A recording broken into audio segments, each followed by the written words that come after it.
Thank you, Ben. All right, we've got Super Obliterator 3000 loading into the arena. Now, this is a big vertical spinner, a brand new build, first time in competition for Super Obliterator 3000. Now, we did get to see this robot in the safety box, and it looked vicious.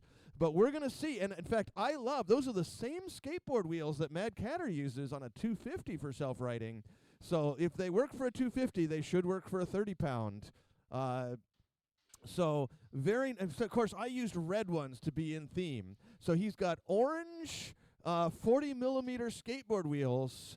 And the question is, did he drill them out, or did he just use those 8-millimeter bearings? They're the 8-millimeter. Well, good luck with that. All right. Well, what works for a 250 and a 30 can be very different.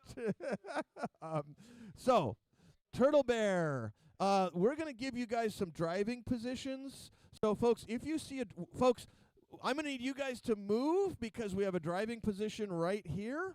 So can we get one of our drivers over here, Greg? This is a nice, cozy. All right.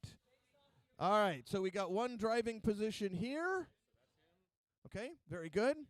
Yeah, let's put you over here. Guys, we're going to put our other driver over here. So let's let our driver in. So because we'd like our drivers to be able to see what's going on. All right. Thank you, folks. All right, we're going to try to keep people off the arena a little bit today. All right, so let's see. Turtle Bear, are you ready? Turtle Bear is ready. Super Obliterator 3000, are you ready? I need a thumbs up. All right, thank you. All right. Field control, are you ready? We're going to start this fight in 3, 2, 1, fight! All right, both robots spinning up, heading to the original. Turtle Bear presenting its behind to Super Obliterator. Super Obliterator knocking Turtle Bear up into the air. Here comes Super Obliterator. Got him in the corner, and both robots briefly stuck. Turtle Bear trying to get free, but Super Obliterator taking Turtle Bear to the corner. Turtle Bear losing one drive side, it looks like. Here comes Super Obliterator driving into Turtle Bear. Turtle Bear getting tossed up in the air, but Turtle Bear, a very durable robot, despite losing a chain early on. Turtle Bear's weapon, still a force to be reckoned with, but Super Obliterator lining up and again sending Turtle Bear flying, and Turtle Bear not moving. We're going to have to count Turtle Bear out in 9, 8, 7, 6, 5, 4, 3, 2, 1. And our winner is Super Obliterator 3000! All right, folks. So we're going to get Super Obliterator 3000 out of the arena. We might have to send Turtle Bear into the arena, or at least we'll send Greg into the arena, or Trent may have a long broom to try to retrieve Turtle Bear with. All right. So Turtle Bear is going to have some minor repairs.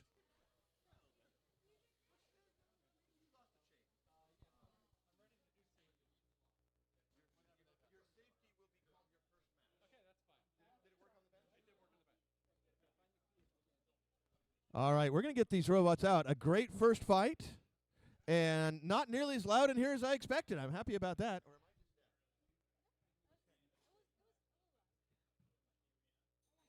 All right, our next match, once we get Super Obliterator 3000 out, is going to be... Now, Super Obliterator 3000, please have your safety in hand. I see the safety screwdriver. I see the safety screwdriver in your hand. Okay. All right. So we'll give him a minute to find his on offer.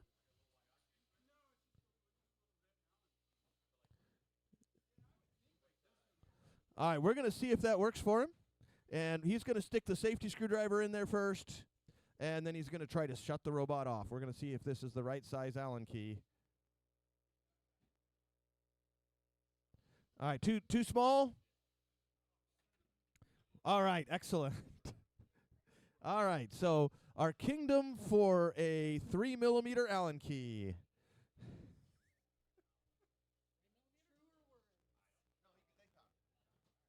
All right, we got Super Obliterator out, and Greg is going to go in. Oh, we're going to give him he's got the right tools for the job. He's going to go ahead and shut off Turtle Bear and grab it and take it out. All right, our next match, we've got a Possum Party. A Possum Party up against Fist Bump. So we're going to load in Fist Bump first, I think, because there's only one robot to load in. That'll give a Possum Party all the time they need to get their 3 robots ready. And following that, we're going to have Loco Moco versus Grizz. All right.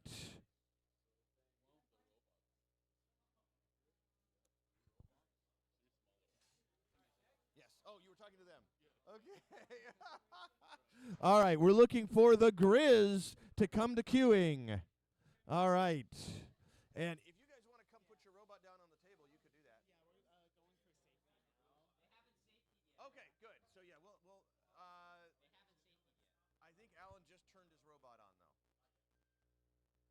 Trent, do you want to run safety or do you want to put fist bump in right now? We'll run this match with safety after the match. So put it right there and then we'll make sure to put it in. Yeah, just let me know so I can keep the flow going. Yeah, thank you. Sorry guys. Bring it right here.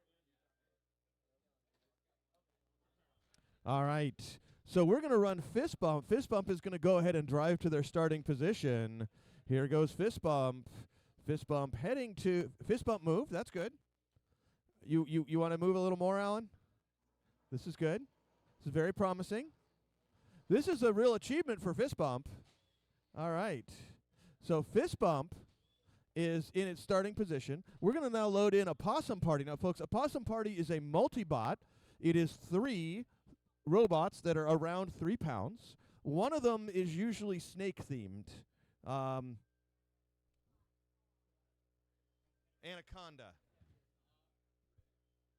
Heridus. All right, Heridus, I think, is the name of the western diamondback rattlesnake. How am I doing?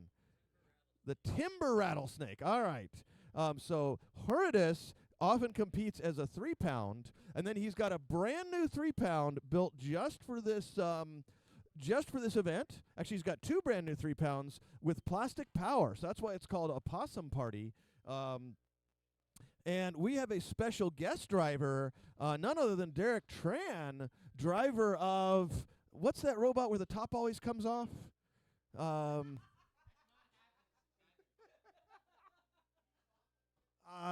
Giga something or other.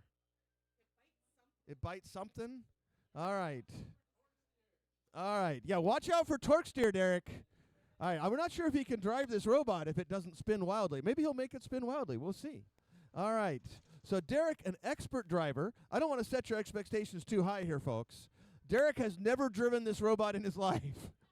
So, and he's got special anti-self-righting screws on the top, it looks like. All right. Special anti-self-righting screws. Very good. All right. So we've got a possum party loading into the arena.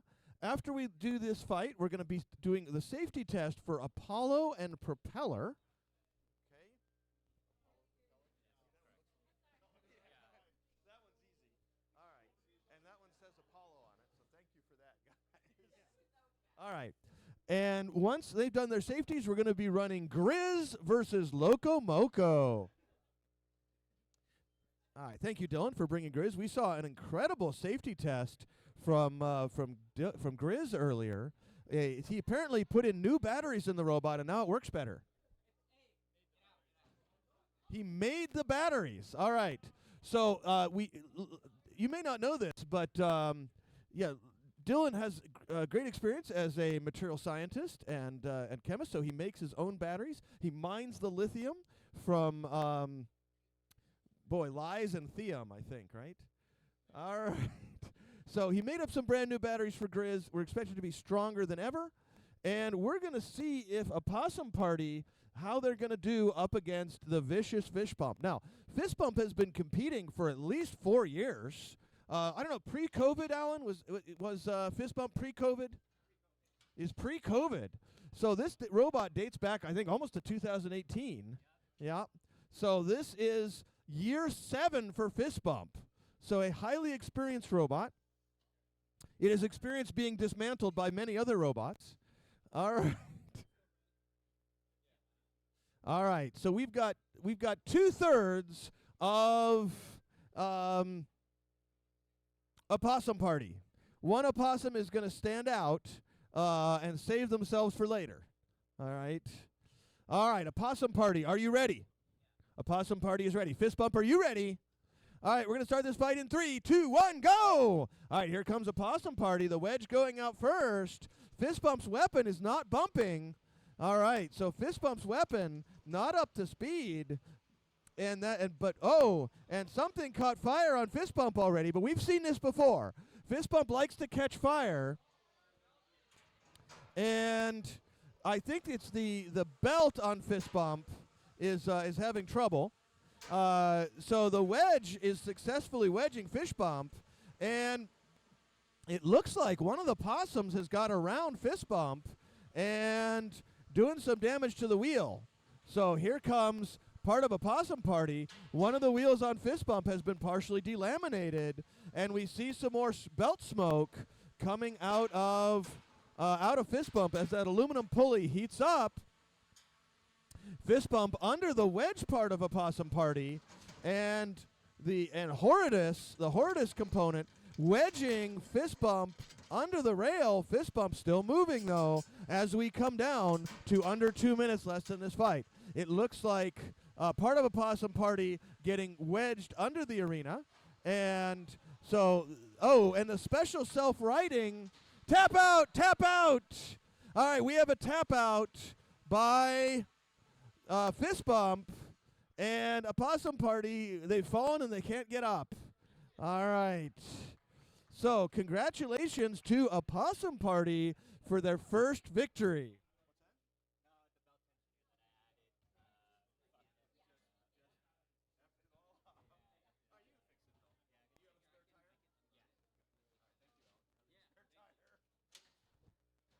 All right, so we're going to unload these two robots. We're going to have to send Alan into the arena to retrieve his robot once a possum party has been retrieved. And we're going to be safety testing Apollo as soon as we get the arena clear. After that, we're going to see none other than the Grizz versus Loco Moco. Did you look at the website? The website doesn't have times to what I can see. So, Am I on the wrong one? no, you're on the right. Oh, no, this one. So you need to go to fights.socalattackrobotix.com. Okay, thank you. And that will give you the match list. Thank you so much. But if you're not, you can kind of guess. It takes us about 5 minutes per match. So, it's slow at first.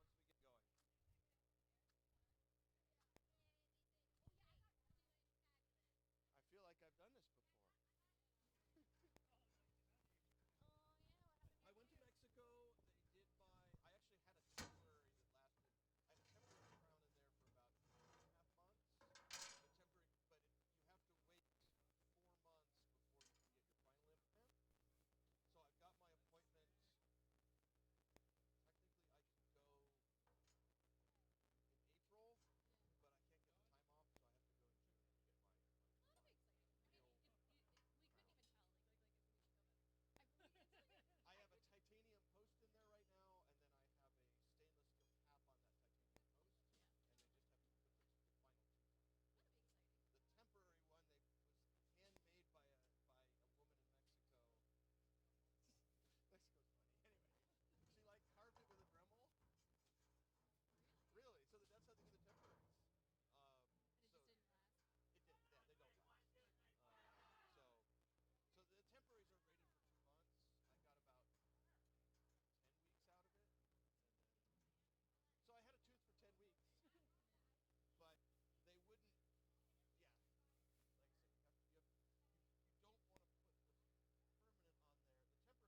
All right, folks, we got a safety check going on.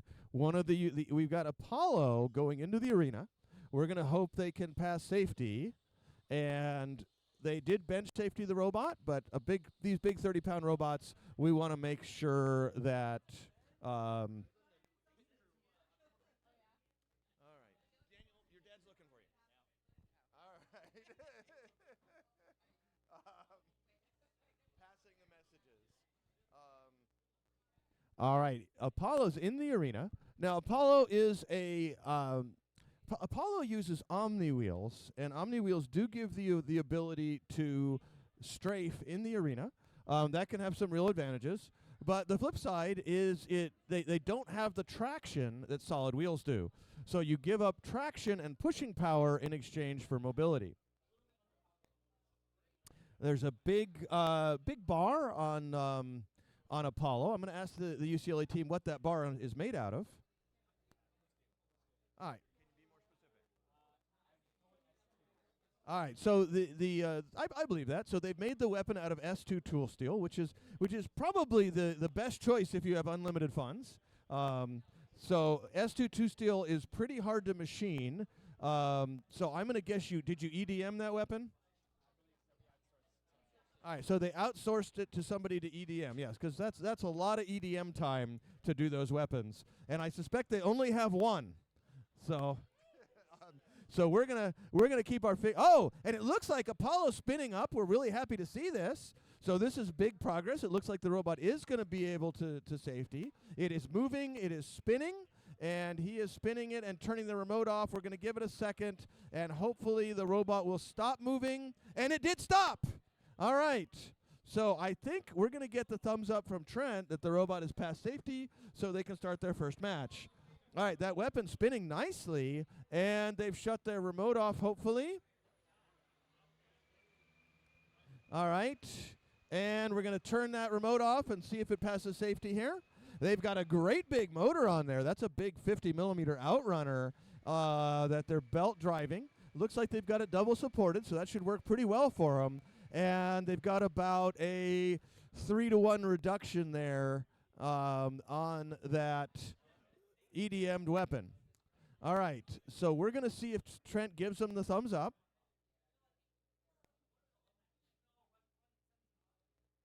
He got one robot running, which is way better than where he was this morning, which was 0.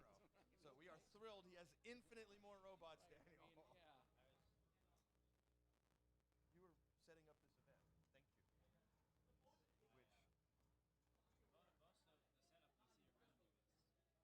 Daniel built this. Yes. Yeah, no, it's pretty exciting. But I am happy to come MC the event so you can run a robot. I'm waiting for you to run your robot. Well, they wouldn't let me run Fecal Catter. Wow. Your other one. Robot. Yeah. Oh, Mac. No. I have a 30. It's still in the same box you saw it in. Or actually, maybe you saw it in a flat pack, and I put it in a box since then. Well, big prop ball number 2. There we go. Yeah. I'm building plastic ants right now for Neo. So I actually 3D printed a robot last night. This doesn't help you, but Neo, I usually run. What's that? Did you get it together? No? Oh, I just the 3D printing was done when I woke up this morning. So Perfect. I did work on it. I worked on Fecal Catter for 3 minutes with Sharpie. But Priorities. that's right. Priorities. That's right. That's right. People should bring more toilets to events. I mean, All right. Trent, what's the thumbs up, thumbs down? All right, Apollo is not yet past safety, so they're going to go back to the drawing board. We are bringing in Propeller to try to pass safety. All right, Apollo, the drive looked pretty good, but they're still having some problems with the weapon safety, I believe. So they're going to do some more bench testing on that. And here comes Propeller. We're going to see Propeller try to pass safety. And it looks like they have a $5,000 robot and a $40 remote.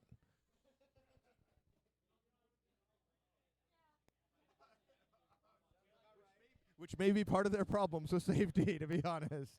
So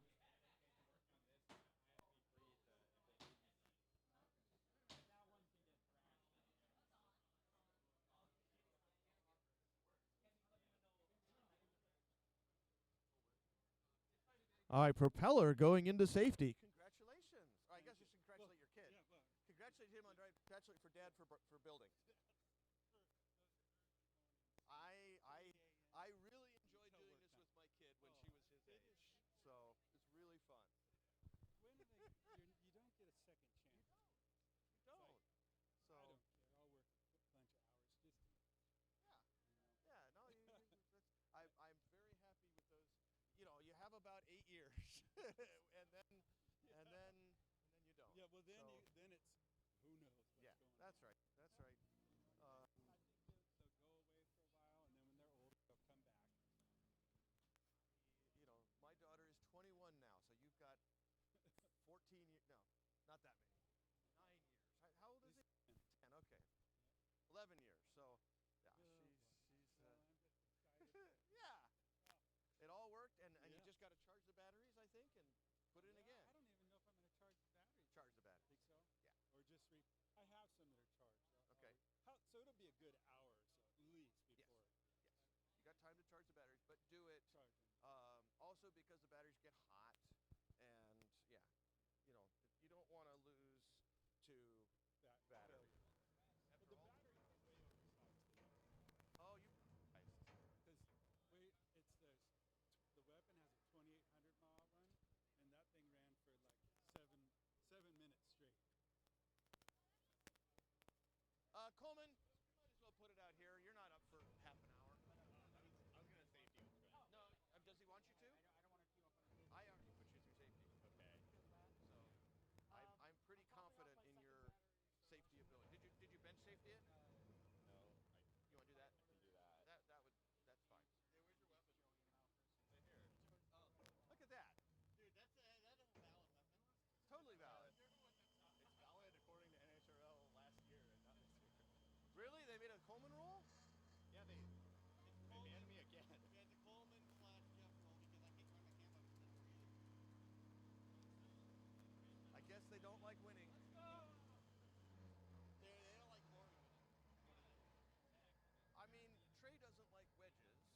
So they don't like. I get it. Take the fort, because I think I got no chance. I don't know. I think that robot makes good TV. I think your robot makes good TV. So And I would spend all my time just you know, I think it's very hilarious when you got Death Spinner over there and they can't do anything. I mean, the thing is, you and Coleman are both really good drivers. Yeah. A crappy driver with your robots would get their butt handed to them, and I think NHRL just Yeah. and that's. Jeff, did you see the K truck? No. Oh, we should drive my K truck over here. You have a K truck too? No, I'm a little RC toy. Oh, okay. Dude, so we almost got one for Sinshot. Okay. So until they got banned in Nevada. All right, Trent, do we have a thumbs up? We have a thumbs up on Propeller! All right, congratulations, Propeller. All right, so we are now going to run our next match, and our next match is Loco Moco and the Grizz.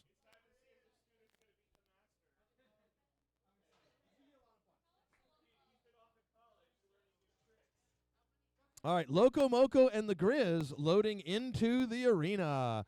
We're going to go ahead and load Loco Moco first. So we need Zach here. He's right here.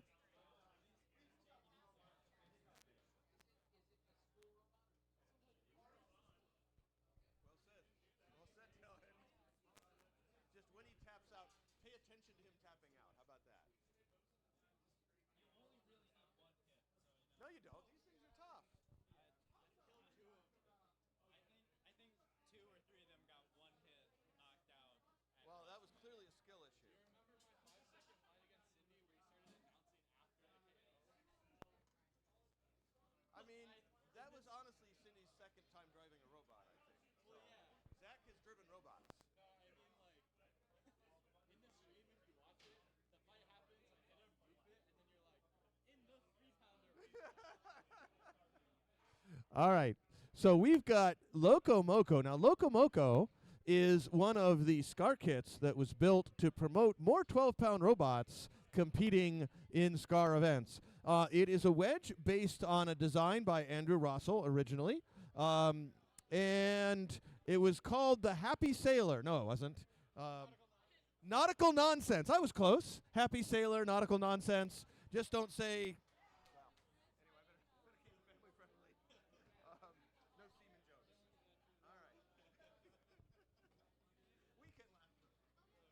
All right. So Loco Moco in the arena and the Grizz going into the arena. Grizz is a big Drisk, and as we said earlier, he put new batteries in it, and that Drisk is spinning better than ever. So Grizz was looking really good in its first match, rather in its safety. It hasn't had its first match. And Loco Moco is being driven by Zach. Now, Zach has had a really good record with the ferryweight robots, and this robot is only 100 times as big. So we're going to see if he drives 100 times worse or 100 times better. All right. So, drivers, we're going to put one driver right here, please, and the other driver is going to go right here. All right, so we got Loco Moco over here. Dylan, you're going to stand right there, and we're going to get Grizz over to its corner. All right, Loco Moco, are you ready? Loco Moco is ready. Grizz, are you ready? Grizz is ready. Time on the clock. 3, 2, 1, go! All right, Grizz coming out. Loco Moco trying to stay pointed, and that robot a little squirrelier.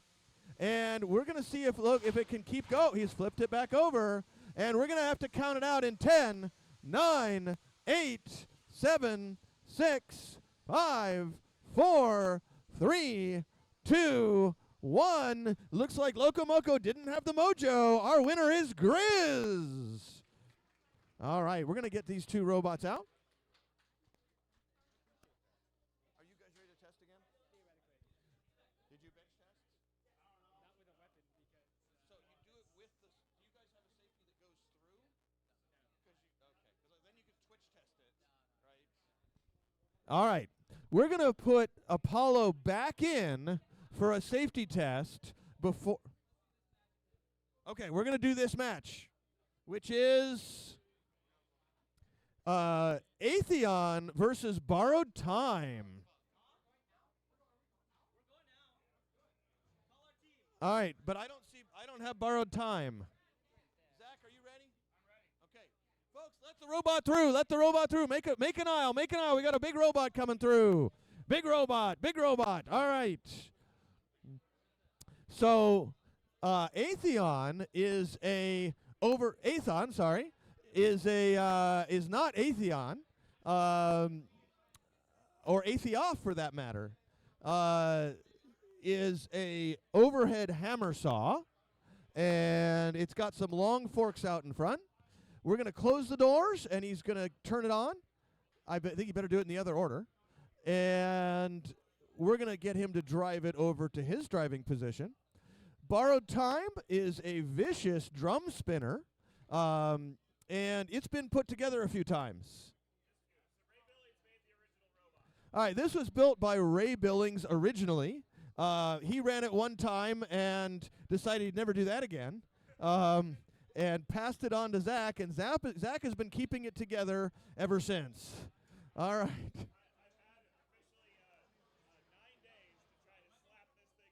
All right, it has been slapped together in 9 days. So this robot is built and designed by someone even older than Zach. All right. So Ray designed this. So and Zach has had to fix all of the errors. So we're going to see how well this does.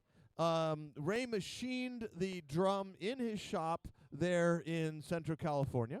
Ran it at one event and passed it on. Now it does use chain drive for both the weapon and the wheels. This robot is full of chains. I understand there are no whips. All right. All right. So Borrowed Time is going to head to its corner. And Zach, we have a driving position for you. We're going to get you guys over here for driving positions. So we got one driving position right here, another driving position right here. All right. Borrowed Time, are you ready? Borrowed Time is ready to rock. Athon, are you ready?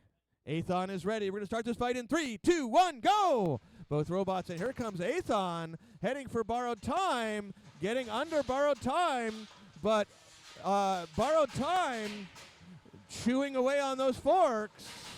And we've got a lot of noise in that arena. That drum popping up and over, but it's not too late. Drum now spinning upside down, and Borrowed Time pop back over. Borrowed Time trying to line up with those big forks. Some nice steel sparks, and we see Athon flying up and over. Athon trying to self-right. Athon up and over. Very nice maneuver by Athon, and Borrowed Time seems to be spun down. We have to count Borrowed Time out in 10, 9, 8, 7, 6, 5, 4, 3, 2, 1. Our winner is Athon!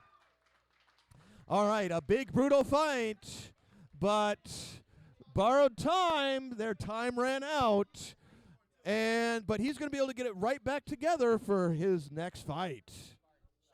With the help from the mighty Diana, the amazing pit crew.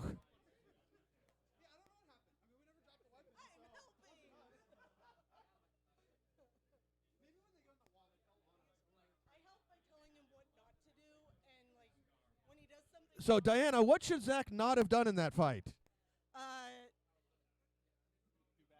Do badly. And Do badly and lose. All right, expert advice. All right, I understand her advice is simply do better. All right, so we're going to work on that. We're going to get Borrowed Time out of the arena. And we understand that all of the flaws in that fight were due to Ray Billings' design. Zach was not able to compensate for all of Ray's errors. But he's going to remove he's going to remove more of Ray's errors before the next fight. yes. All right. Meanwhile, we're going to see another We're going to see another safety attempt for Apollo right here. Apollo is going to safety. Oh, and another Zach has appeared. Zach, get out of the way. We got a robot going in. All right.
Safety, guys? Yes. Okay. All right, we're going to safety Propeller right now. So Propeller is going to load into the arena and try to pass safety. While we're doing that, we're going to get our next two robots queued up here. None other than Usurper and Double Trouble, and they're already here. So as soon as this safety match finishes, we're going to see an exciting 12-pound match between Double Trouble, which has got double horizontal spinners, and Usurper, which is a vicious overhead hammer saw. Are you Usurper? Yeah. Can I call it Usurper? I better be careful how I say that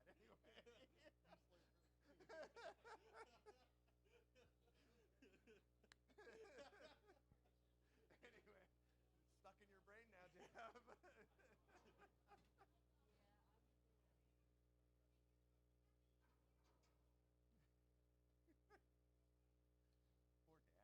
That's fine. It drove fine in safety test. I don't know why the drive just locked up. All right, here comes Propeller. Propeller's drive looking pretty good. And we're going to see if they can pass their safety test. So they're going to do a drive safety. Oh, they're going to try and spin up that weapon. There it goes. And that's fine. It's allowed. It doesn't have to spin well. They just need to spin it all. All right, so they're going to do a drive safety test. They're going to turn off their remote. And it is past drive safety. All right, we are happy about that. Propeller passing drive safety. And we're going to go ahead and do a weapon safety test now. Okay, there's the robot spinning up. And we're going to get them to spin up a little bit and see if they can do a weapon safety test.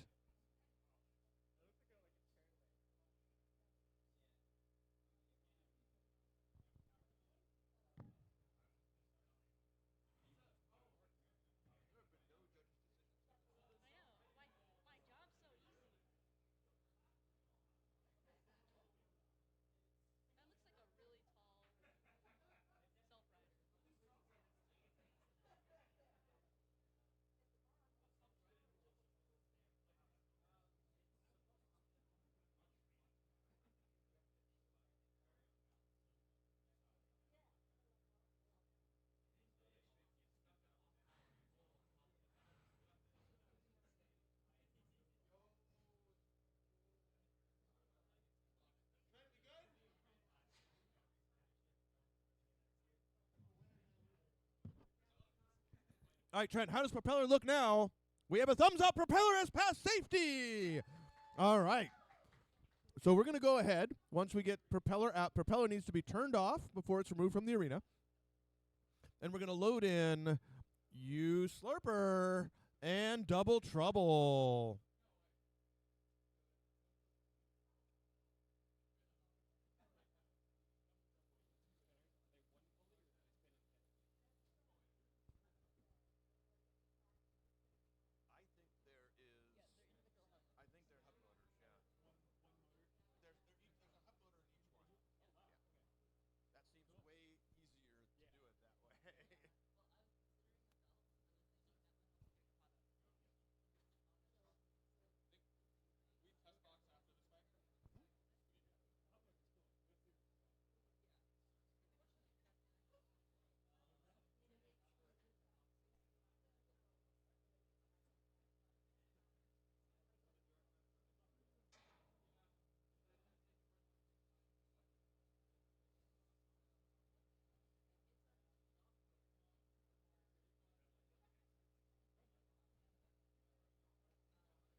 Single reduction off the motor?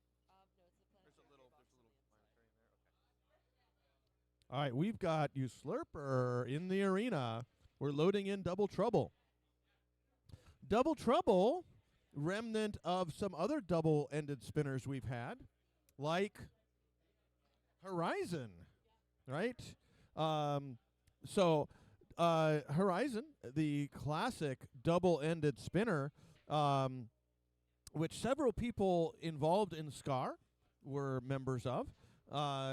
Horizon has now moved on to a new design called Calypso, which is a more classic mid-cutter. But Double Trouble, going up with that classic double mid-cutter. He's got 2 hub motors driving the blades. And this robot is going to eat through batteries, I bet. So we expect to see a very high power density in there. Double Trouble, are you ready? Double Trouble is ready. You Slurper, are you ready? You Slurper is ready. All right, field control. We're going to start this fight in 3, 2, 1, go. All right, both robots. And here comes Double Trouble spinning up, getting driven into the field. And here comes you Slurper with the pin for 5, 4, 3, and we've got a tap out. All right, so the 2 robots are stuck together, but the match is over. Our winner is you Slurper. And we're going to get these 2 robots separated, and Double Trouble is going to have some minor repairs to make. We do have some JB Weld in the back, and I don't know if somebody has a TIG welder or not, but we'll see what we can do to get Double Trouble back into trouble. Or Double Trouble might just be single trouble now and just run one weapon.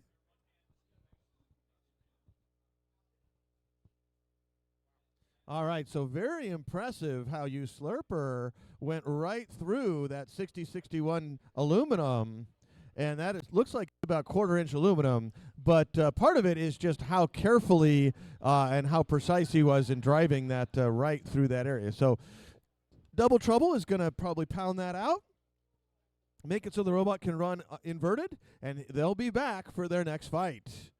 All right, we're going to see a quick test by Little Ash.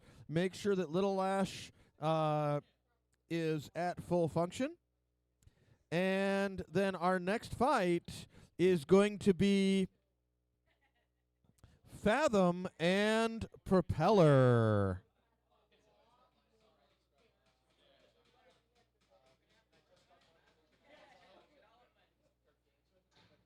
All right, so we're going to queue up Fathom and Propeller.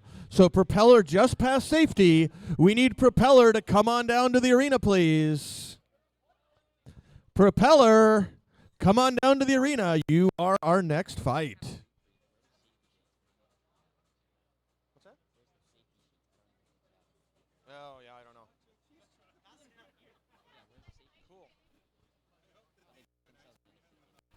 All right, so it looks like, due to an error made by the EOs, Propeller has just won their first fight. Congratulations for defeating Fathom. All right, so we need to see Creature and Tube Richard. All right. Where is Wes? And Wes, Dad is going to be queued up. Now, Dad does have another 13 minutes on their timer, but Dad, apparently you are our next fight in rotation for the round robin.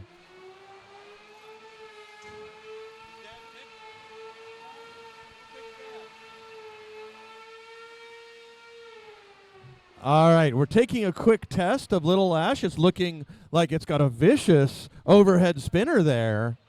So really nice safety test by Little Ash as we get ready to see Creature and Tube Richard. And then we're going to be seeing Apollo and Terrible Bear. Folks, the ice cream truck is here.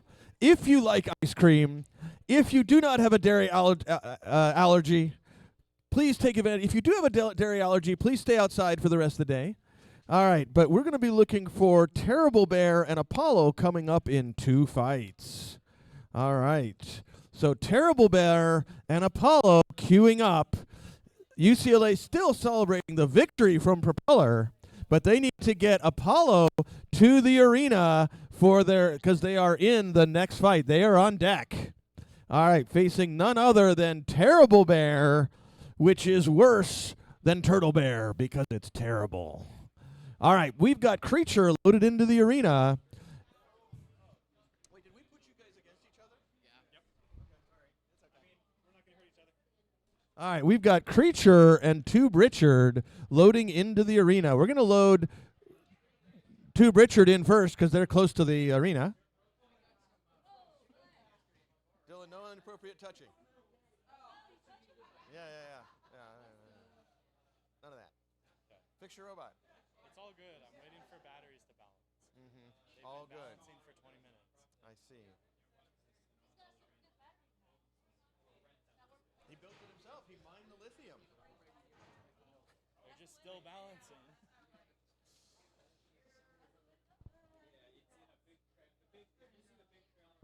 All right.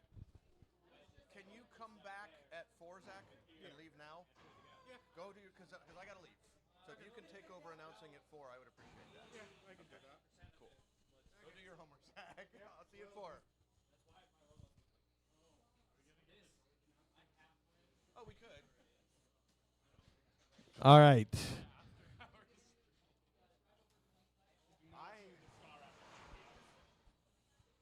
I've been trying to keep it. You Slurper is starting to push it a little bit. After hours live stream. No.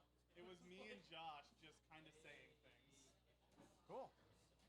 All right, we've got Creature in the arena. Creature and Tube Richard are both veteran 12-pounder robots. These are both really tough robots. In fact, Creature has even run in a 30-pound bracket and survived. So very, very tough robots. These robots getting ready, or I think at least Creature I know is nationally ranked. We're going to be seeing them in nationals coming up in about 2 months.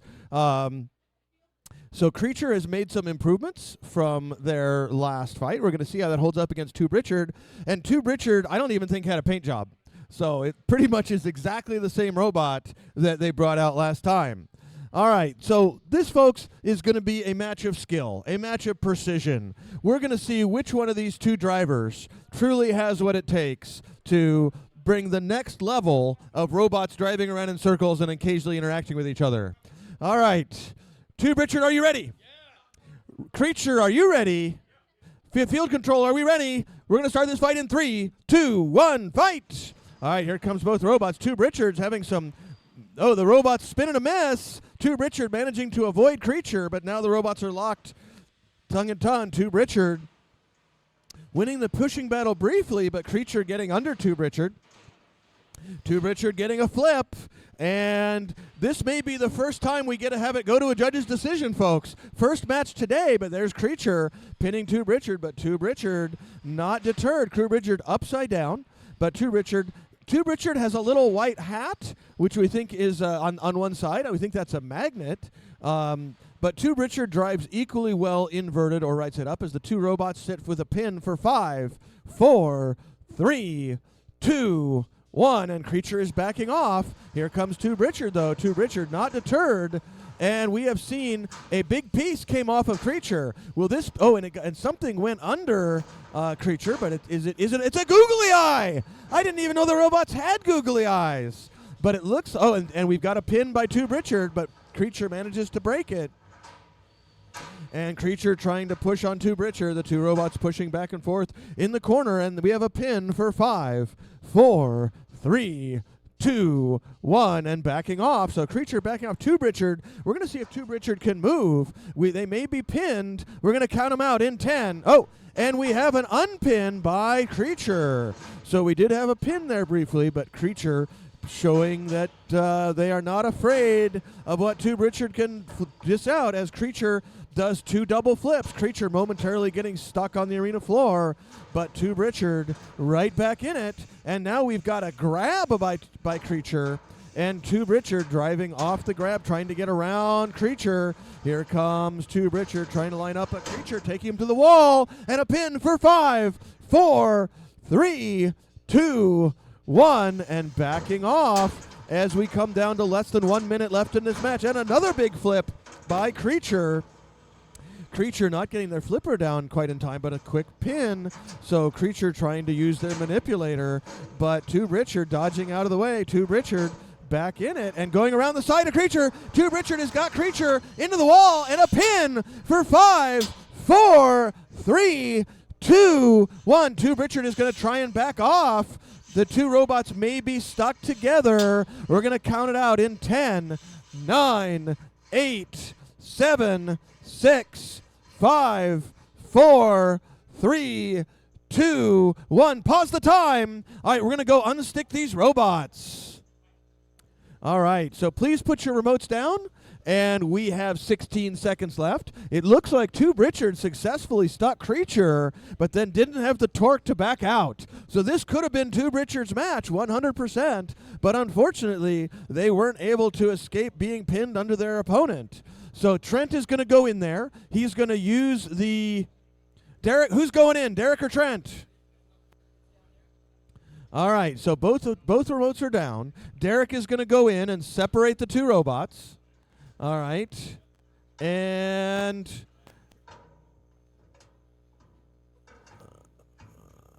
we're gonna see if is he gonna separate them from the arena or from each other? Can you just separate them from each other, Derek? There we go. He's got one out. All right, we're gonna see if that's enough. All right, with 16 seconds remaining, we're gonna wait to hear from Field Control that we can restart the match. And Field Control is going to give us the thumbs up in just a second here. 3, 2, 1, start. All right, the two robots. Now we're going to see. Oh, here comes Creature back on Tube Richard. Tube Richard is getting onto Creature, but Creature under Tube Richard as we come down to the final 5, 4, 3, 2, 1, and that's our match. All right. So this is going to go to a judge's decision. It appears that Creature's mobility is greatly impaired over in the corner. Is this going to be enough for the judges to decide for Creature, or did Creature do enough flips and control to win the match? We're going to hear from our judges in just a second. Watch it, George. All right, Cindy, you got it? All right. 3, 2, 1. Creature. All right, we have a unanimous judge's decision for Creature. All right, congratulations to Creature. We're going to unload these two robots out of the arena, and then we're going to see none other than Terrible Bear and Apollo. Final call for Apollo. Apollo, you have been cued. Your opponent is entering the arena. If you are not ready, you will lose by disqualification. So Apollo, please bring your robot. All right, Apollo has asked to use their timeout. Greg, go work on your robot. All right, so Apollo has used their timeout. Apollo, please go online and press the timeout button on the website for us.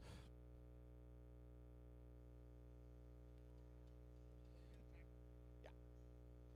It should do it automatically in the software. I'll just do it just in But case. yes, please. But it. We've already run that match. Propeller 1. I announced it.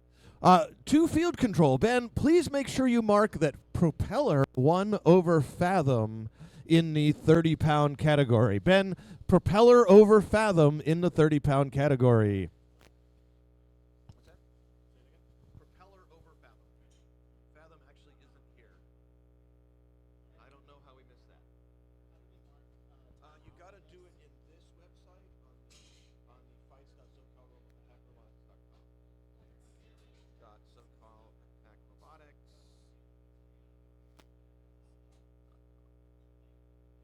Okay.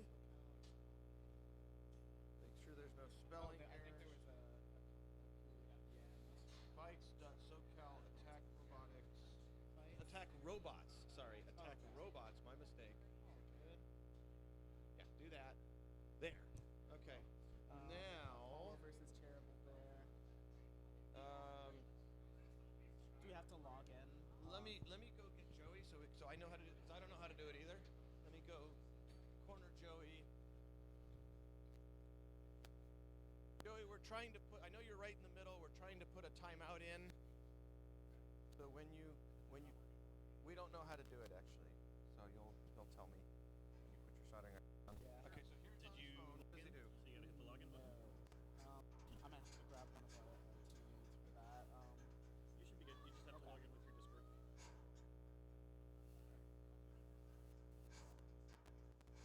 Log in Yep. with their What's Discord. your robot?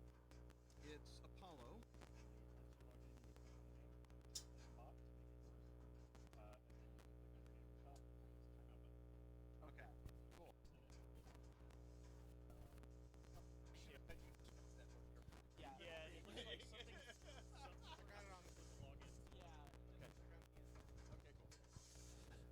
That'll be a little longer because we just did it, but it'll work out. All right, so Apollo taking their timeout against Terrible Bear. All right, so we would like to see Full Cart and Opossum Party come to the arena. I'm going to check in on Opossum Party. Opossum Party is here. So we're going to go ahead and start loading Opossum Party into the arena while and Full Court is here. All right, you want to load Full Court first, Coleman? Sure. All right, Full Court. That way you don't have to stand there holding it, Coleman. All right, so we're going to put Full Court in the arena. Okay. We'll give Trent a minute to clear out of the arena before we load Full Court in, because Full Court takes up so much of the arena, Trent would not be able to exit with it in there. All right. And you guys already safety? Yes. Good. Way to go, good UCLA team. All right. And we're still waiting. All of them have safety, haven't they? No. Other two haven't. Apollo did. Yeah, it's All of them did. Yeah, all of them. All of them. Oh, okay, good. You guys were first. And that's what matters. All right. All right, thank you, Trent, for doing some arena sweeping. We're going to load in Full Court versus the Mighty Threesome, which won their first fight. They beat Fist Bump decisively, forcing him to tap out, giving the tap of shame. All right, but now Opossum Party faces none other than previous NHRL champion Full Court, and, of course, SoCal Attack Robotics champion. Full Court with substantial upgrades underway because NHRL has to keep changing the rules because this robot wins too much. So, Full Court is undergoing a full redesign so that it can be compliant with the rules. I understand he is building a 150-gram spinner to go on top of it to be consistent with the NHRL rules. Otherwise, the robot will remain unchanged. But Full Court is currently in its award-winning configuration. He's got a piece of Tegris as his main bar, which is his primary configuration. He does have AR and other materials he uses for that bar, but this is the Tegris configuration. He is taking this very seriously. This Opossum Party is no joke. They are undefeated to this point. In fact, their record is infinitely better than Full Court at this competition. All right.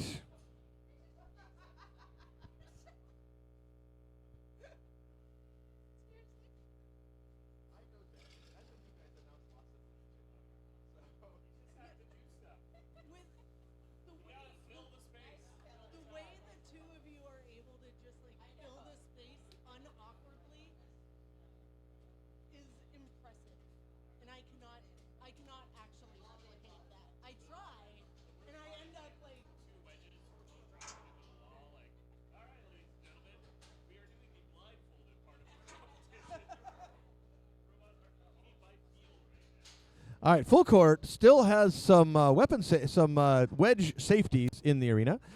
He uses, I want you guys to know, he uses only 3M blue tape. 3M blue tape, of course, we'd love for them to sponsor us because we seem to use a lot of tape. Full Court finds that 3M blue tape is the most effective at holding random things onto his robot. All right, Full Court in the arena. We're going to go ahead and load Opossum Party. And again, special guest driver, Derek, is going to be driving the wedge, and that wedge managed to survive. I can actually see there's some fair amount of damage, but I think that might have been inflicted by the one of the discs of their own team. I think that might have been from Horridus. I was going to say Anaconda again.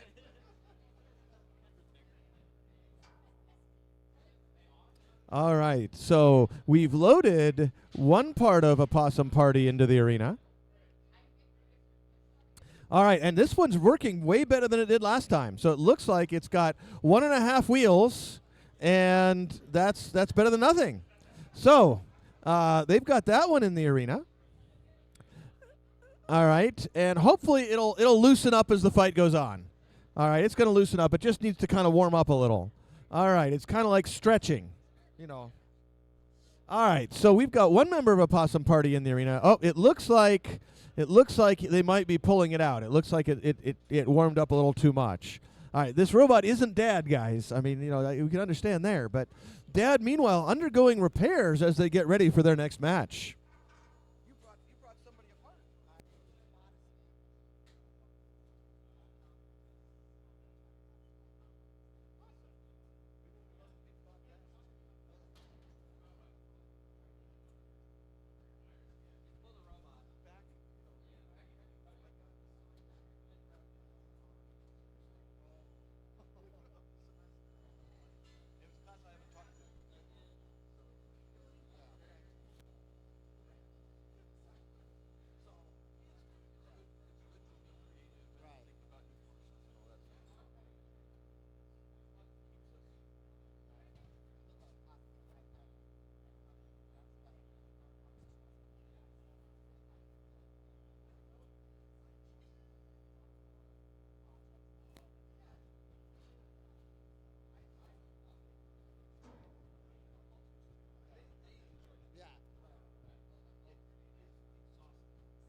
I blew every gearbox I had. I did not bring them upstairs.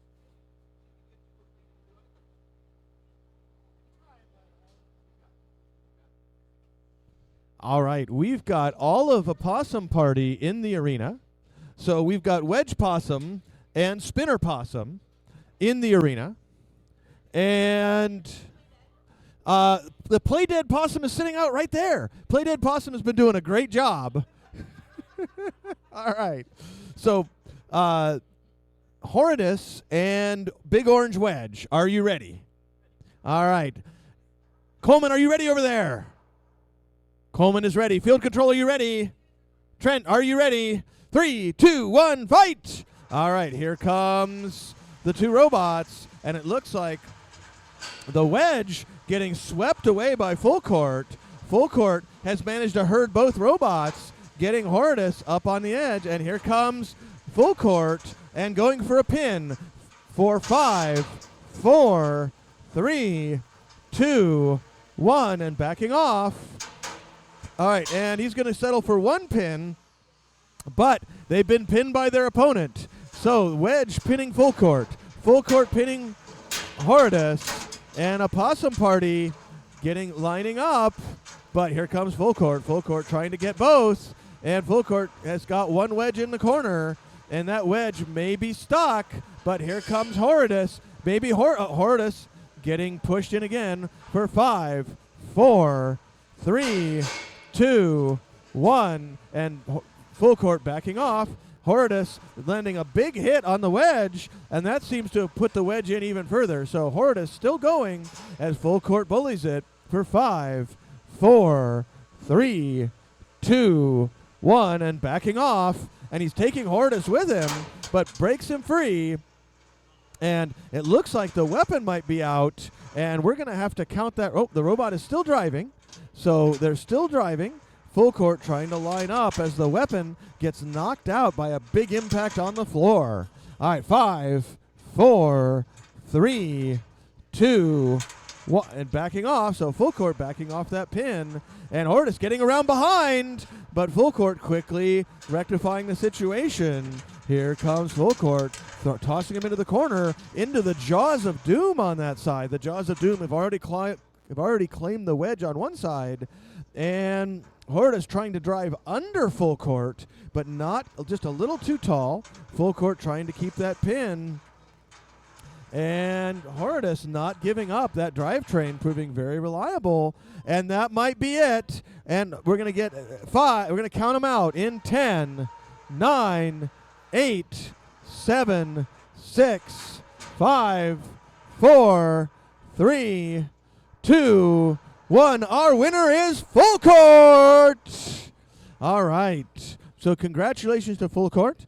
It looks like the final member Possum Party getting flipped over and playing dead while all the other robots are disabled. All right. I see none other than Unoriginal Sin coming to the arena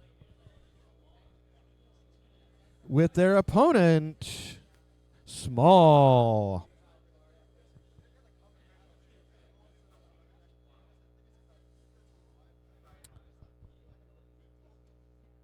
All right, what's your verdict, Wes? I could do the thing you said, but it's gonna take me a little while. Okay. See what I could do. I do want to run all the round robins if we can. So Did Joey get in here? I need to go get Joey. Good point. So I will try to run his. I think Joey controls the match order. Remember? Nope. But right now we've got Small versus Original Sin. So as soon as we get the rest of a Possum Party out of the arena, we're going to load in Small and Original Sin, followed by Rollout and Banana Smash.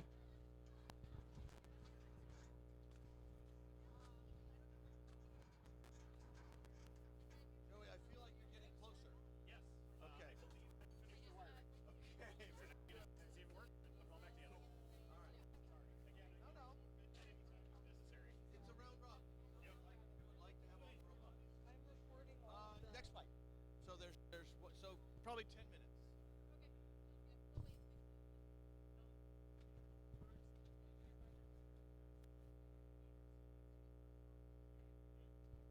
Right now we've got Small versus Original Sin. Now Small is supposed to be a joke that it's actually not a small robot, or maybe it's just a smaller version of Huge named Small. But nobody would get huge vibes from looking at this robot. All right, so we're gonna load in. Unoriginal Sin first, and I guess both of these robots are knockoffs of popular robots. One of these robots is the winningest robot of all time. And when I talked to Gary about Original Sin, he said, I'll update it when people start beating me. Well, that happened in 2019, and Gary, we're still waiting. So maybe we'll see something new from Gary. He is advising the UC Berkeley folks on their robot. But Original Sin is, I think, largely retired at this point. And, of course, he's been working on free shipping. But you'll see that Unoriginal Sin looks a lot like the original, except smaller. All right. We're going to see if Daniel has the full set of attachments that Original Sin runs. Right now he is running the default Original Sin floppy wedge configuration.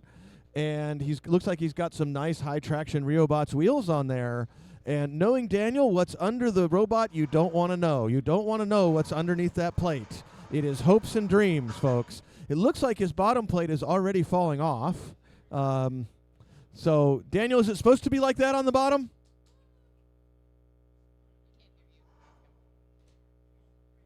All right, Daniel, is the bottom of your robot supposed to look like that? Too many magnets. Wedge got stuck. Can't take it off. Okay.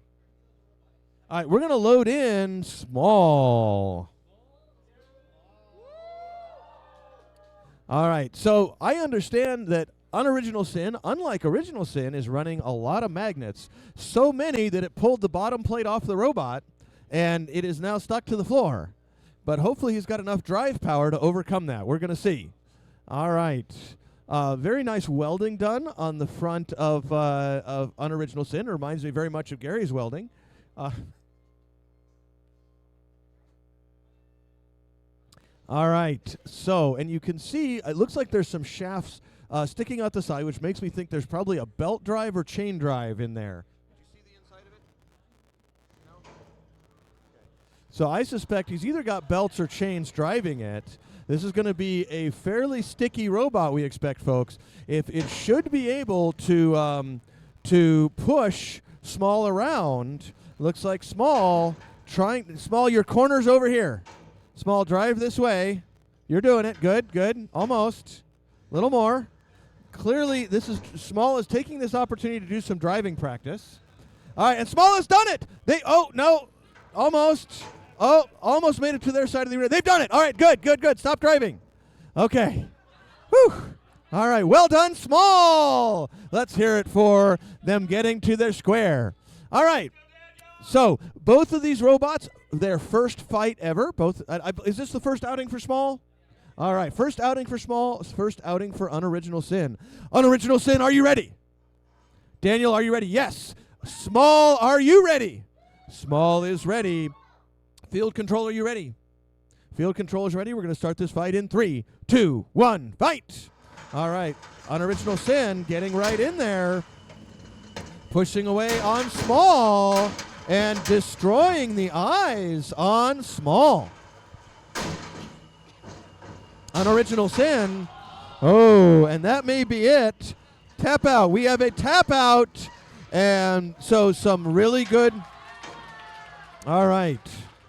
So Unoriginal Sin still functioning, but has lost the steel plate that protects important things. So they elected to tap out.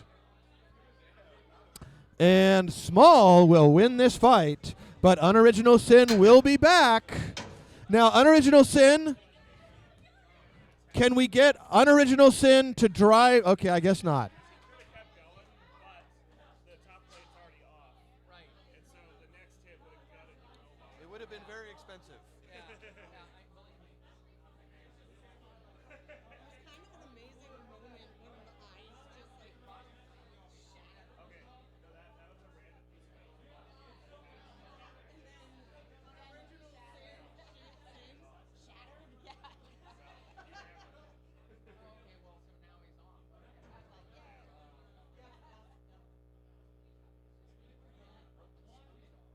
Yes, I suspect he shattered the screws or sheared the screws on the top.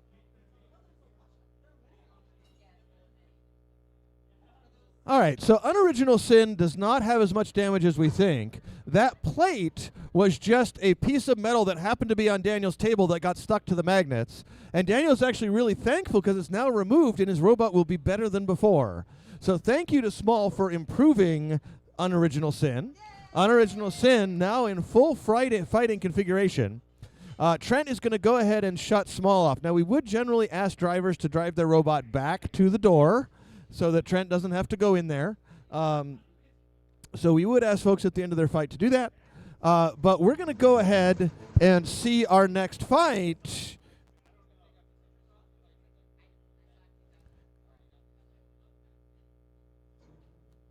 All right, and we will let Apollo know. Apollo, are you here? Apollo is here. All right, congratulations, Apollo. They were on a 20-minute timer, but they're making it with 2 minutes to spare, so well done by Apollo. And Terrible Bear. All right. Next, we're going to see Rollout and Banana Smash right after this fight. But first, we're going to load in Apollo and Terrible Bear. And yes, for winning that fight, you have the option of eating a donut, Jeff. Good choice. Oh, Apollo didn't pass safety. We have to do the weapon safety. Got it. We're going to do a quick RPM check before we start the match, because we didn't do that safety.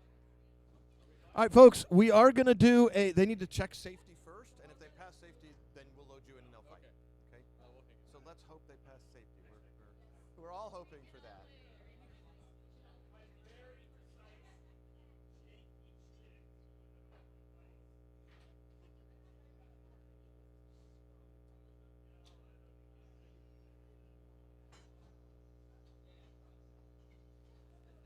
All right, folks, we are going to be doing a safety check on Apollo. They did safety their drive before, but not their weapon. So we're going to safety that, and after it passes safety, we're going to load in their opponent, and they'll have their first fight.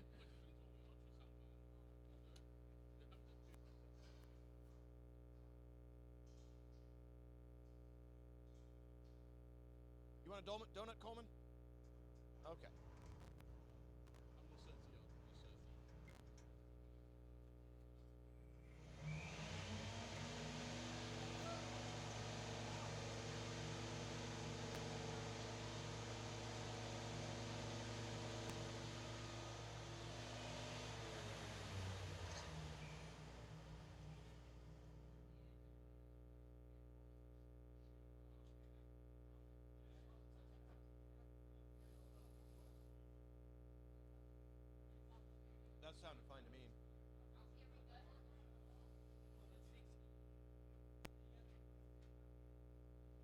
All right. So we've done a safety and spin up test. We do use a audio spectrum analyzer to determine the tip speed, and we've estimated the tip speed of this robot to be about 160 miles an hour. So they have plenty of headroom to go. And SCAR does run a tip speed limit of 250 miles an hour. We do that for the safety of the competitors. We build our arena as strong as we can, but we do set a tip speed limit because we want to have sane amounts of energy. We're going to load in Terrible Bear. All right, folks, please make a hole. We've got a big robot coming through. Big robot coming through, folks. Terrible Bear. All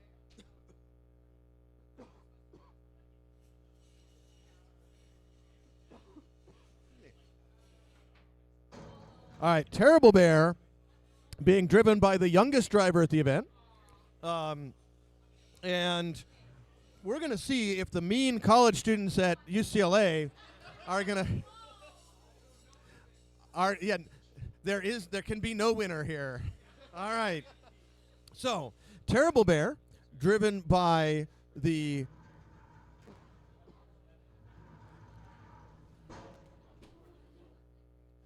you guys have a nice driving right over here. I forgot your name. Randall? Xander. All right, Xander driving Terrible Bear, all right, with weapon control done by Greg, up against the vicious Apollo from UCLA. All right, Apollo, are you ready? Xander, are you ready? Xander is ready. We're going to field control. Are you ready? We're going to start this fight in 3, 2, 1, fight. All right, here comes Terrible Bear, but it looks like the weapon on Apollo is no longer working. There's a big chance then. Terrible Bear bullying Apollo around. We're going to see if Apollo is going to make the mistake of taking it easy on Terrible Bear. Terrible Bear so far bullying Apollo around the arena, so that those Beckenham wheels proving very easy to push, but Terrible Bear briefly getting stuck, and it sounds like we've got some pulley noise on Terrible Bear, and Terrible Bear chewing apart one of the armor panels on Apollo, getting under, and we see some orange sparks coming out, plastic being torn apart as Terrible Bear bullies Apollo, and Terrible Bear chewing into the side with a pin for 5, 4, 3, oh, and popping him up and over, and here comes Terrible Bear trying to go for another hit, and Terrible Bear coming into Apollo, and another big pop, ramming him into the wall. Apollo not slowing down. Apollo proving to be very well built, able to take the damage that Terrible Bear is dishing out. Here comes Terrible Bear, and Terrible Bear lining it up. Terrible Bear trying to get that weapon spinning, and Terrible Bear trying to line that weapon up as Apollo's drive is going down, and a big swing and a miss, and a big pop by Terrible Bear. Terrible Bear gets him up in the air. Now, Apollo not able to move. We're going to have to count Apollo out in 10, 9, 8, 7, 6, 5, 4, 3, 2, 1. Our winner is Terrible Bear! All right, Apollo is going to make some quick repairs, and they will be right back. They're going to make sure to get their weapon back up, and Terrible Bear heading over to the door, and Apollo will be removed by their team.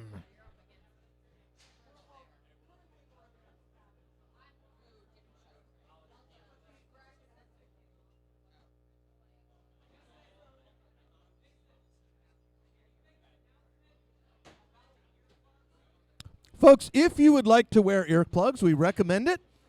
You don't want to be deaf, and so there are earplugs on the table here in the big tub that is not candy. There are also earplugs in the front office. So please take a look and see. Oops, sorry. Folks, please make a aisle for the robot here. All right. We got a big heavy robot. We need to put it on a table. All right. We're going to get Apollo out of the arena. And, folks, let's make space for Rollout to sit here. Thank you, guys. All right. I'm trying, Jerry. It is.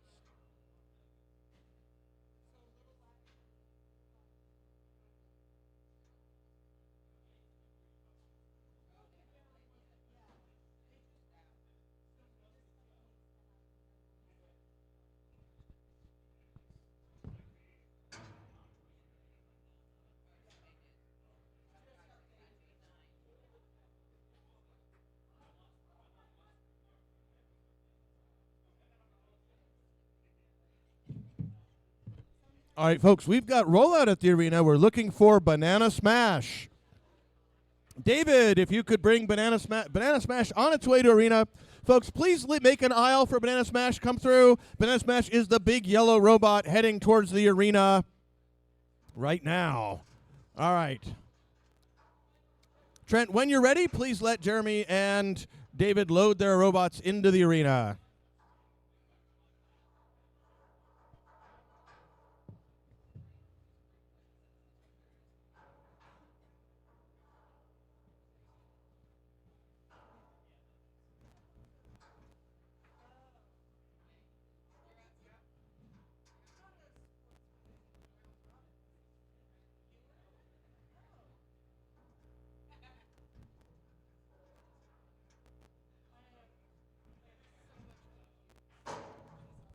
All right, folks, we're running Rollout versus Banana Smash. We're going to load one of those robots in as soon as we get Trent out of the arena.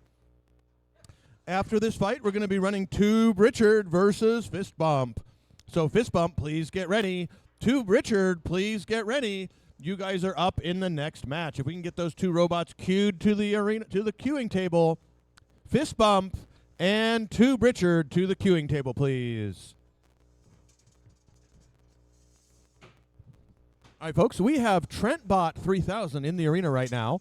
Trent is using the official Scar Arena broom.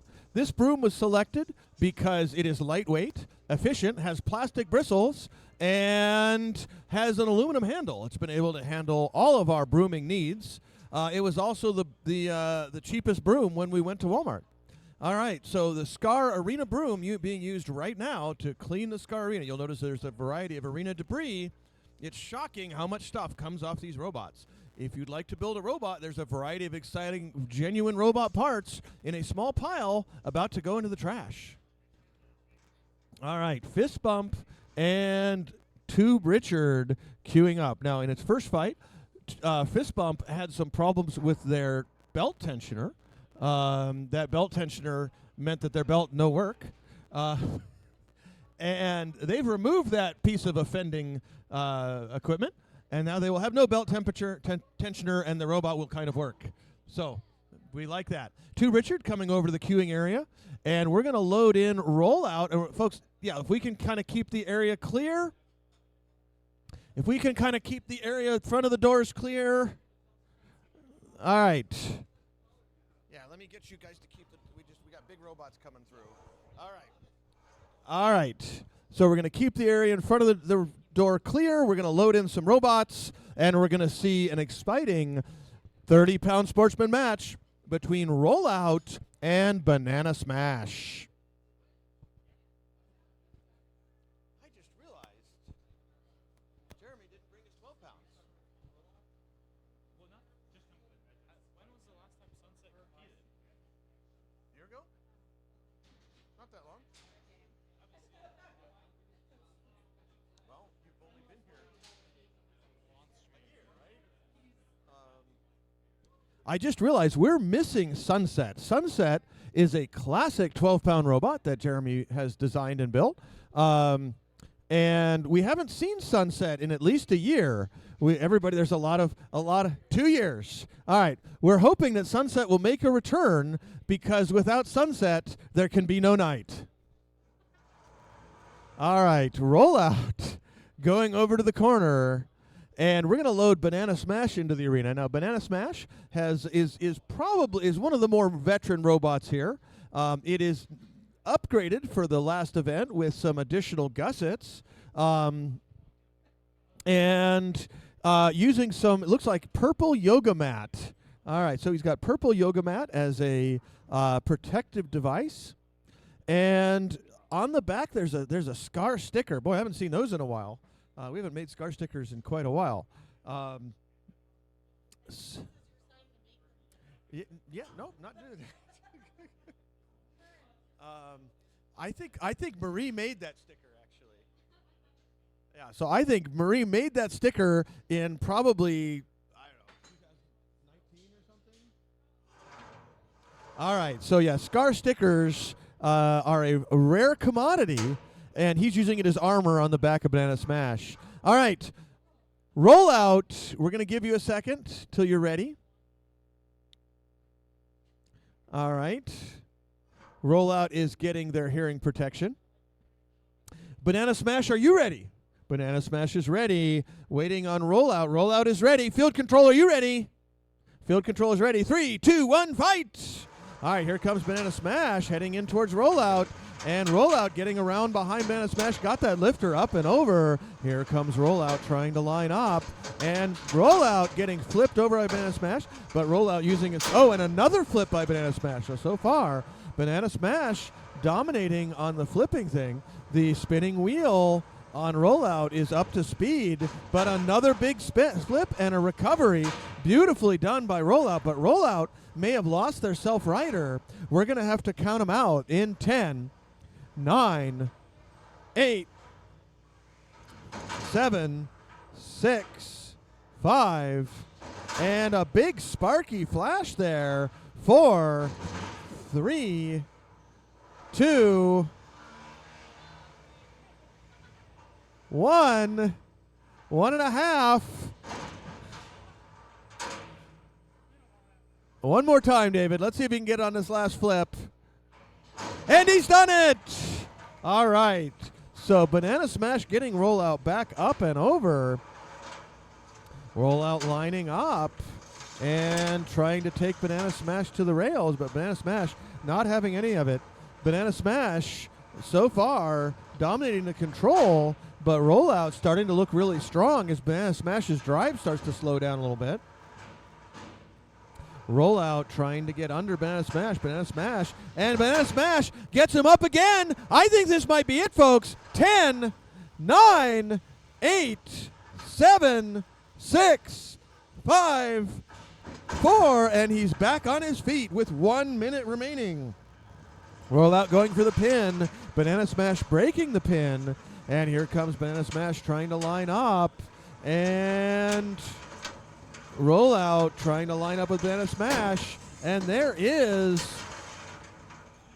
Rollout starting to shove Banana Smash around and starting to look more dominant as Banana Smash's drive is starting to look a little laggy, and it looks like one side on Banana Smash a little bit jammed up, but another big flip by Banana Smash, but Rollout going for a pin, and the two robots jockeying around, and Banana Smash trying to get themselves out of that corner as we come down to the final seconds in this match. Banana Smash missing a flip as Rollout trying to get another pin. And there goes Rollout with a pin for 5. Oh, 4, 3, 2, 1. And Rollout's going to back off. Banana Smash has got to get themselves out of that corner. Banana Smash trying to jockey for position as we come down to the final seconds in this match. 8, 7, 6, 5, 4, 3, 2, 1, and that's our match. All right, so it looks like Rollout managing to stick Banana Smash, but unfortunately the clock ran down before Banana Smash could be counted out. This is going to go to a judge's decision. All right. I got Derek. Way to go. All right. Cindy, are you ready? Derek, you ready? Yeah. All right, 3, 2, 1. We have, it got close at the end, folks. Close at the very end, but it wasn't enough. Our winner by unanimous judge decision is Banana Smash! All right, now we're going to see none other than the mighty Fist Bump back in the arena up against their opponent, Tube Richard. We're going to see Fist Bump do some bumping and more bumping. All right. So Tube Richard is ready to be bumped. All right. All right. So as soon as we get Banana Smash out of the arena, we're going to load in Fist Bump. And the belt got nice and melty. Yeah, actually, was that what the Okay. Yeah, that's what that's about. Oh, I thought it was electronic. No, the belt's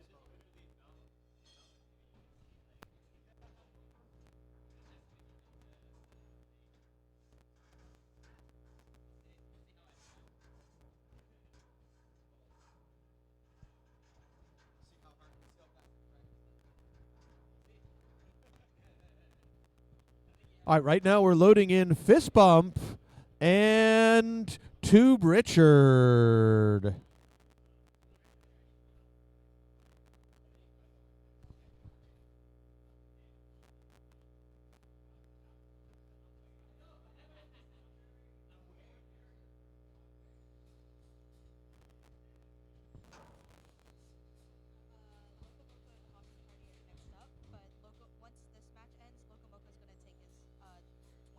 SoCal. I'm just trying to find the website again. What does that say? Or did I make a typo? Fights.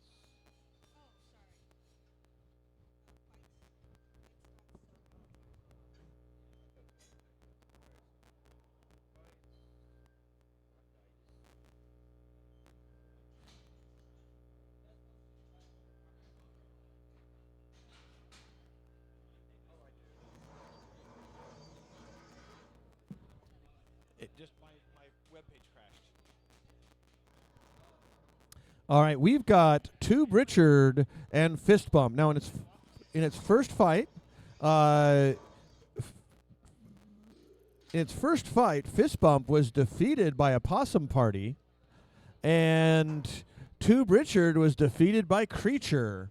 So both of these robots have suffered previous defeat at the hands of bands of wild animals. We're gonna see.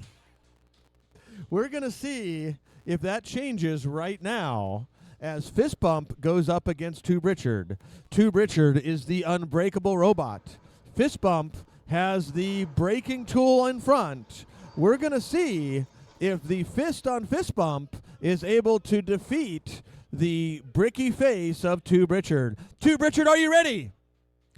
Tube Richard is ready. Fist Bump, are you ready? Field Control, are you ready? 3, 2, 1, fight! All right, and Fist Bump is spinning up. And the two robots jockeying for control. And a nice hit. Oh, no, a nice hit on Tube Richard. And the pulley came shooting off as it is ejected from the robot. So Tube Richard now bullying Fist Bump as Fist Bump gets pushed into the rail for 5, 4, 3, 2, 1, and backing off. Fist Bump not done yet, though, and Fist Bump momentarily upside down, but Tube Richard is going to try to change that. And Fist Bump pushed into the rail for 5, 4, 3, 2, 1, and backing off. And Fist Bump managing to get unstuck, but Tube Richard trying to stick Fist Bump into the jaws of doom on that left corner.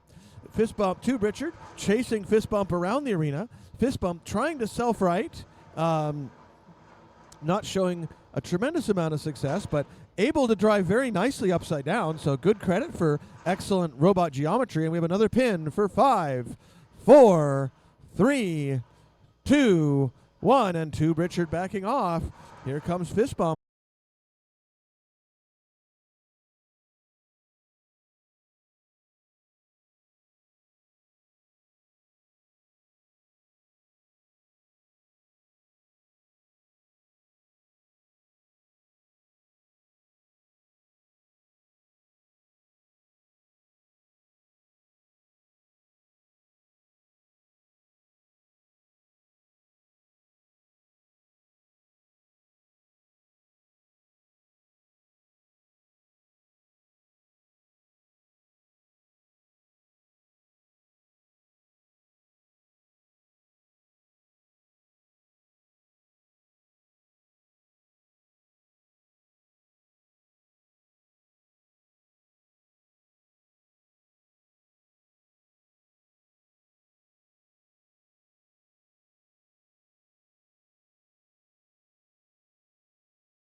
Baphomet team.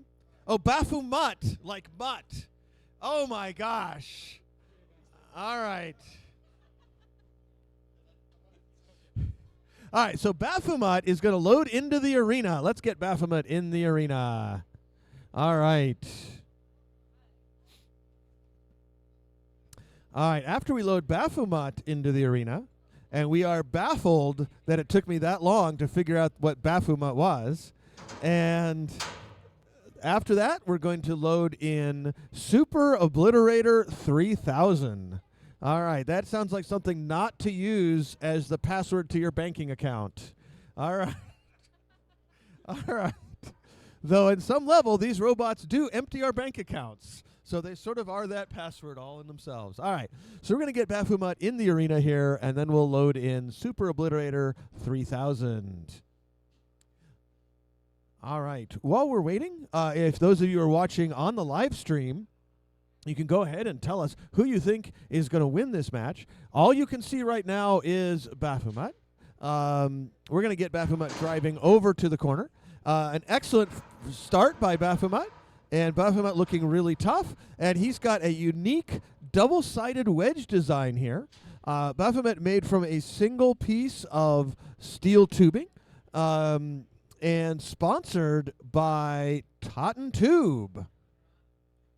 All right. We've got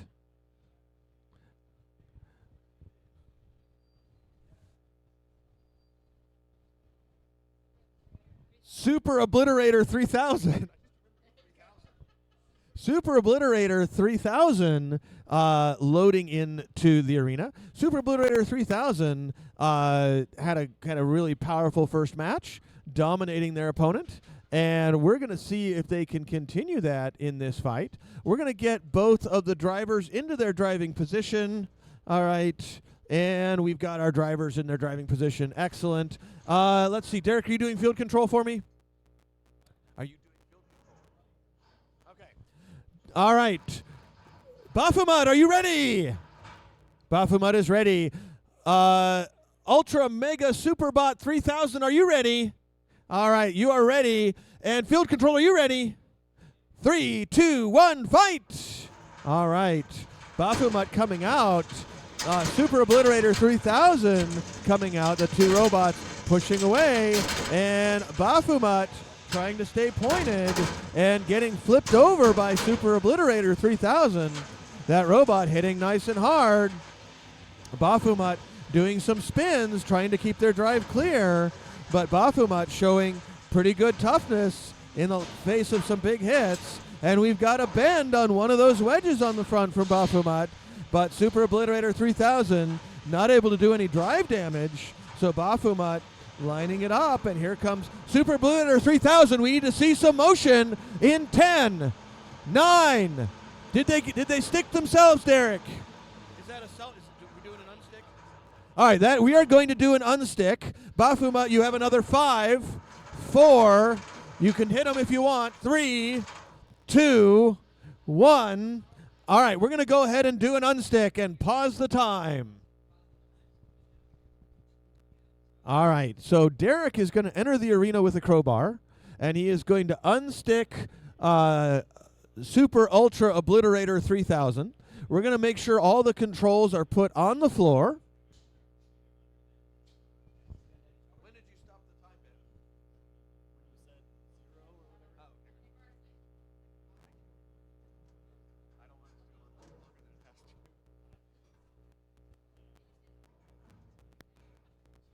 to. All right, I think Super Ultra Obliterator 3000 has been unstuck. And Baphomet has got themselves in a ready position to deal with the with the assault of their opponent. All right. Okay. Field control, are we ready? 3, 2, 1, fight!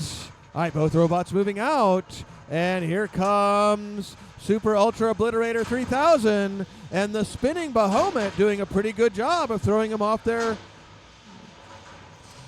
And we've got some sparks flying. And Baphomet trying to keep their backside. And we have another stick. All right, at this point, they have pinned themselves for a second time, so they need to get themselves out in 10, 9, 8, 7, 6, 5, 4, 3. Can they do it? 2, 1. And our winner is, can he move, is Bahamut. All right. So, a very careful match. Both robots will be back. And Bahamut has some minor repairs to make. And Super Ultra 3000 is going to have to be careful of that railing. All right. Their robot fits beautifully in that slot. It's like they designed it that way. All right. We're going to get these two robots cleared out. An excellent and exciting fight. And we're going to go ahead and see none other than, I think it's time to get persistence of memory in here. I'm going to go see how Joey's doing. Joey, does it pass field test? All right, bring it to the arena.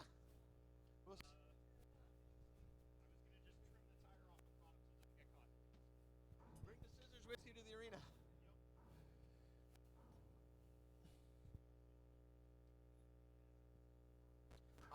I'm going to check with Wes and see if he's ready. All right, we are going to see persistence of memory coming in. Okay, you need a few more minutes. Okay, I was going to have you fight Joey first. Take it easy on you. But you need more time. If you want, Coleman and I are both pretty ready. I just want to say somewhat in order. Yeah. But I've got other fights I can run. Yeah. Okay, so we'll have.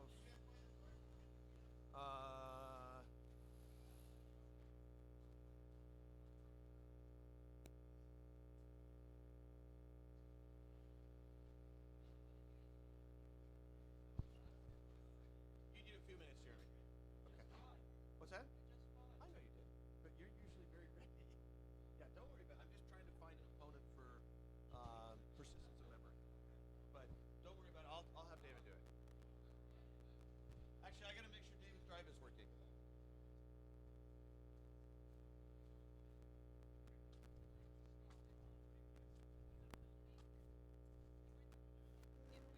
David, what did you get through? He didn't work on it yet. Oh, okay. That's fine. All right, we don't have an opponent for you, Joey. That's fine. Pull out first.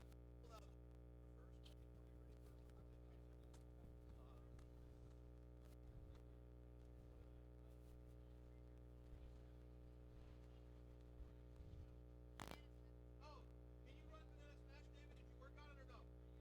Okay, work on it. How much time do you want to pull out?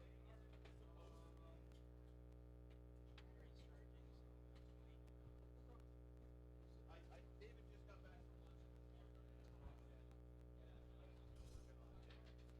You are the most ready? Yeah, I would like to fight Joey before David gets to Joey. Me too. Okay, cool. So, about 20 minutes.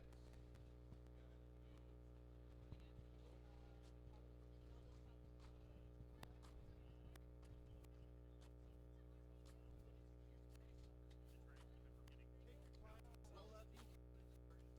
Okay. You can roll out first, and then we'll do probably dad, and then take your time, relax. I know, but take your half hour is what I'm saying. Okay. Yeah. Okay. I too would rather that.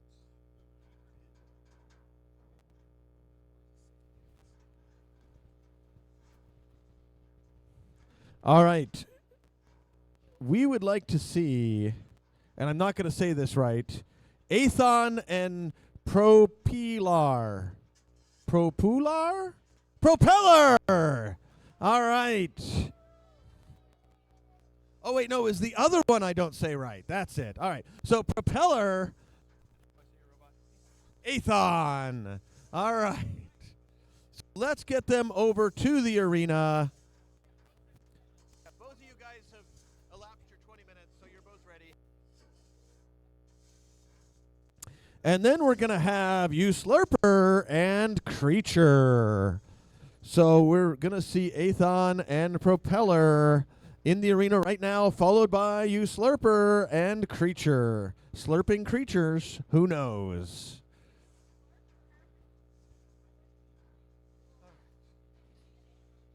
So you're still doing your long commute.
I don't want to know anymore, Joker. You don't want hot dogs? I do not want anything. What is wrong with the device? We clean it. I see. All right. Okay, we've got Propeller and Athon coming into the arena. Propeller loading in right now. Propeller is a... What would you call that? It's kind of a son of Waiachi thing, Yeah, isn't it? Waiachi robot. It's Waiachi with Omni wheels. It's a shell spinner, an open shell spinner. All right, it is an open shell spinner with Omni wheels. One of the big challenges that that shell spinners have is that sometimes the base of the robot wants to spin more than the top. And so you want to use very high traction wheels. And so they've chosen Omni wheels that are not known for their traction particularly. We're going to see how well this works for them right now. But it looks like it's spinning super nice. And we're going to get them to spin down. And we're going to load in their opponent. And, folks, this is a little bit of an inter-school rivalry. Propeller built by UCLA. Achon built by USC. So we've got a little bit of a USC versus UCLA rivalry going on here. We're going to see which school can build a better robot. All right, we need to load in. Folks, make a hole. Make a hole. We got a robot coming through. All right, we got to load in. And we're going to notice that they have changed their configuration. They've added in a plow. Now, the question is that plow high enough, or does the open frame full body spinner reach above the top of that plow? We're going to see right now. Now, I saw the USC team with rulers and meter sticks and tape measures and laser rangefinders and making some measurements. So I think they're pretty confident that they've got the height right. Yes, this is a grudge, a USC-UCLA grudge. We're going to see. The alumni in the audience are very interested in the outcome.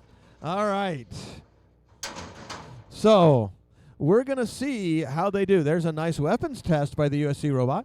And you'll notice that they have the USC team has also added some soft absorbent armor up above the top of the robot. That armor is lightweight, and it is able to soak up 1 or 2 hits. Sometimes it does have the danger that it will come detached from the robot and clog things up. But we're going to see how well that soft absorbent armor works for them. All right. USC, are you ready? USC is ready. UCLA, are you ready? All right. Field control is ready. We're going to start this fight in 3, 2, 1, fight. All right. So USC way out fast and trying to get in. and gets lined up. That weapon spinning on the USC bot. And when he spins up that weapon, the mobility decreases dramatically, but he's trying to keep Propeller cornered in the corner, and Propeller not able to spin up because of the rush. And we have a big hit tearing off one of the weapon supports on the USC bot. The USC bot, of course, has 3 more, so anything can happen. Here comes that USC bot lining up, trying to line up for another big hit. And that wedge is kind of tending to push their opponent away. Their opponent with that triangular shape. It's hard to keep pointed, and there's another big hit coming, and they've torn off another support. So 2 down, and it looks like part of the plastic has been cracked on Propeller. We're going to see. And that time, H1 missing their opponent, hitting the floor and putting a little dent in the floor. We're going to see if that was hard on the weapon of H1 as we come down to the halfway point in this weapon. So we have a tap out. We have a tap out. And who tapped out? All right, Propeller has tapped out. So we're going to go ahead and back this robot up. It looks like Propeller is not moving. All right. UCLA tapped out. You seem worried for a moment. All right, you're all wearing USC shirts. I think you guys will have won anyways. He's in damage. Next time, stand over by him so you can cheer him on where he can hear you. This year we swapped. This year we have a function spot. Not function spot. All right. So we're going to get that USC bot out of the arena. Congratulations on their big win. And Propeller has got some minor repairs to make. They're going to have to bend some supports back, put everything back together.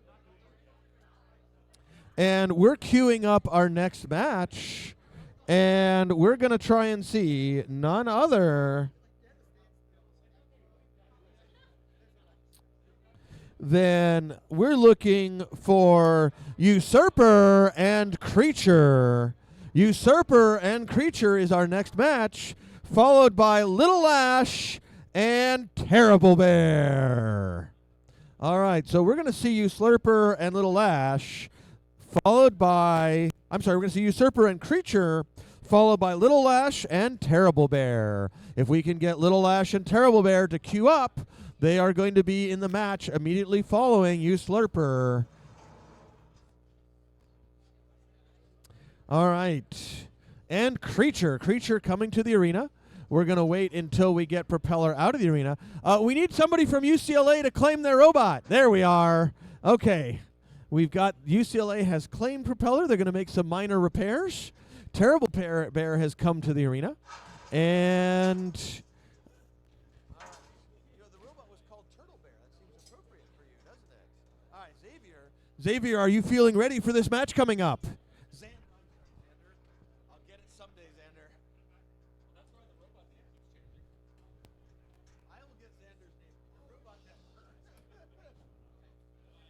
All right, we're loading in Usurper.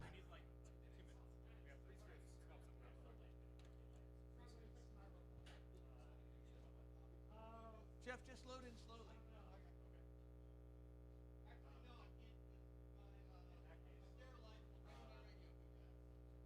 Okay. All right, we are going to run Usurper and Creature, followed by Terrible Bear and Little Ash. Terrible Bear is here.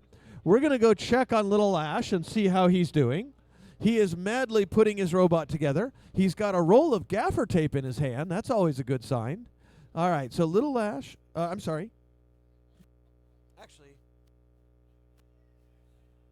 Oh, Little Ash is out there. I was going the wrong way. All right. I got Little Lash and something Mojo. I don't know. I got robots. Yeah. All right, Matt, you about ready?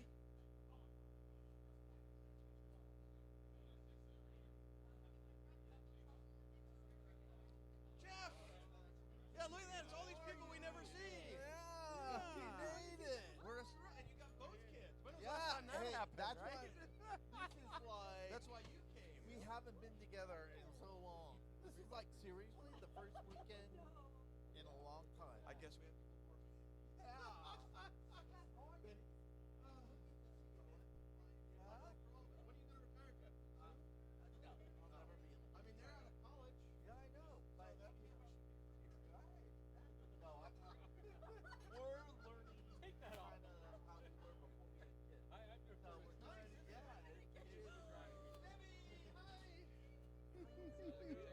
Hi, just nice to see you. Run over and see you guys.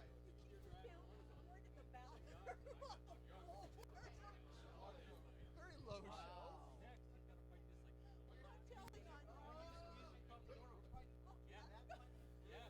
Oh my god. Yep. Yeah, that'll be the next fight. Holy cow. I think they want us to go up there. Yeah, I think they want us up there. Yeah, I'm already queued up. I'm waiting on you, bud. All right. We got perfect timing. All right, Little Lash is coming to the arena, and they're gonna go up against Terrible Bear.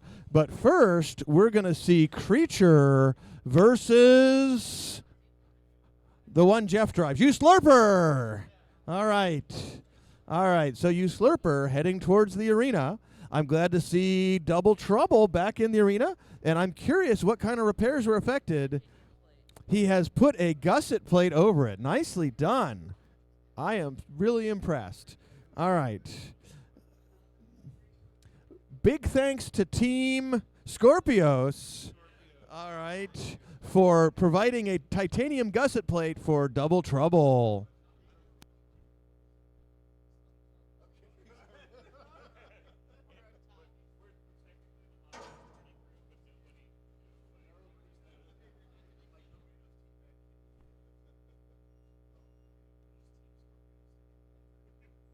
All right, so we've got Slurper loading into the arena, Creature right behind them.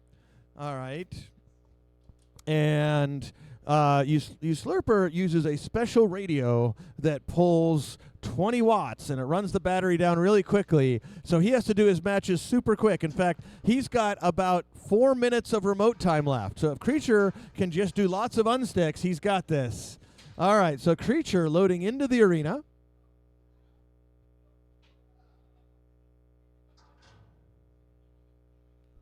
How's your robot doing, Zach?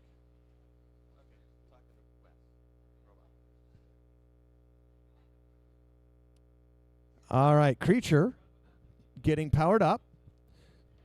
Now you'll notice, folks, Creature has a front lifting mechanism, and Creature has got special spiked top armor designed to absorb the blows from the hammer saw on Slurper. Now, Slurper, it looks like, is running carbon fiber front wedges there, or not wedges exactly, but top armor. And it looks like are those TPU uprights? Okay. So he's got TPU uprights. That's interesting. We're going to see how well that works out.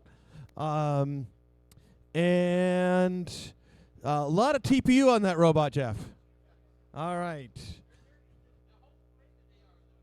It's got an AR frame under a lot of TPU armor. All right. So there is some stiffness in there.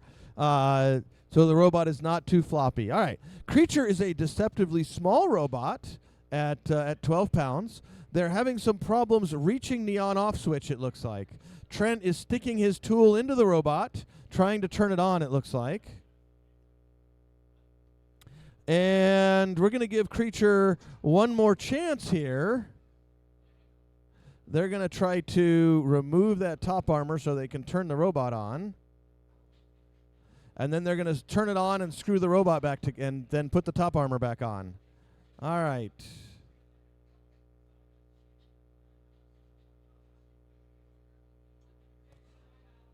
They're going to take their time out. All right. Sorry about that, Jeff. We're going to have to pull Slurper out, and Creature is going to take their time out. So I'm going to get we're going to go ahead and set a 20-minute timer for them for their timeout. I'm going to assume you just said a 20-minute. All right. All right. So we've got a 20-minute timer on that fight. So we're going to bring Little Lash and Terrible Bear into the arena. All right, we have two boy wonders. We've got Matthew Vasquez, who started driving when he was about Xander's age. And we've got Xander, who is Xander's age. All right. So we've got a current champion and a future champion going head-to-head right here with Terrible Bear and Little Lash. All right, Matt Vasquez loading Little Lash into the arena. And this robot looked really strong during its safety tests. It is a miniature version of Whiplash, and Terrible Bear is using leftover paint from Yeti. All right. So these two robots could be a miniature version of a full-size BattleBots fight. It's not that miniature, folks, because these are full-size 30-pound robots. All right. So Little Ash facing the back way. Terrible Bear loading into the arena. Terrible Bear with a new weapon built just for this event. All right. And this weapon is what makes the robot truly terrible. It delivers terrible amounts of damage to its opponents. We're going to see how the highly armored drum spinner does against the agility and power of Little Ash. All right, this is going to be an exciting fight. All right, we're going to let Terrible Bear get its drive under it and get itself lined up. All right, it looks like Terrible Bear showing some good agility. All right, and it looks like weapon is up, and we're going to give the two, and we're going to get Jeff to give them a little bit of a driving space there in the driving box. All right. Okay. Is Little Ash ready? Little Ash is ready. Is Terrible Bear ready? All right, Terrible Bear is ready. We're going to start the field control. Are you ready? Field control is ready. We're starting this fight in 3, 2, 1, fight! All right. Terrible Bear coming out, weapon spun up. Here comes Little Ash, and the two robots going head-to-head. All right, the weapon on Terrible Bear going down briefly. And Little Ash spinning up now. Terrible Bear is bullied Little Ash up and over, but Little Ash able to self-right, and a big hit into the corner. And the two robots are in the corner, and looks like the belt on Little Ash has come off.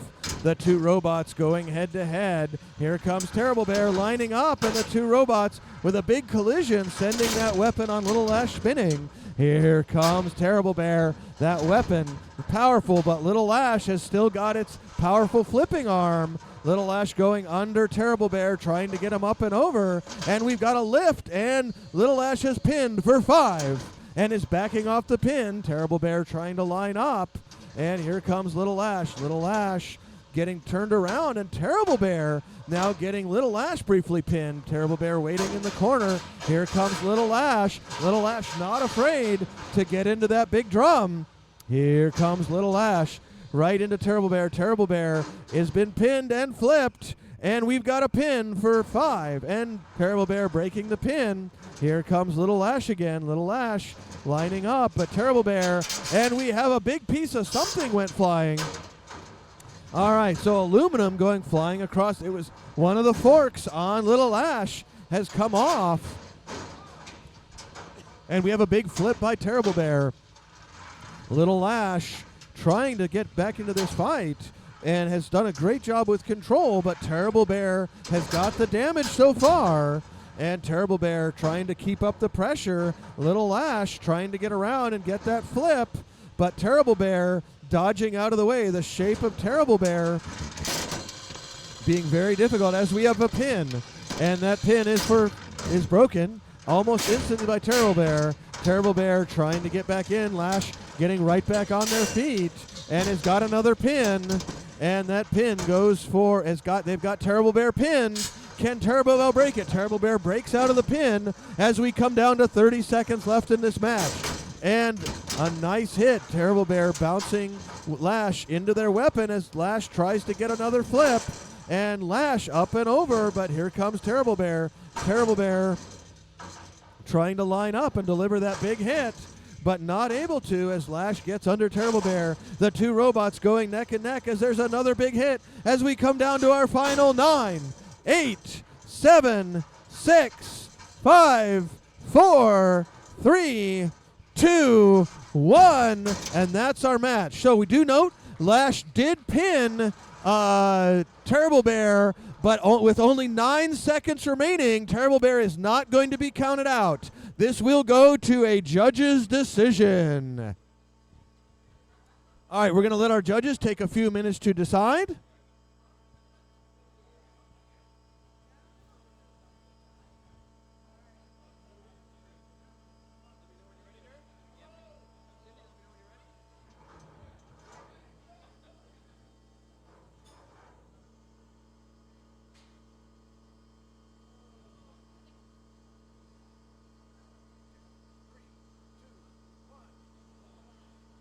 we have. All right. So, folks, the score was incredibly close. Clearly, damage went to Terrible Bear. But the judges have totaled up the points, and we have a unanimous decision for Little Ash.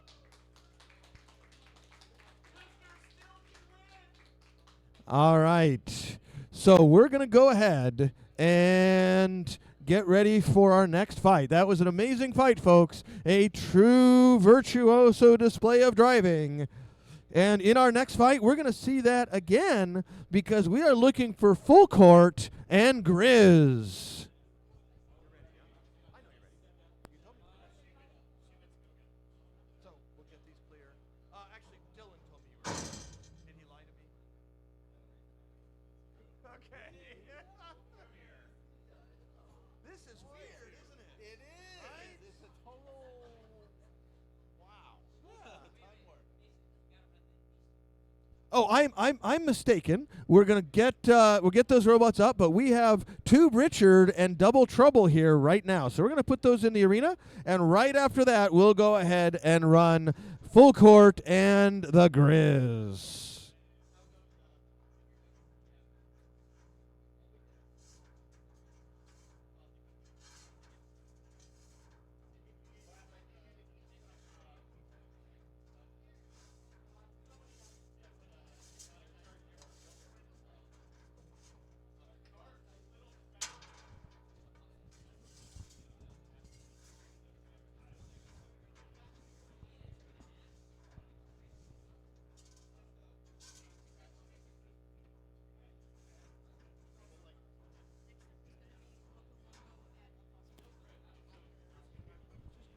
These guys queued though.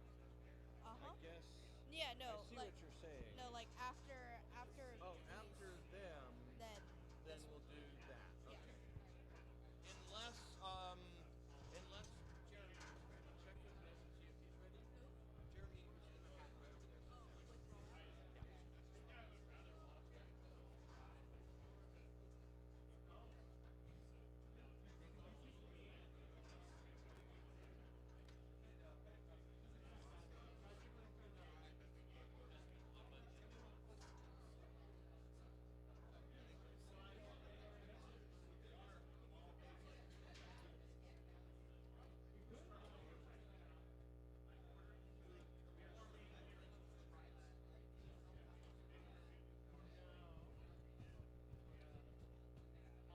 All right, we are loading in Tube Richard and Double Trouble.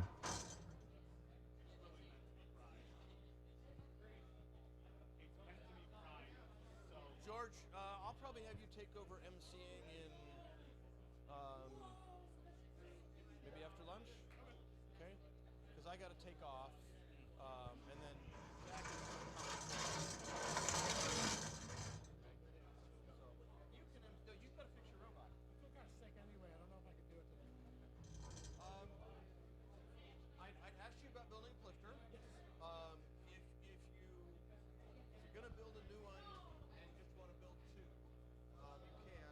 Otherwise, I know you put the CAD up, and I can just build one from the CAD. I can build one from scratch for you and actually include spares and have it all. That would be awesome. Just tell me how much money to send you. All right. I'm trying to get a lot of robots for Neo and give them to other people to drive. I can build a few, but there's so I can build probably two, maybe three, but. All right, we've got Double Trouble and Tube Richard in the arena. Double Trouble, are you ready? Double Trouble is ready. Tube Richard, are you ready? Tube Richard says, oh yeah. All right, Field Control, are you ready? 3, 2, 1, fight! Double Trouble spinning up. Tube Richard, a little bit of a false start there, having some drive trouble. Being careful to stay pointed as Double Trouble gets a big hit on Tube Richard. It looks like Tube Richard getting a pin, but taking him on a little bit of an arena tour. Double Trouble with a pin for 5, 4, 3, 2, 1. Tube Richard backing off, and It looks like Double Trouble having some mobility problems. We're going to see if Two Richard with another pin for 5, 4, 3, 2, 1. Backing off. And Double Trouble back and driving again. And it looks like another pin into the corner of doom for 5, 4, 3, 2, 1. Backing off. And Two Richard. And we're going to see if Double Trouble can move in 10, 9, 8, 7, 6, 5, 4, 3, 2, 1. We're going to roll that as an intentional stick by Creature, and they have won the match. I'm sorry, by Tube Richard. Tube Richard has won the match. Congratulations to Tube Richard. All right. All right, folks, I do want to point out the TV outside is showing the video. So if you would like to watch in comfort, there is the best seat in the house right in front of the TV outside. So you guys can take advantage of that.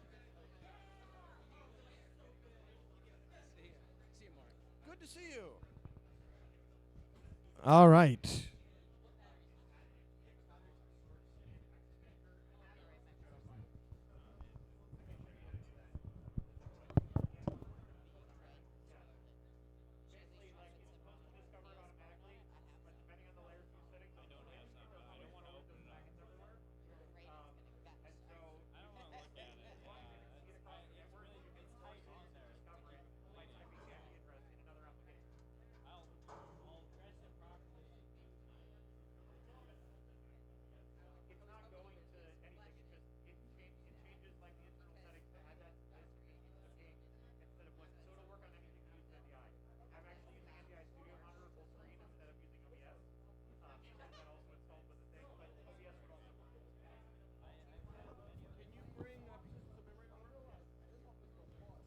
All right. So we've got an exciting match ahead of us.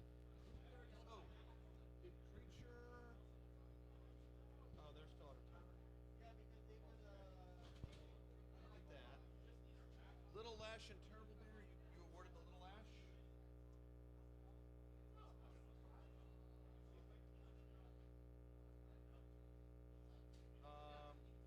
Full Court and Grizz, right? Yeah. All right, we've got Full Court and Grizz loading into the arena. Then we're going to have Loco Moco and a Possum Party right after that.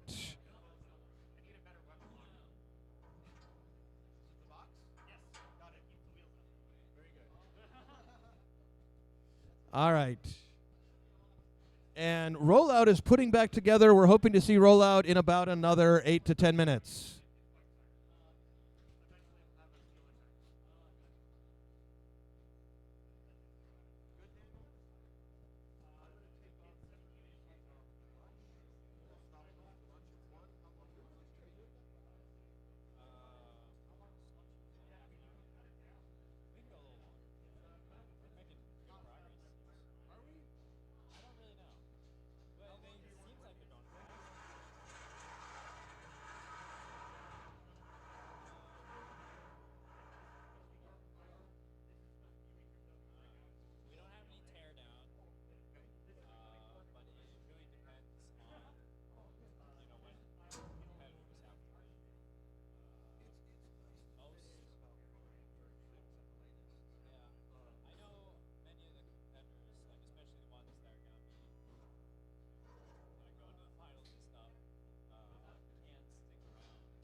All right, we've got Full Court and Grizz in the arena. Now, folks, this is going to be a powerful match. Last time we saw this happen, it did not go well for one of these two opponents.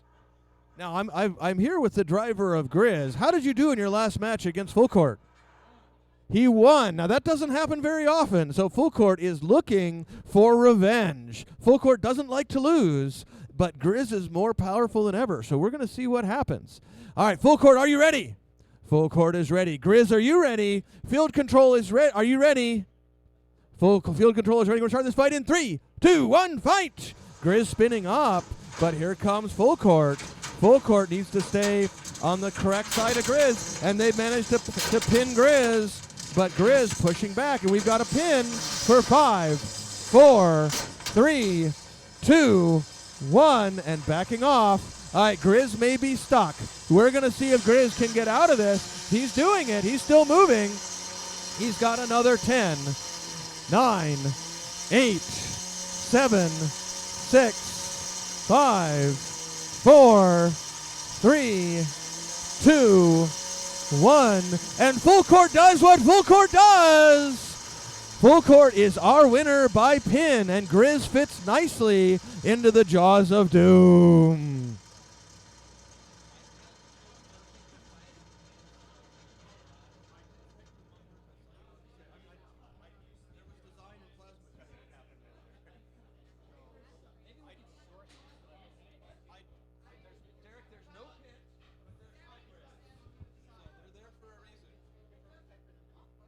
All right, congratulations to Full Court, and congratulations to the designer of those spike rails for their brilliant job in capturing that robot.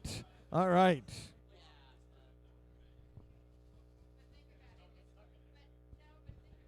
All right, so Full Court has its revenge against Grizz.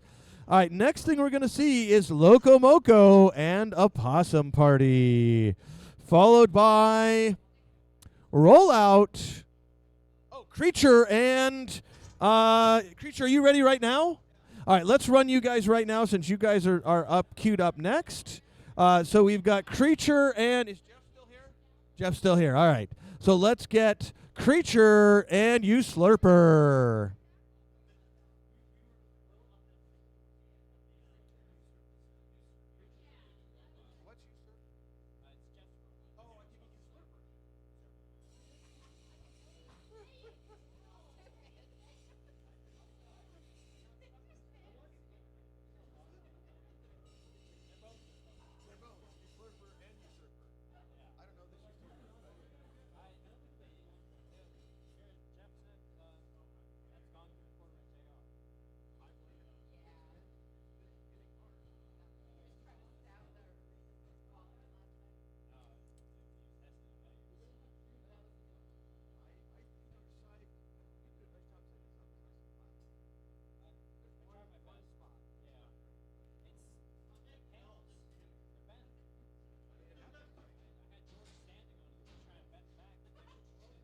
All right, folks, we want to give a big vote of thanks to the arena setup crew. Daniel is responsible for the main arena setup, and Daniel used a variety of tools to get the floor as flat as possible.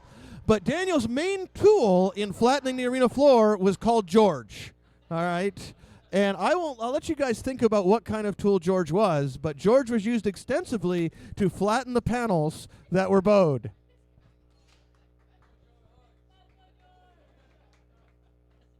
Was George a hammer? Was it a pry bar? We'll never know.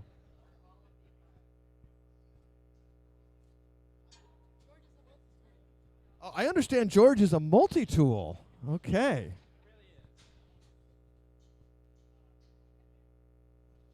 We have George to thank for the arena floor being as flat as it is.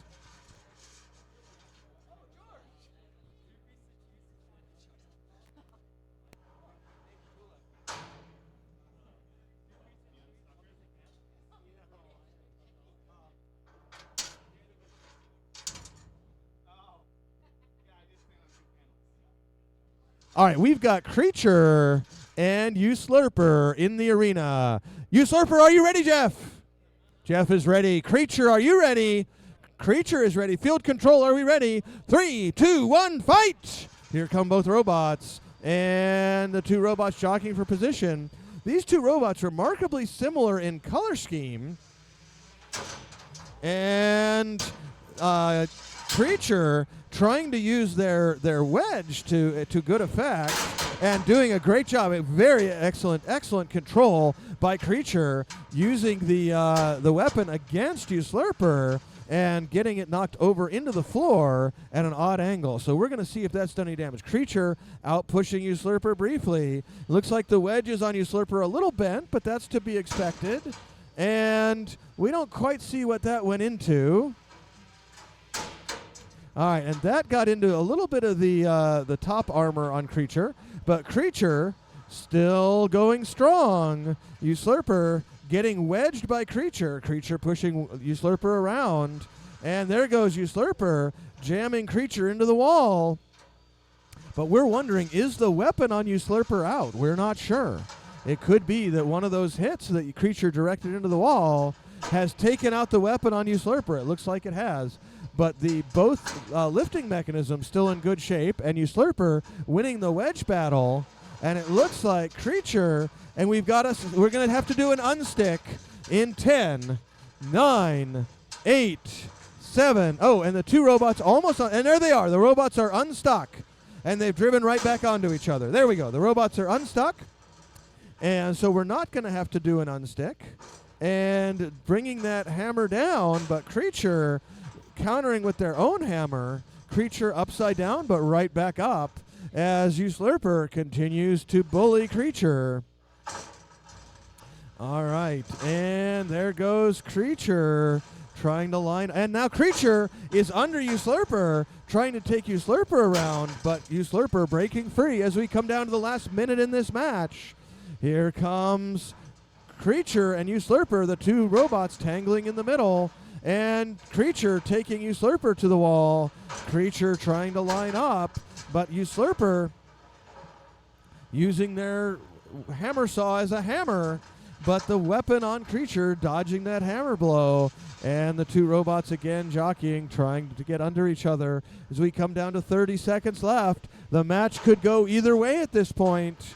But now Creature under Usurper briefly, but now Usurper taking Creature to the wall with a pin for 5, 4, 3, 2, 1, and 5 big hammer hits as Usurper backs off, and again Creature right back into the jaws of Usurper. The two robots separate as we come down to the final 5, 4, 3, 2, 1, and that's our match. All right. This is going to go to a very close judge's decision. All right, we're looking for Derek, our third judge. Oh, I've got a George. Never mind, I got George. George, are you ready to make your decision, George? George is ready. Cindy, are you ready to make your decision? All right, we're going to find out who it is.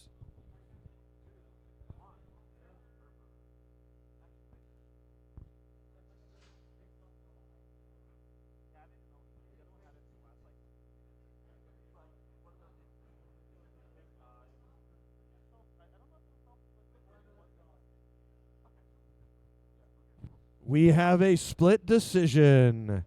The first judge voted for Creature. The second judge voted for Usurper. The third judge voted for our winner, Usurper. All right, an excellent match, carefully fought, and we're going to see both of these robots back in a future match. All right, right now we are looking for finally the long-awaited Opossum Party against their opponent, Loco Moco.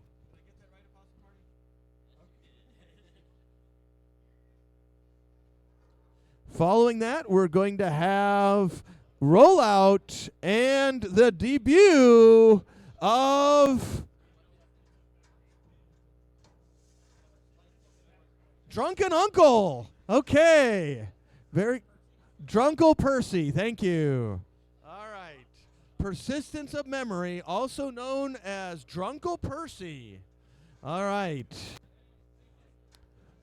So we're going to see, will it be Loco Moco? Loco Moco had a difficult first match up against the vicious Opossum Party. Now, one of Opossum Party's secrets is that one of their robots has played dead every match. We're going to see if that happens again this time, or if they decide to run all three robots. Which two of the three will it be? No one knows until it's an Opossum Party.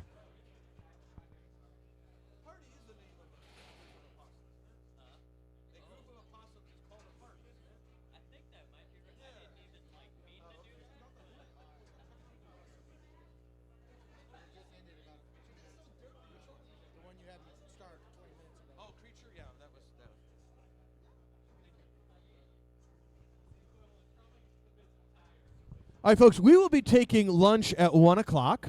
We're going to try to get 2 or 3 more matches in before we take lunch. If you are ordering food, it would be good to do it now so that you do have food. Folks, I highly recommend there's an In-N-Out about 1 mile down the road on the left, very close. There is also an El Pollo Loco in the same center, along with a... There is also a Chipotle, and we encourage you guys to do the Chipotle challenge. What is the heaviest burrito you can generate at Chipotle without paying for anything extra? The current record is 2 kilograms. Can you beat 2,000 grams for your Chipotle burrito? So you're not even in the. But you could have a second lunch. Maybe there's Chipotle in the McDonald's bag, Martin. The table would sag. All right. So, folks, if you want to order lunch, now is the time. In-N-Out, Chipotle, El Pollo Loco. There's some kind of bowl place that sells meat bowls. Frame broiler, I think it is. All of that is just down the street, about a mile. And George wants to tell you about his hot dogs. Yes, sir. Yes, sir. We got a hot dog roller serving fresh and hot dogs in the little tiny break room we have up front. They are, in fact, warm, and they are, in fact, cooked. So I understand Hot Dog Roller. E-Man had a famous robot named Hot Dog Roller, but it is not present today. This is an actual hot dog roller purchased from Costco and filled with hot dogs. We do need the hot dog roller. We do need you to eat the hot dogs, folks, because unfortunately the hot dog roller does not have enough torque to turn all the hot dogs. So we need people to help us out by eating hot dogs.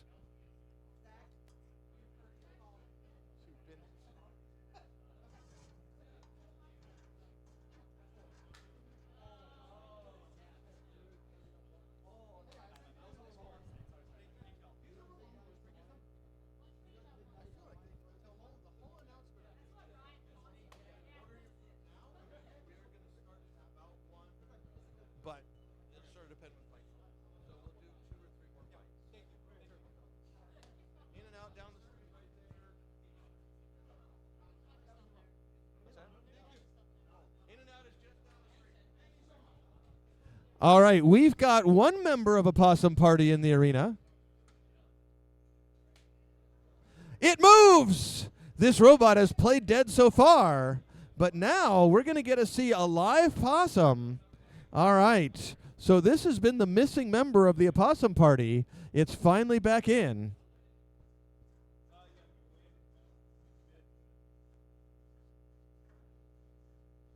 All right, will we get other opossum party members? We're about to find out.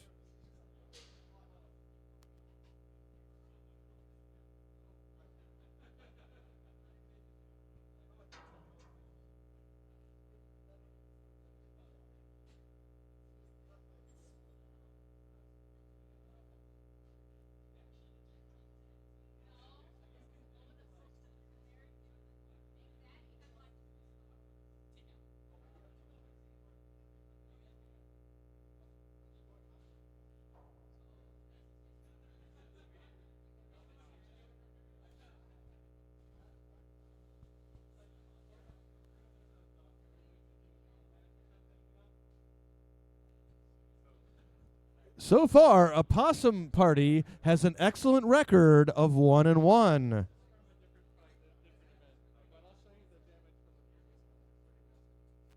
All right, so Opossum Party loading in their second possum. How many possums does it take to make a possum party? Well, apparently 3. All right, 2 possums in. And then we have special guest driver Derek about to enter with the 3rd possum. All right, I'm going to need to get our judges over here, so I'm going to need Cindy and George over for this match. What's that? I am here.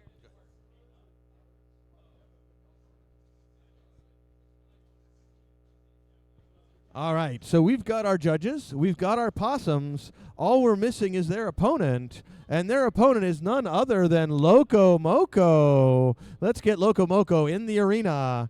Loco Moco is now with even more wedge. All right.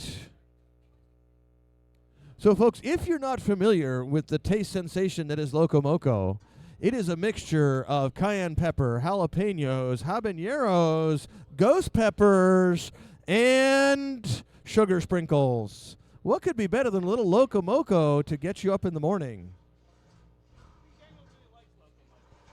Daniel really likes Loco Moco. He puts it in his breakfast cereal, he puts it on toast, and he even likes it with avocado. All right. So Loco Moco looks ready. All right, Loco Moco, are you ready over there? Loco Moco, I got a thumbs up. A possum party, are you ready? A possum party, are you ready?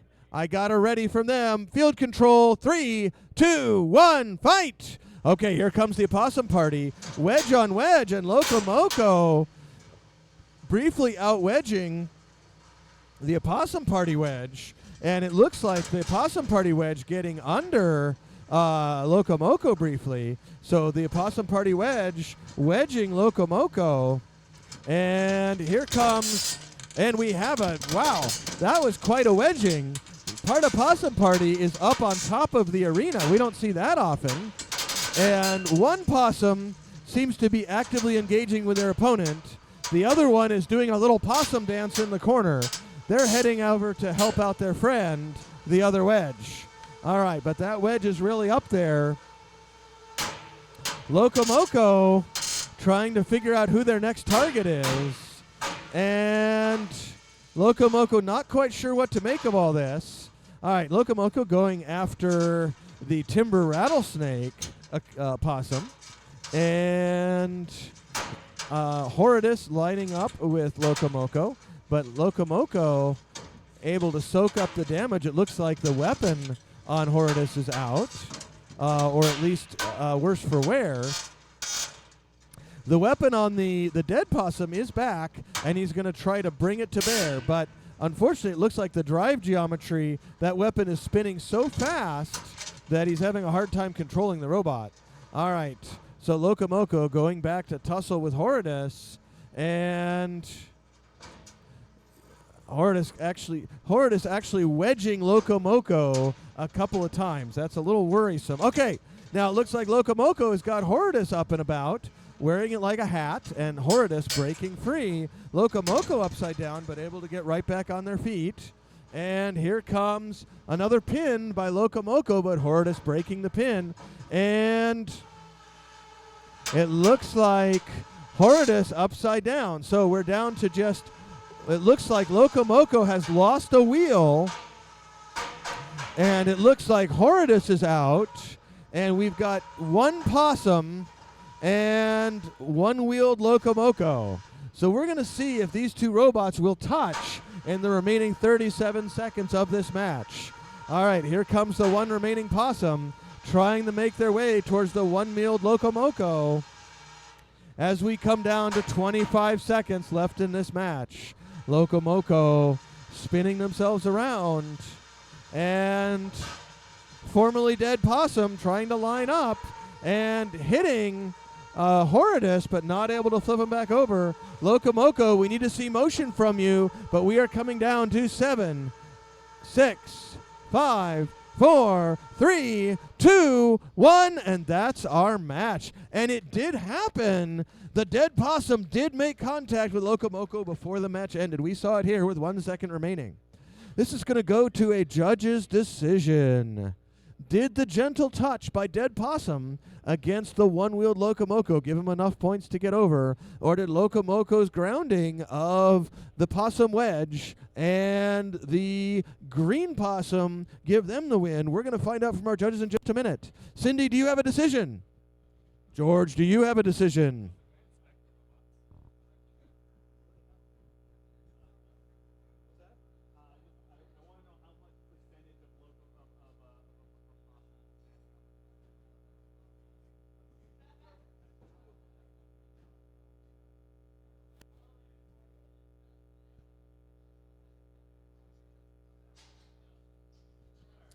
All right, we have decisions from our judges. We're going to find out what that is in just a second.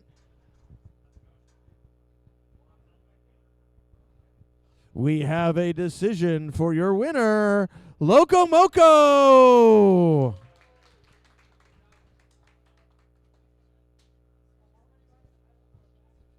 All right, we're wondering if Dadbot is ready. Looks not quite yet, not yet, but we're going to see Rollout and Drunkle Percy coming into the arena. Folks, please make space for these robots to get out of the arena, and then we do need to keep space near the door so people can load their new robots. We're going to run Rollout and Drunkle Percy, and following that,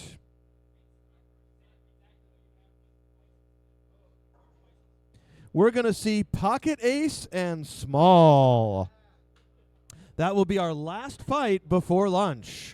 But next we've got Rollout and Drunkle Percy, followed by Pocket Ace and Small. Good to see you. All right. Just forfeited. Really? It's a roller robot. Outdrive them? You got them. You're just gonna flip them over. What? I think you should give it a shot. It has like 1 inch of lip. It's a high centering robot and it's huge. I think you. I think you can push them into the wall. All right. Don't give up so easy. I'm gonna. How have you been? Good, good. That is my favorite thing. Yeah, that big damage, I have a favorite. Yeah. That's why I gotta prioritize. It's my brother, Mike. Nice to meet you, Mike. Mason. Visiting. Yeah, I'm a fellow Mount Sac. What refugee maybe is the word. I've heard. Yes, You're still around. Good. Well, You're alive. this semester only. I don't know. It just gets worse and worse.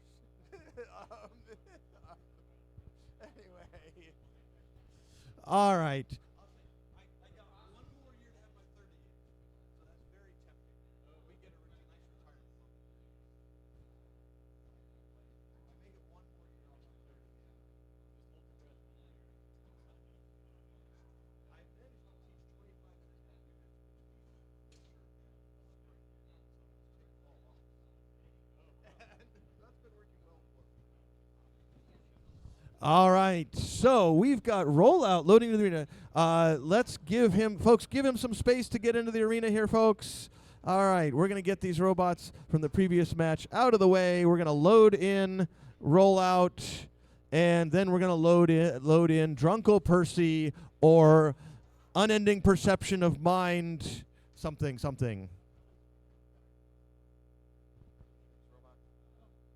Oh, Persistence of memory. It's right on the robot. Well, he made it easy. He borrowed a Sharpie. All right. So we've got Rollout loaded into the arena. This is going to be followed by Small versus their opponent, Pocket Ace. All right. Rollout in the arena.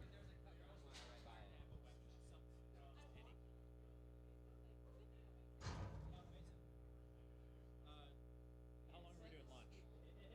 well, you were going to tell me that. 45 minutes. Let's give him half an hour. I gave people lunch warning, and I'll tell them we're going to run this match, then the small. Jeff is being here. I think I bullied him enough. Wait, so you bullied him into Adam just tapping out? Yeah. Tapping out. Against Small here? Yeah. But he doesn't have he isn't even forced to deal with Small. So he can't do anything. I think he can drive him. That robot took like my head just bounced around. Right. I think he can drive him. I think he can outdrive him. All right, so we've got a brand new robot here in Persistence of Memory. Persistence of Memory is going to be a multi-brain robot, but for now it's just a robot that drives and has tires on it. So we're excited to introduce the brand new Persistence of Mercy against Rollout. Persistence of Mercy, are you ready, Joey? Joey is ready. Rollout, are you ready? Rollout is ready. Field control, 3, 2, 1, fight! All right. So, Persistence. Okay, so I think that was smoke coming out of the robot. All right, we have a tap out. All right. So Persistence of Memory spins around really fast and shoots smoke out. All right. Very cool. We're not sure if it's lipo smoke or ESC smoke, but I'm tending to get lipo smoke from that. That's got the piquant de lipo. So folks, what I think we're going to do is we're going to take lunch early. Okay? So folks, let me get everybody out of here. We're going to start lunch a little bit early. So let's get everybody out while we get the area clear. We're going to be on lunch until 1:30. So you got 34 minutes to eat, and that'll give us time to clear lipo smoke from the arena area. All right, so folks, please enjoy your non-lipo flavored lunch. Remember, In-N-Out just down the street, El Pollo Loco down the street, along with Chipotle. There's lots of choices. And we're going to bring this robot out of the area. And folks, please try to stay out of here till we let it ventilate a little bit so we're not shortening our lifespans artificially. We need to live long and build many robots.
All right, folks, we are getting close to the end of lunch here.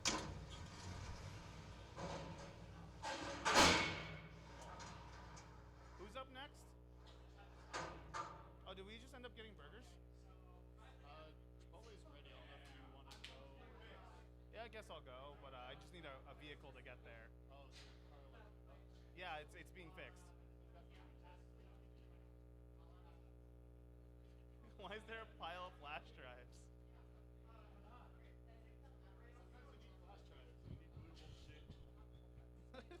You just have a handful of flash drives?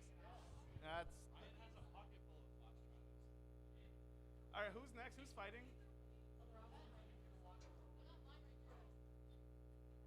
Well, you didn't see my pile. I have like a lot. Yeah.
There's a that was a little too close. Dubious little creature. Up to no good. The beast is demonic in nature. No good. Icky.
leave mine over there too.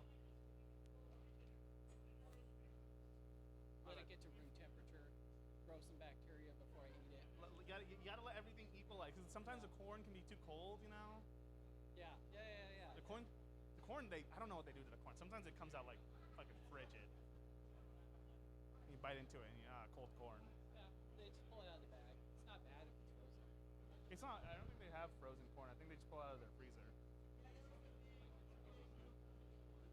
Like it's. I think it might be canned corn.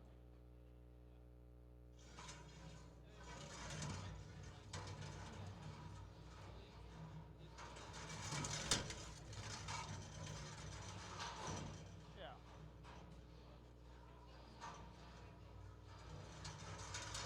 Anyways, you do know what I meant by bot ASMR, right? Not pleasant noises to listen to. I simply will not be speaking. I'm gonna do it robo game Rob style. I'll be like, no. Yeah, be like, that robot got behind the other robot, and you gotta release your pin in. You could try to like give that to Diana. Oh, we could give it to Diana. Scan the microphone. You want to announce? Tired. Monotone Rob. People an opportunity. We gotta prepare for Rob's robo game. You're exciting to listen to. Zach is exciting to listen to. Wes is also. Wes is building a robot. He can commentate while Yeah, he'll be probably 95% right.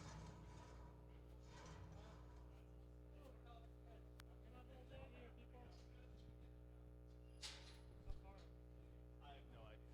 I have not been. How far have we been? Who's in charge? Yeah, this is Daniel's. He's the one that breaks us from lunch.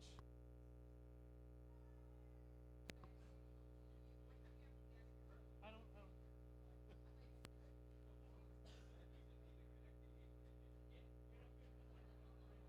Yeah, just fork your repo. Wow. Trent probably has forks. I'll go check it.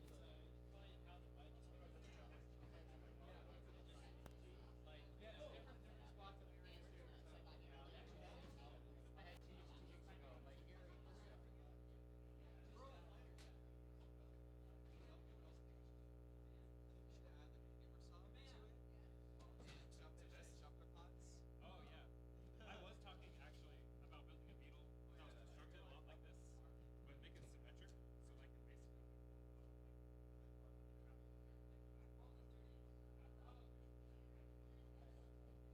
What?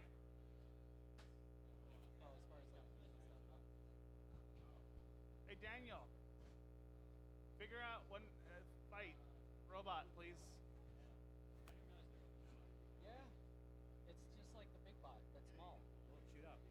I didn't realize the big ones were aluminum. Well, it's interesting. They have a threaded bushing here. See you, Mason. Thank you, Daniel, for setting all this up. I'm going to take Yeah. care of it all. Good job. All right. I'm just going to MC and then Zach. Which Zach? Fuzzy Zach. He's coming back? Cool. So he's going to come back and Start finding me robots to fight. Creature and Locomoco. Creature needs to charge batteries, though. I'll ask Okay, him then now. find somebody else. They're obviously not ready.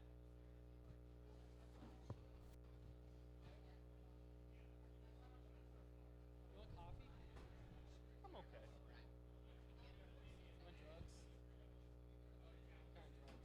I'm looking at those Percocets real hard. I don't have Percocets. I have Percocets. I have muscle relaxers. That's probably too much.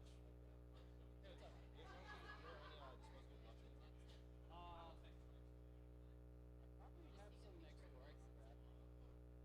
Yeah. Did you guys like, USC needs some. Oh.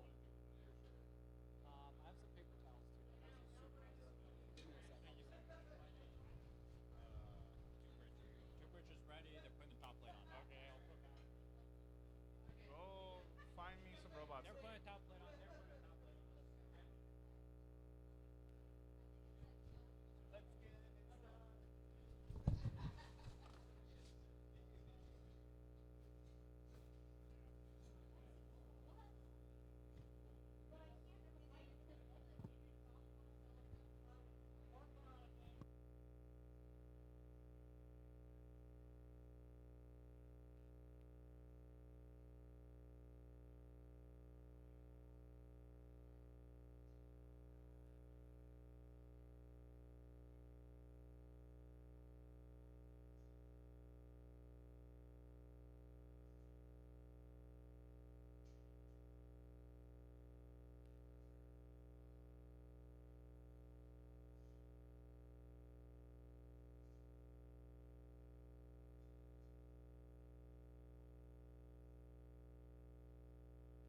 All right, folks, we're getting ready to start our matches soon. Trent, who do we have in the arena? We have Driz and Tube Richard inside the arena. No, they're getting queued up. Call them to the arena. George, come on. Hey, that's what Trent told me. Trent told me you were in the arena. I asked who was in the arena. I don't think either of you heard each other. You have one eye, not one ear. Man, shake that cloud. I'm just kidding.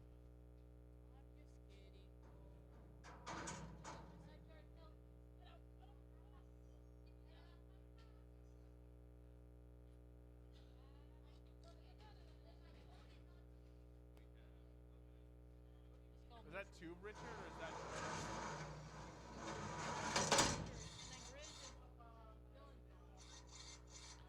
Dylan, your opponent is in the arena.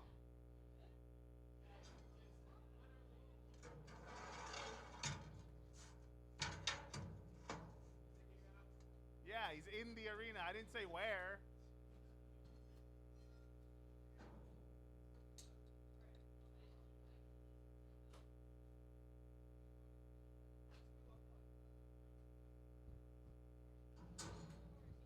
Oh. Okay. Zenny, did you pick that?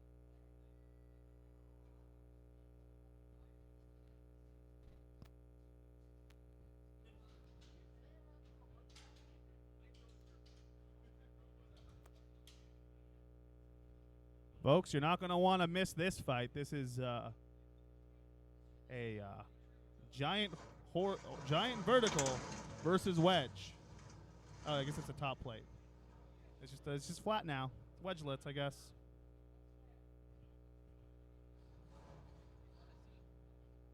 I think these might be Derek's. His head is a little bigger than mine.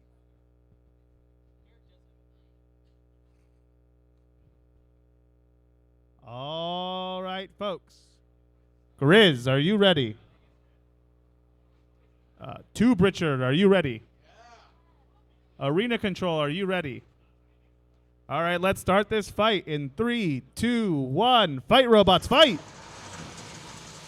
We see a powerful clash in the middle as the robots start to engage each other. And Tube Richard seems to be out for the count. Can we start our count? 10.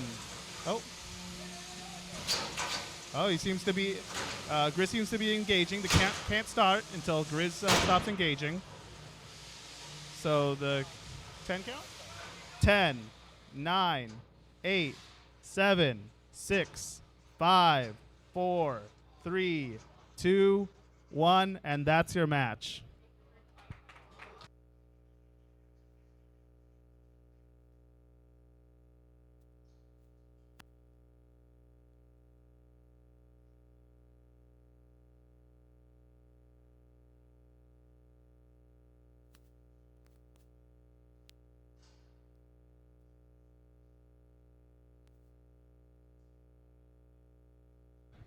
What an exciting match, folks. A total of 39 seconds. Yeah, that was a hard hit, that last one.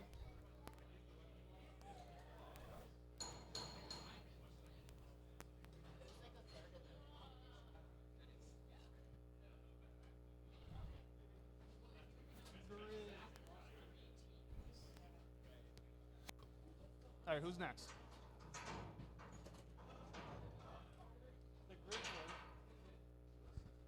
That was the Grizzler leaving the arena. He needs to make repairs in 20 minutes when we will be back to fight again. Unoriginal Sin and Super Obliterator. Hey, look, there's an unoriginal sin and a super obliterator here. We should fight them. Wow.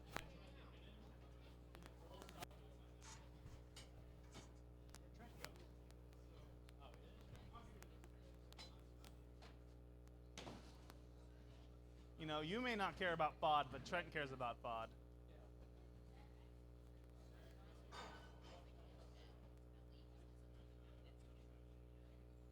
Can we do a magnet test before he starts the match?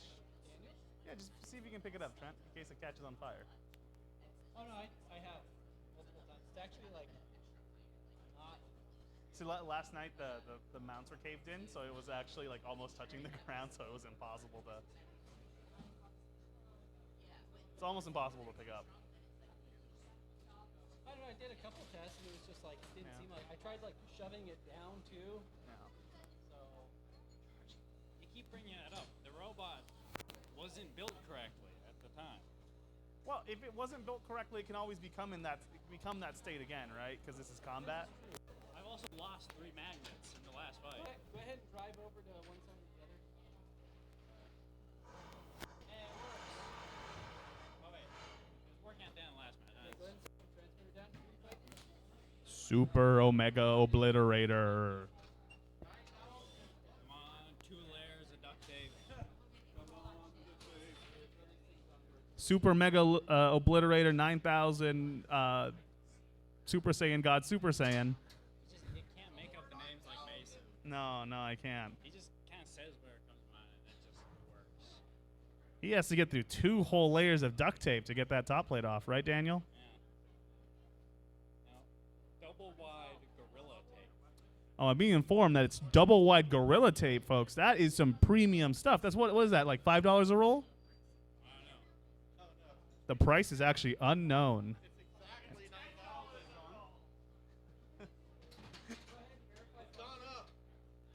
That's right, folks. You're hearing it now. Inflation has gotten out of control. It is $10 a roll. I guess it is double wide, so I guess it makes sense it's double the price.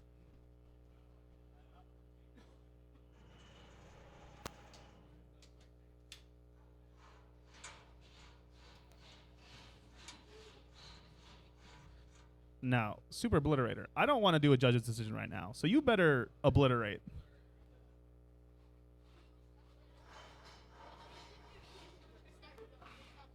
All right. Unoriginal Robot, are you ready? Daniel? He's ready. Omega Obliterator, are you ready? All right. Arena Control, are you ready? All right, folks, let's get this fight started in 3, 2, 1. Fight, robots, fight! Now we can see Original Sin Mark II is trying to get under there, but the front forklifts there seem to be propping him up every time he tries. However, ooh, that was a nice chunk taken out of his center forklift. Let's see if we can do that again.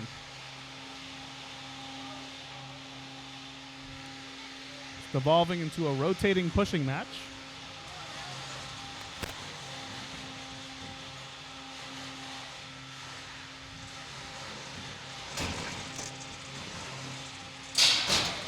And that's battery out. Battery out. That's the plan. We could have just. The arena would like to remind the opponents you can tap out at the start of the match. You don't need to get obliterated. I think there's 3 top light screens made now. No, there's only duct tape that time. My brother in Christ, you cannot secure a top plate with only duct tape. I wasn't supposed to win. Just tap. Well, you were really good at that one. You know we have a system for that, right? It's called tapping out. Are you aware? I tapped out. But you could have just tapped the glass like a normal human being. But this was fun. But this caused damage. Damage costs money. Welder and hot glue. And more duct. While grinder and paint makes the welder a ain't. Also, I don't think it can fix the sure that's bend. still fully functional. Also, now I don't have to dig in there for the power switches. I can just reach in there, unplug the batteries. Daniel, your mind still amazes me how you can think that this is a good thing. It doesn't matter that the switches were stuffed inside now.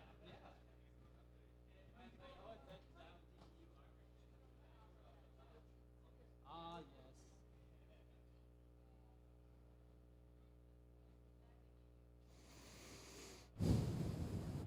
Very cool. That's like exactly according to plan. Thank you, Trent. Very cool comments. You have your little cocoon strap Now, folks, we're still missing some robots up here.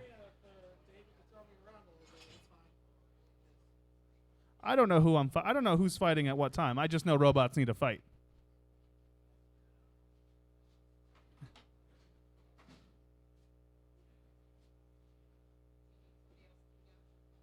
Yeah, we're. I don't know. I don't know where. I don't know. I don't. Start right here. You just did losers bracket for that one. Mhm.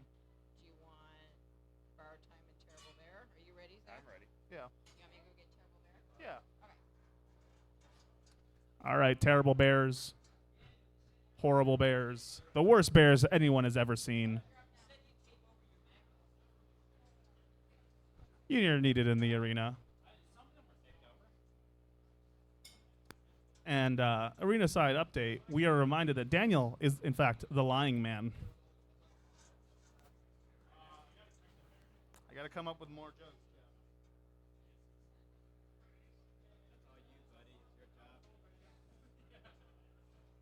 I mean, you are a clown. So, I haven't been informed by Jeff Waters here, who I do judge his competitions for, that I am, in fact, a clown. He's not wrong.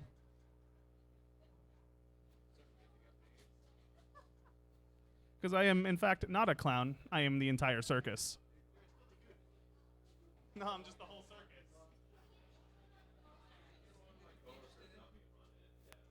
Are you? Let me know. I'll pay you. Are you- I can get the material. Are you rolling up some? Those are, yeah, I've got four sticks. You should eat some of the more sticks that you got. There, you got a I ate one of them actually. Very dry. Well, I mean, they haven't been on there since like 12. So, what time is it? I don't know. Honestly, I'm so glad that you said 12. I was not surprised if you had said, oh, they put that over that I just ate it week but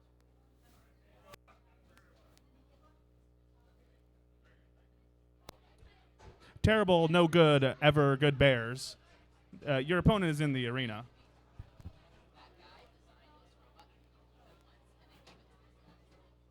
Lent it to us.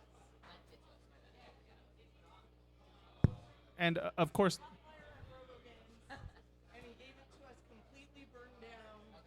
And we had like Just resurrected it. pretty much.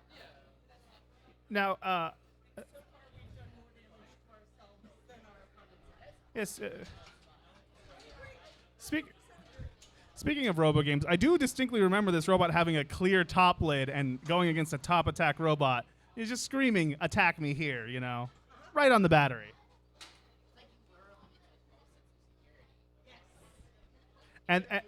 And then you catch on fire. Well, Don't give away our secret. Yeah, I'm bored. I'm trying to. I can tell. You're still mic'd. No, the people need to know. So, folks, this is two powerful drum spinners. Terrible, no good, everlasting bears versus time borrowed, time wasted, borrowed time. I'm going to tap 2 in a blue and counterspell that. All right, folks. Terrible Bears, are you ready? Oh. All right, Borrow Time, are you ready? All right, Arena, are you ready? All right, folks, let's start this robot fight in 3, 2, 1. Fight, robots, fight! All right, we see a little slightly slow spin up, and the Terrible Bears seem to have ignited the fire underneath the... oh, there goes a chain, folks. And it looks like Terrible Bears' weapon is down. Unfortunately, they seem to have spat a chain out. Or, no, their weapon... I don't know. I don't know where the chain came from. Hope it's not important. Let's see if Borrowed Time's weapon will spin back up. I mean, last time it got hit, it worked.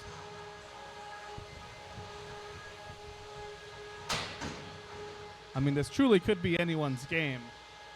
Other than the fact that borrowed time did stop moving there for a second. All right, it seems to be unstuck again.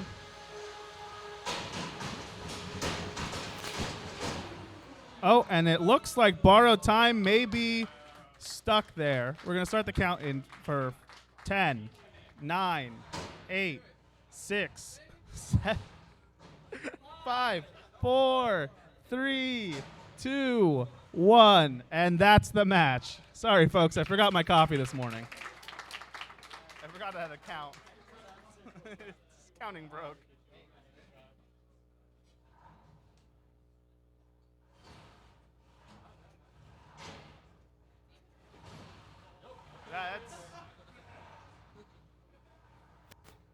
Was that your bell or their That was our chain? chain, yeah. Okay. Unfortunate.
So a little bit more lore on this robot, apparently. The robot legend Ray Billings constructed this at one point. This is all his fault. Zach and Diana, they didn't do this. It was just all Ray Billings.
All right, Apollo and Tornado of Souls. We need to start loading into the arena.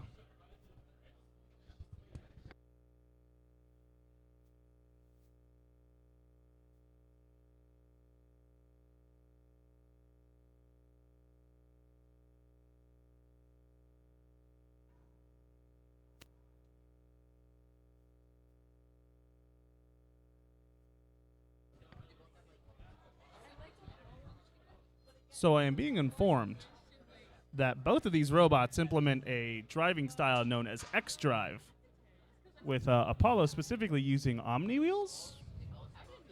Oh, they both have Omni wheels. Well, folks, it looks like nobody's going to be planted to the ground in this one.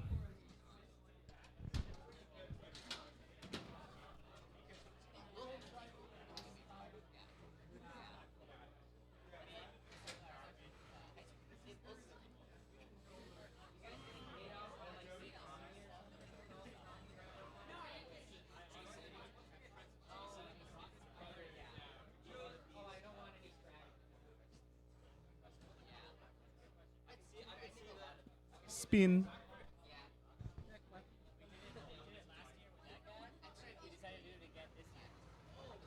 Your weapon's backwards.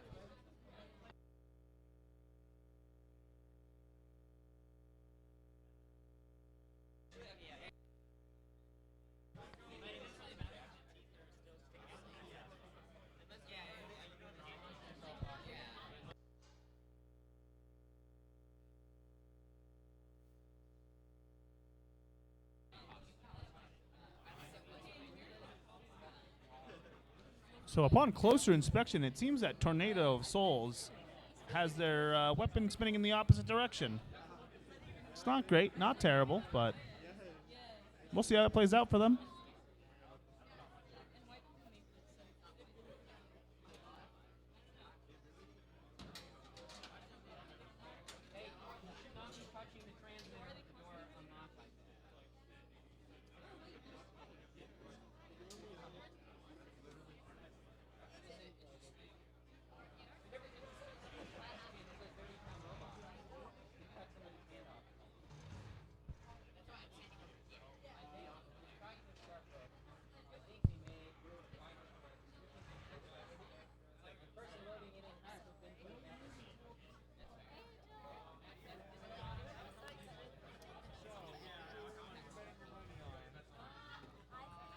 All right, folks, we have another exciting 30-pound match in the box. We have Tornado on that side of the arena and Apollo on the other.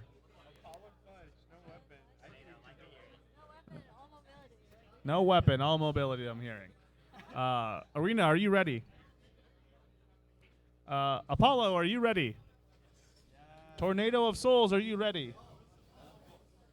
All right, folks, let's get this fight started in 3, 2, 1. Fight, robots, fight! We're seeing some fancy dancing from Tornado. Let's see if it pays out for them. Oh, it looks like Apollo is having some facing issues. It kind of looks like a dog in this configuration. Is it going to bark? Is it going to... Are we going to see some movement from both of these robots? Oh, it looks like they're trying to dare them to hit them. Oh, that aggressive tapping. Oh, my God. The humanity. This is truly a match of all time. And it seems like Apollo is hitting itself on the arena. You know, it's really taking its aggression out. They seem to be dancing in some sort of weird way. This dog type creature sure is trying. I think they're trying to hit each other. I'm not exactly sure.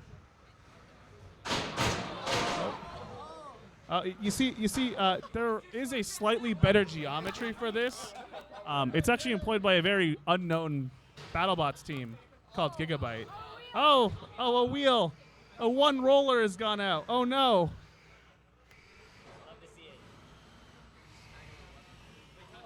Oh, it looks like the dog may be getting height center on its own roller.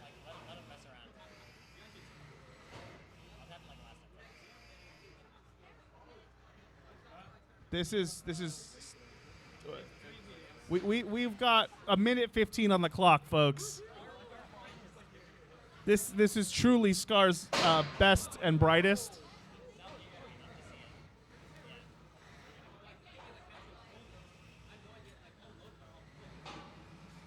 I am hearing that Tornado is on flipped controls. They're just going to keep inputting things until the robot spins itself to death. Oh, the dog's snout is spinning. And then it goes back. This is going to be a real tough one to judge here. I mean, one of them surely is missing part of a wheel, but that wheel is still functional. Oh, that's something. Tornado is trying something. There's 30 seconds left in this match. I'm getting used to it. It's hard because one of the wheels is out. All right. Oh, and we have a tap out by this is Apollo. Oh, the humanity. You know, there's easier ways to get driving practice, you know. You could just ask.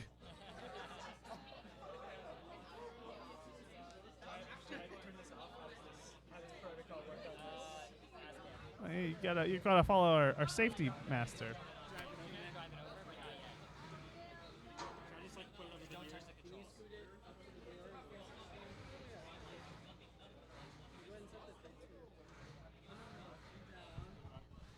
Scar would like to remind you that testing is free and costs no money to the end user at all.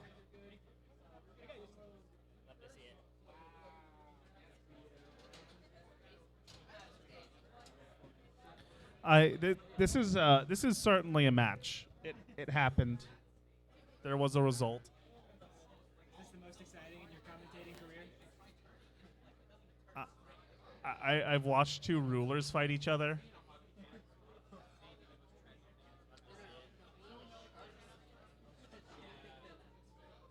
I mean, by Norwalk standards, that's a real boring Super fight. exciting.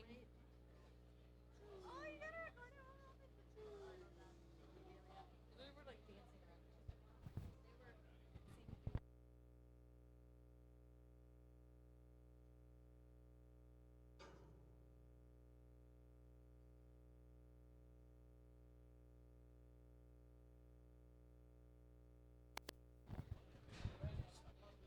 All right, Daniel, who's next? Who's next on the chopping block? I need more robot fights. I need more robot fights. One robot fight is never enough.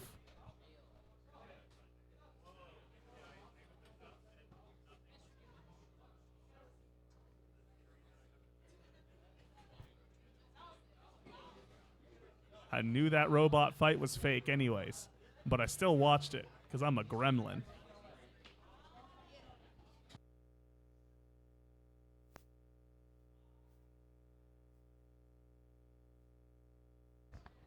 And now we're going to our expert commentating committee. Wes, what'd you think of that fight? Riveting. Riveting and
it seems like David is itching for a fight. Maybe if he puts his robot on the Q table, he might fight. All right, well, who's your opponent? We can harass him. All right, go put your robot on the Q table. It's like across from the Q table. There's too many humans in the way. I can't get in. Then go ask Trent that you want to fight. Go tell him you want to fight. No, you tell him.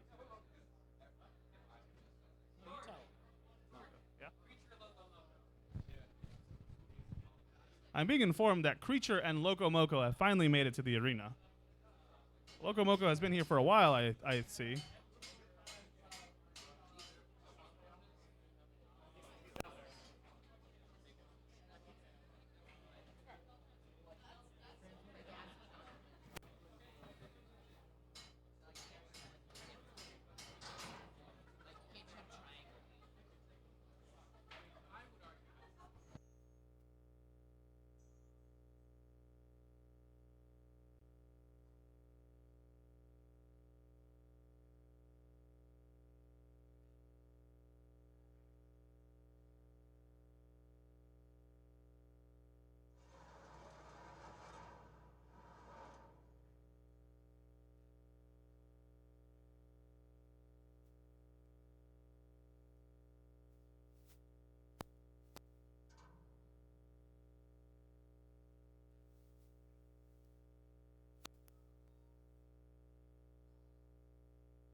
We can see, is that Loco Moco?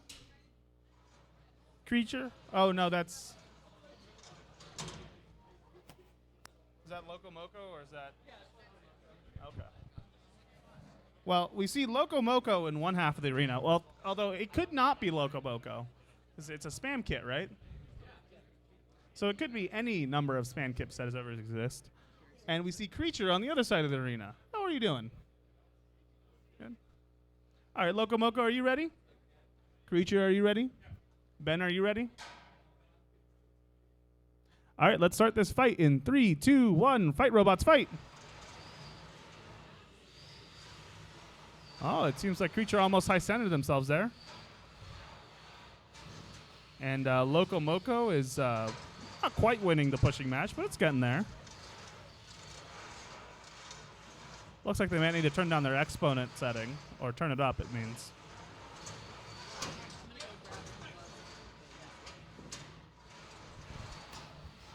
Seeing some impressive driving from these controlling robots. Maybe we can get some aggressive tapping from Creature.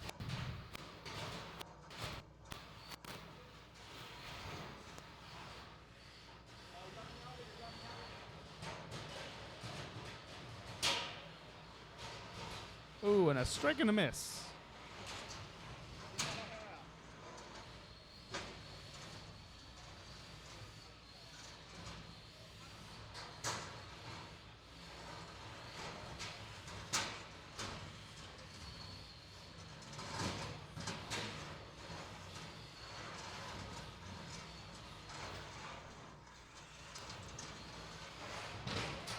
Ooh. Yo, maybe we can get some aggressive taps in there. 5, 4, 3, 2, 1, release.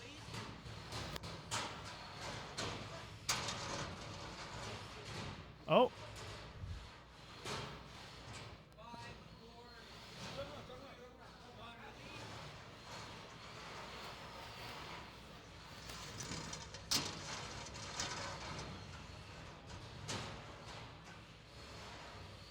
It seems that Creature can't quite get their forks underneath the wedge.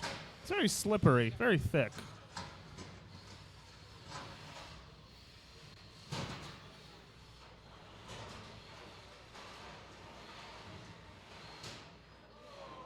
Oh, and it looks like Loco Moco has gotten themselves stuck. If we could pause the timer there for a second. Pause the timer.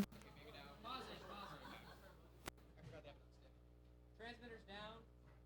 Yeah, it seems that they stuck themselves. The extra little push by Creature did not really seem to move them from their original position.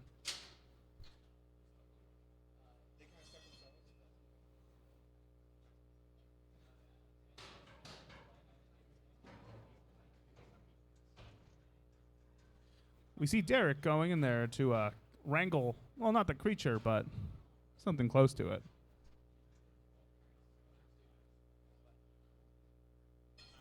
All right, with the bots now unstuck, we're ready to resume this fight as soon as Derek closes the doors. All right, and we're going to start the fight in 3, 2, 1. Fight, robots, fight. And Creature got themselves stuck. All right, pause the time. No, that seems like they've gotten themselves unstuck. They might have been too a little aggressive off the bat there and jumped the gun, so to say. Oh, and that's another pin by Creature. Release. It seems. Oh no, they got him off. All right, I'm gonna need to see some movement from Creature, from Loco Moco. All right, we're gonna have to count you out in 10, 9, 8. Oh, I guess it's going to the judge's decision because you touched him in the last 10 seconds. If you didn't touch him, he would have been counted out because he's not moving. Unfortunate. Well, that's the match. Back to the door.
All right, it seems like we might need to confer with our elite panel of judges to decide who won there, even though it was quite close at the end.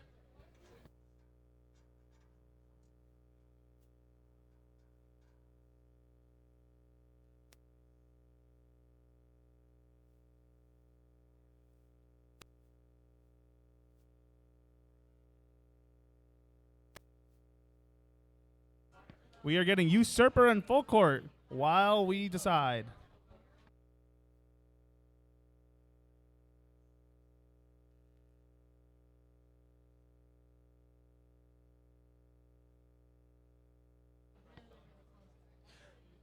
So we have a split decision.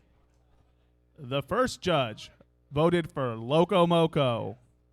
The second judge voted for Creature.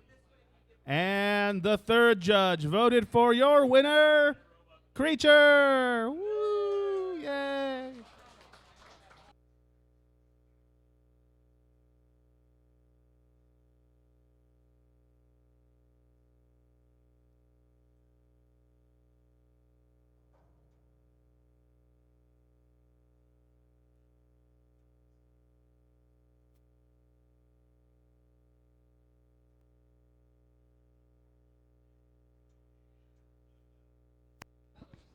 So Jeff Waters has uttered our quote of the day. We have the most forks in a match today. How many forks are you running, Jeff? 5. He has 5 forks. And I count. Not yet. And Coleman, how many forks do you have? He has 10 forks. 15 forks. 15 forks. Pretty hard for someone going to public school. I cannot repeat that on the mic, Jeff. I'm sorry. It was quite funny. I may have to punch your. Where's your ID so I can punch it? I'll give you a red demerit mark. Not again. Yeah, no. As a judge, I'm proactively deciding you're gonna lose this, so you have to win. Prove me wrong, Jeff.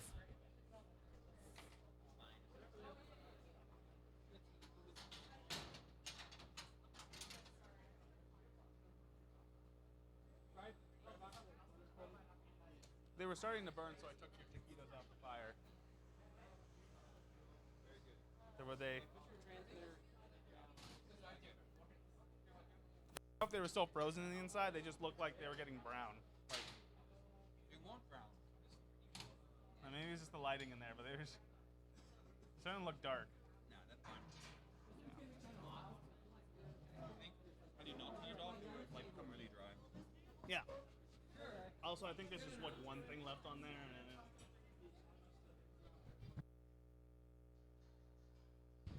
All right, folks, this is going to be an exciting match. In one corner, we have a black and red robot. In the other corner, we have another black and red robot. What an amazing color choice. And in one corner, we have an NHRL champion. And in the other corner, we have an NHRL runner-up. Asterisk. All right, folks. Coleman, are you ready? Jeff, are you ready? Arena Control, are you ready? All right, let's start this fight in 3, 2, 1. Fight, robots, fight! Oh, it seems that the 10 forks on full court seem to be very effective. Getting an early pin. You're going to release that pin in 5, 4, 3, 2, 1. Release. Seems that Jeff seems to be lacking weapon. Oh, there it is. I think he can't drive and have the weapon spun up, as that's what he's told me. So it's very much a dedicated hammer style player. All right, you got to release that pin in 5, 4, 3, 2, 1. Back off. There he goes, darting across the arena again.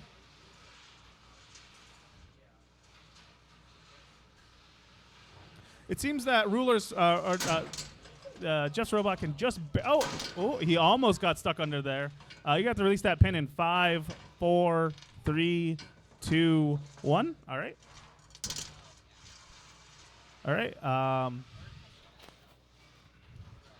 Coleman seems to be using the sharp corners to his advantage in this arena as he gets another pin for 5, 4.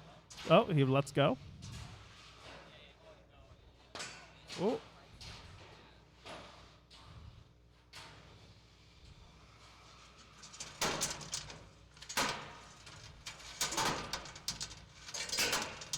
There's a minute 30 left in the match, folks.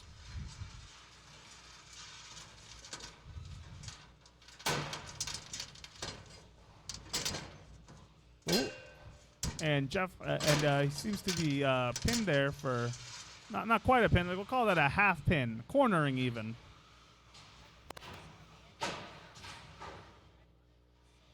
Oh. All right. Oh. Jeff almost got the pin on him there.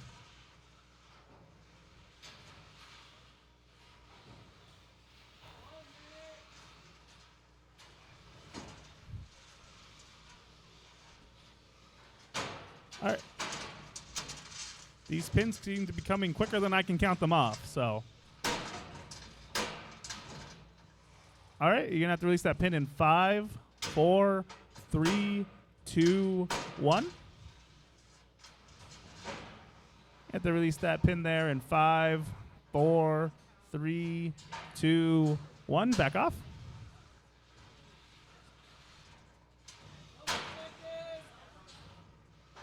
We have 15 seconds left in the match here, folks, for a very exciting control bot fight. In 10, 9, 8, 7, 6, 5, 4, 3, 2, 1, and that's the match.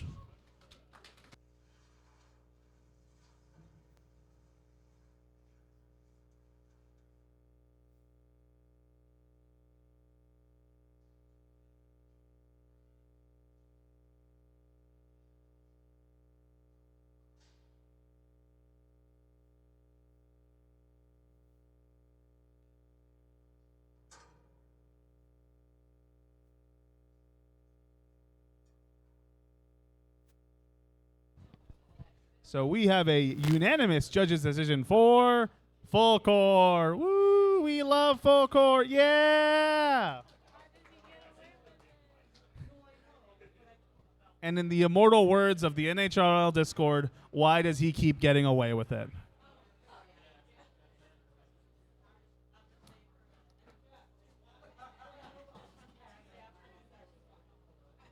I mean, other than having a billion forks, I think that is Sportsman legal, right?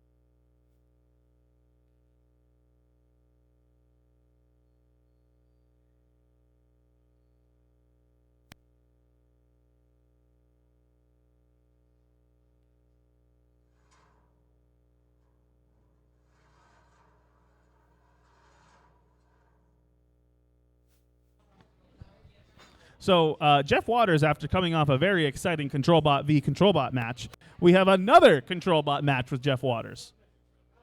This time, his robot is white. Look at him over there, taking up like a quarter of a panel, most of a panel. Can we get a little wiggle? Yeah, look, make those servos dance.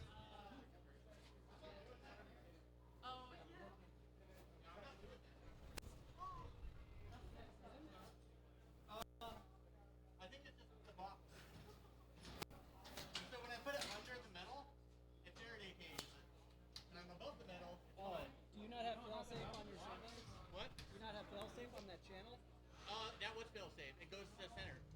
I see. So I gotta hold my radio up. All right, folks.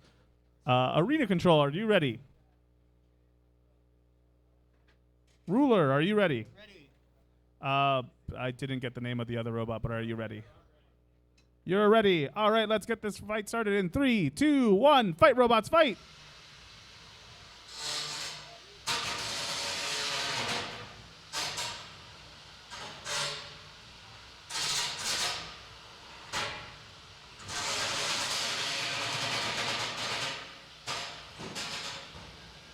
All right, that's a pin. You have to release that in 5, 4. All right.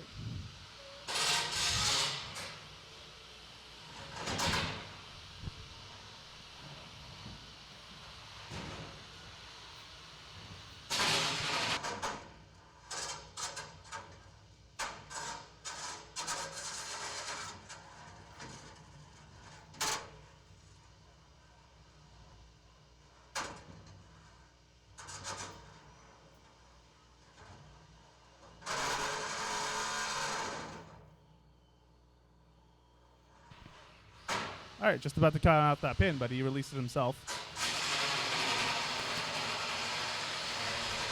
All right, release that pin in 5, 4. All right, he let go of himself there.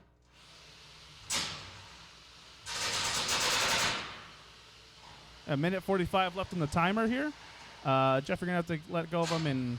All right, thank you. Oh, is he? Okay. Stop. Oh, is he doing all right there? You guys doing all right?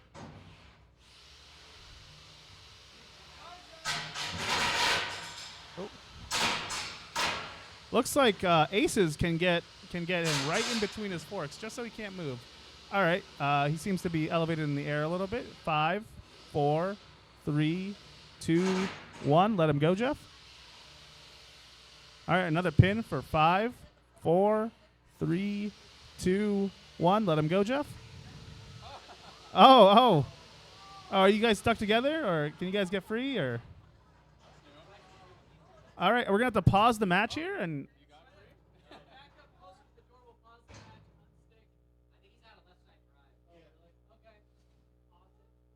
yeah, it's paused. Oh. Yeah, I'll put mine on the table so it doesn't carry it.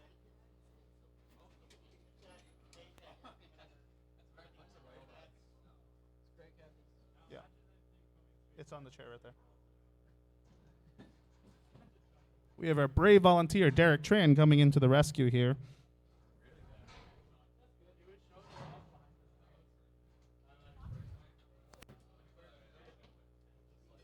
Hey, Derek, hang on. Didn't we already count through the pin? Yeah, you can get out from this pin. Jeff will back up. Jeff can't back up. Just, Greg, you can try and drive off. Yeah, I'll let you. Okay, Yeah. make sure they're ready and then fall off. All right, you guys ready to fight? All right, we'll start this match up back in 3, 2, 1. All right. I left side fork was apparently down. It looks like it's spinning in place here. Feature, can you show any movement there? All right, we're gonna have to ready to catch you out in 10. Oh, Jeff Waters seems to have freed him.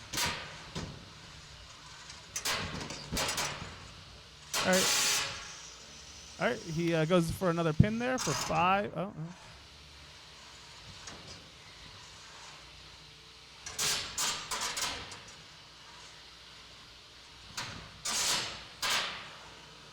All right, another pin there for 5, 4, 3, 8, 7, 6, 5. No, this is the match timer, Jeff. 3, 2, 1. All right, and that's our match. Can we get a little bit of functionality test for our judges here? Yeah, everything still works on you guys' robots, or? One side's overheating, but the rest, everything else is fine.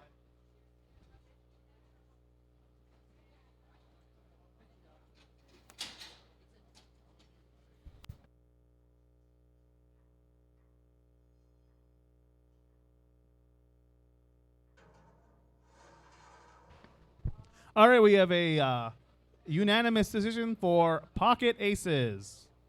Everybody applaud. Woo!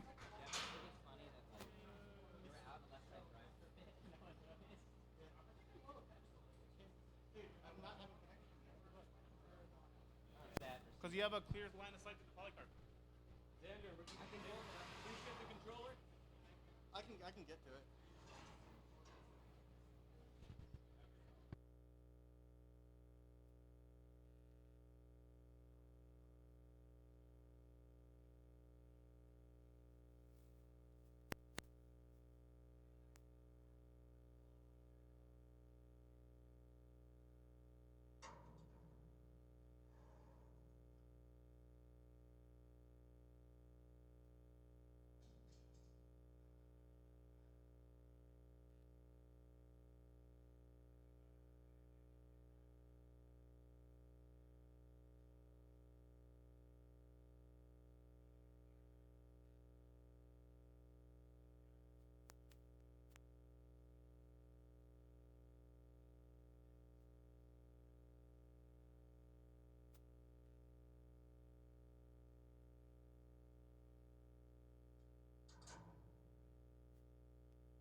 So while this test is happening in the arena, we'd like to remind our lovely attendants today that we do have Scar Bill Days pretty much every Friday. You could come down and help improve the arena if you see any problems with it.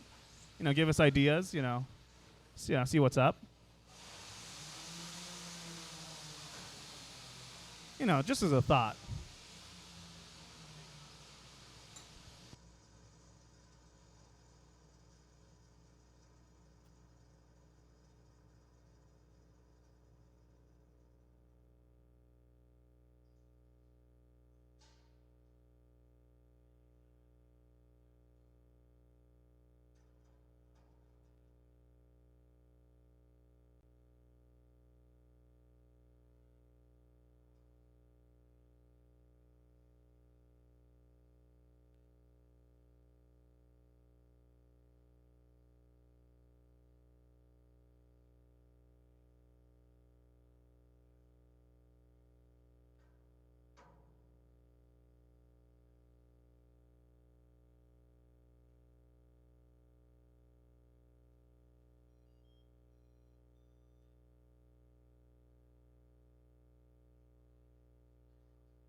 Alrighty, ladies and gentlemen.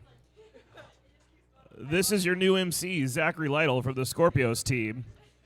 And coming up in the arena next, we have the Super Obliterator. Is it 9,000?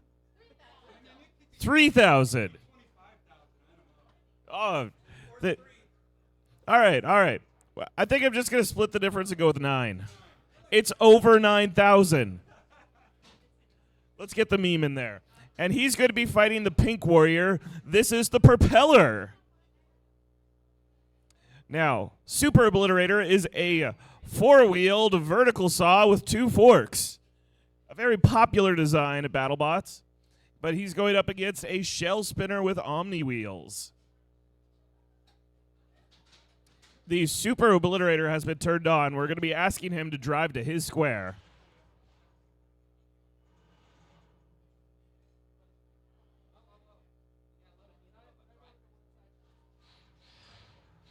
All right, the Super Obliterator has parked. And now it's time to load in his opponent, the Propeller. All right, let's get the audience's opinion on this. Who thinks the Super Obliterator is about to win this match? All right, who thinks the Pink Propeller is about to take this one home? And how many of those people are on the Pink Propeller team? Apparently most of them. There is a crowd favorite. All right. All right, the Pink Propeller's loaded up. We're going to ask them to drive to their square. And then their two drivers are going to take position.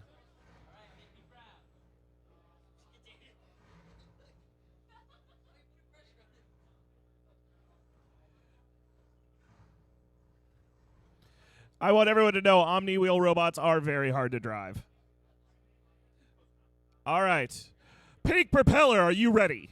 The Pink Propeller is ready. All right. Super Destructive Robot 9000, are you ready? He's clearly ready. Arena, are we ready? The match is set. 3, 2, 1. Fight, robots, fight! Oh, both bots are up to full speed. We're going to get one big impact here. Oh!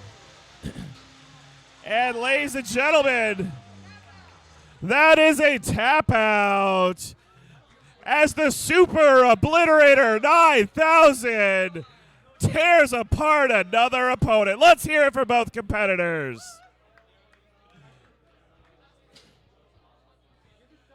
Clean up on aisle 3. We have a clean up on aisle 3.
All right, ladies and gentlemen, next up we're going to load Grizz versus Creature. Grizz versus Creature.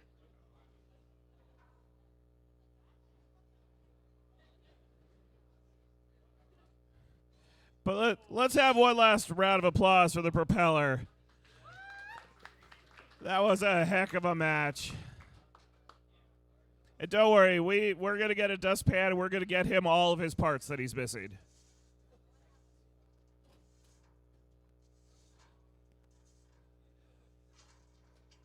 So how many people in this room right now are builders? Let's hear a round of applause. All right. And how many people showed up today because they wanted to see something die?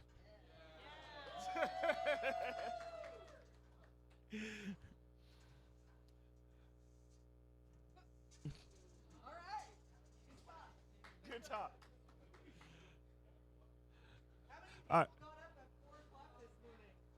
Woo. All right. How many people is this their first year building? How many? Let's have a round of applause. All right. How many people have been doing this for 5 years? 5 years. Oh, it's getting a little quieter. And do we have anyone over a decade? Anyone over? I know at least those two, too. Hey, I have gray hair. Everyone assumes I've been doing this for a decade. Oh, yeah. Where is David? How long has David been doing this? David from Malice. I remember him at my first tournament.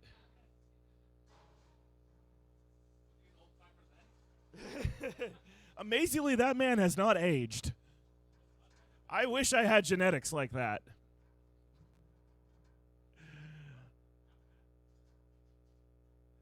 Right now, we are cleaning the arena and preparing it for the next match. The last thing you want is to have a robot high-centered on debris, because that just ruins the fun for everyone. We're blaming you currently, Jeff. We're mostly fighting your tire bits.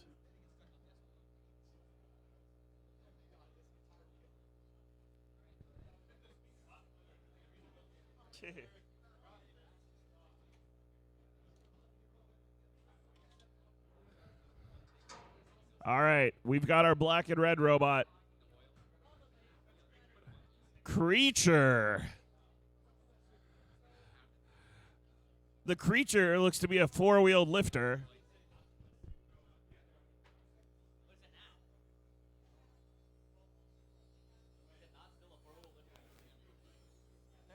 Looks like it still is.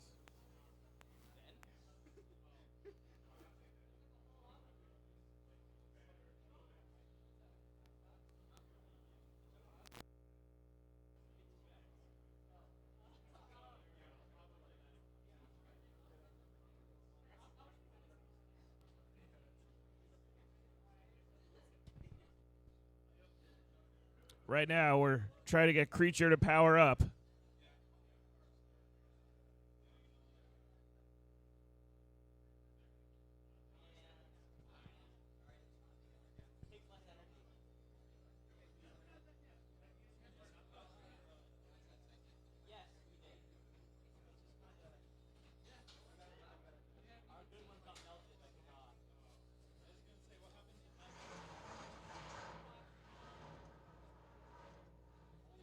All right, Creature has taken his corner.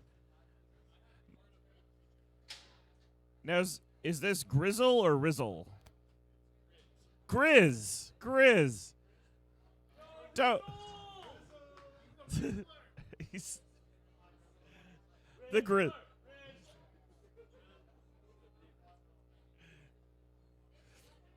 All right. We've got the double discs of Grizz.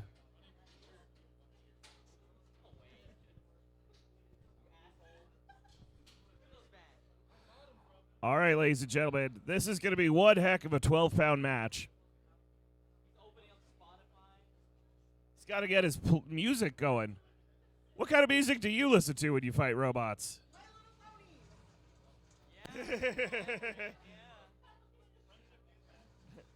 True friend. All right. Grizz, are you ready? The Grizz is ready. Creature, are you ready? Creature's ready. Arena, are we ready? All right, the match is set. 3, 2, 1. Fight, robots, fight! The battle begins as each robot squares up. It looks like Creature is up and under as he's trying to flip over Grizz. Oh, with a big wall slam. But then Grizz comes back. Oh, and delivers some great blows.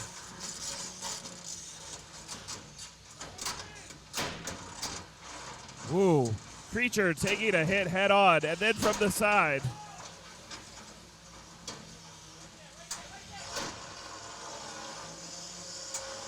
Uh-oh. Both robots are stuck. Oh, but Creature's lost a wheel. If you cannot unstick, we are going to start a count. 10, 9. We are going to do an odd stick, ladies and gentlemen. We're asking the drivers to please place their radios down.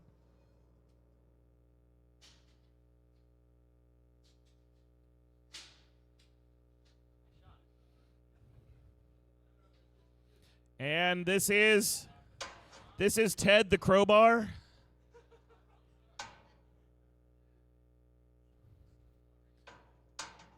Yeah, try to get it in there. Nice and deep.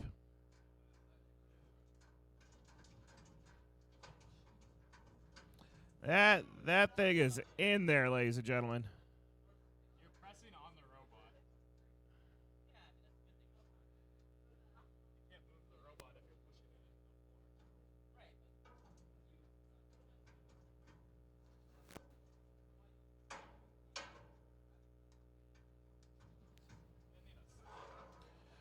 Do we have a bigger crowbar?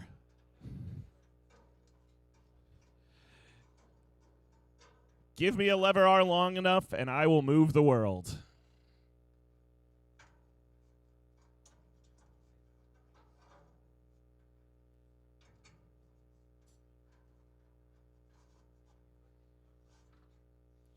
All right. Creature, are you okay with being our new arena hazard? You could just lift other robots at every single match.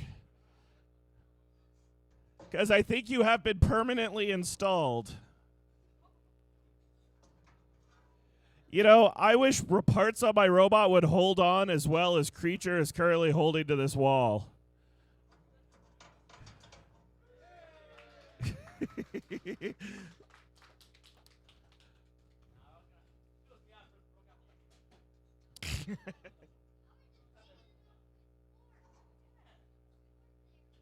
All right, ladies and gentlemen, we're going to reseal the arena.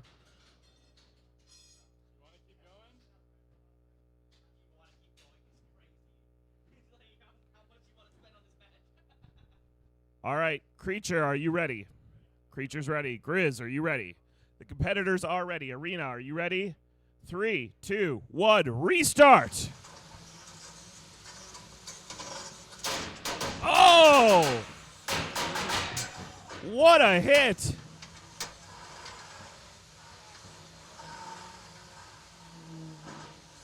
It looks like both robots are having some drive problems. Uh-oh. Grizz has gotten himself stuck up on the wall, but he did stick himself there. All right, the competitor has requested an on stick. We're going to pause the clock.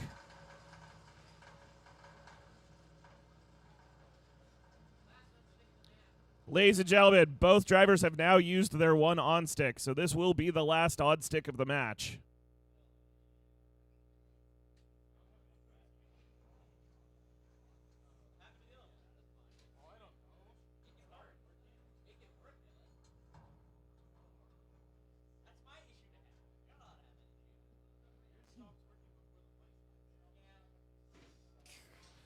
A little smack talk here between our drivers.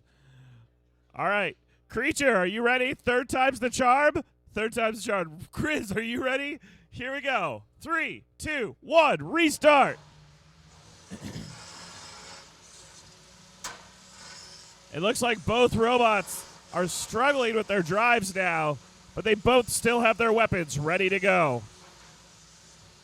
Grizz is trying to line up. Oh.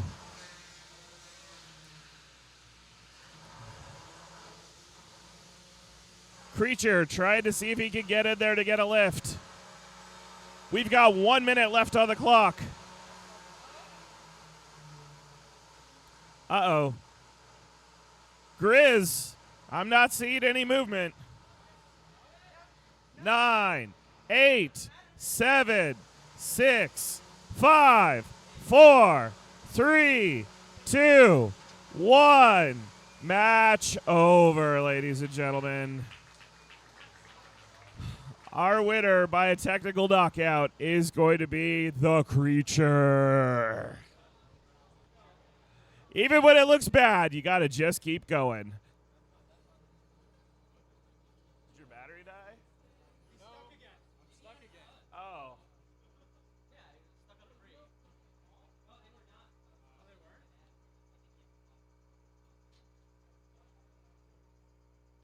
All right, ladies and gentlemen. We're going to clean these two robots up, sweep out the arena.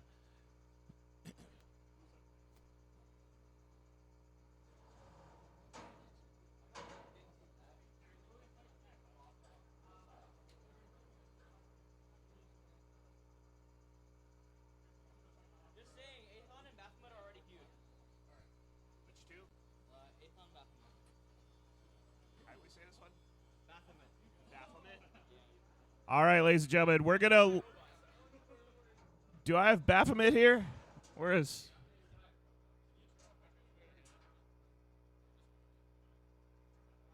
No, I did not hold that one. All right. Where's my tube master? There he is. Baphomet and Avon, you guys are up next. All right, ladies and gentlemen, we've got the indestructible blocks versus the log, forks, and hammer saw.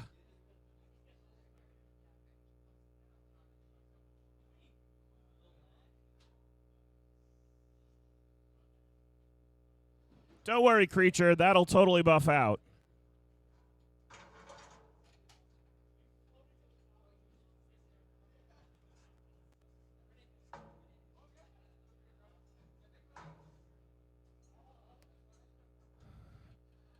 All right. Avon. The competitors are requesting one more sweep.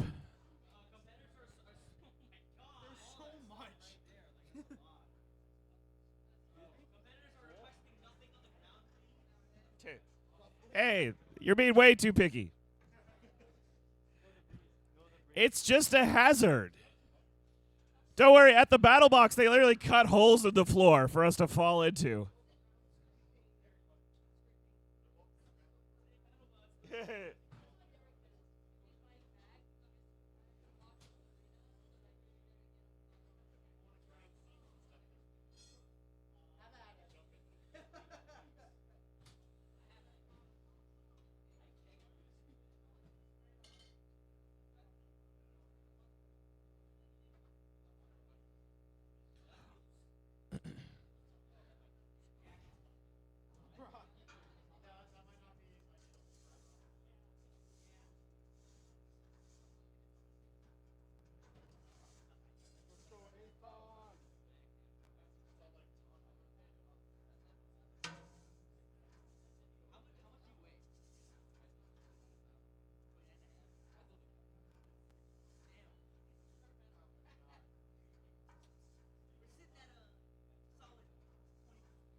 Can I have a round of applause for the sweeping crew?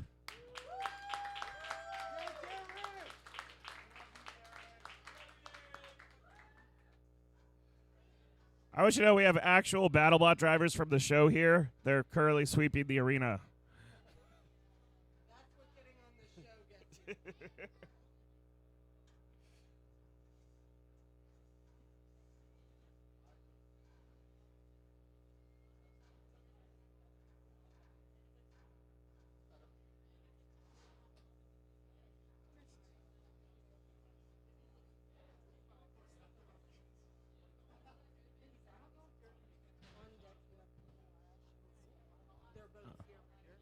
All right. And on deck, I've got Little Lash and Small. They will be fighting after these two.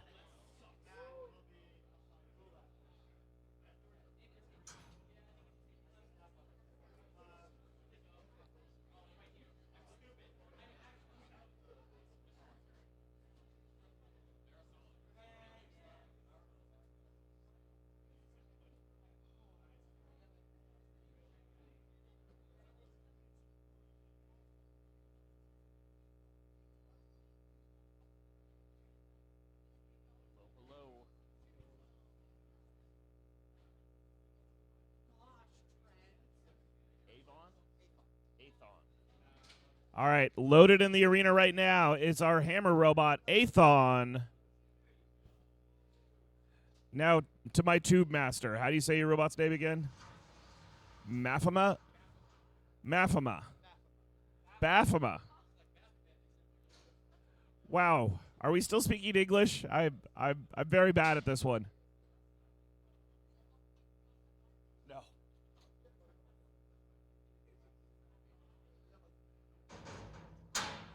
All right, and it looks like Bafama has chosen the long keep away forks. This was a strategy first made popular by In-Game, who used it to defeat Sawblaze, and it looks like Bafama is going to be trying to do the same thing. Yes. You need to go watch more BattleBots.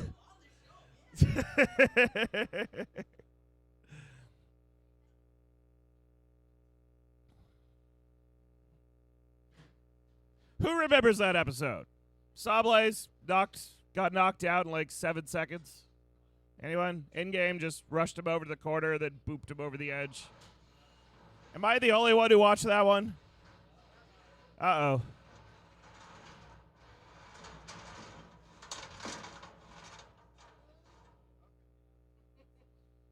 Alrighty. Baphomet, are you ready? Baphomet is ready. Athod, are you ready? Athod is ready. Arena, are we ready?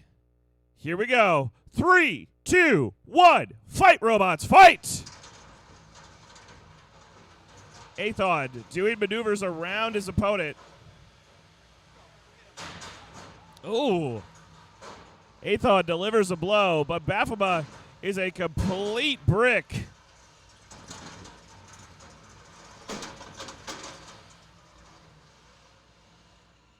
Uh-oh. The robots are having a fork battle, and someone's about to get forked up. Uh-oh. It looks like... Oh! Athod has his own way of unsticking himself.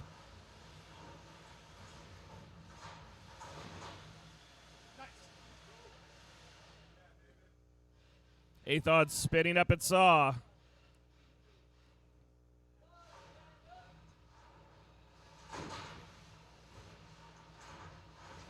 Baphomet tried its best to keep its opponent at bay. As Baphomet pins down Athod.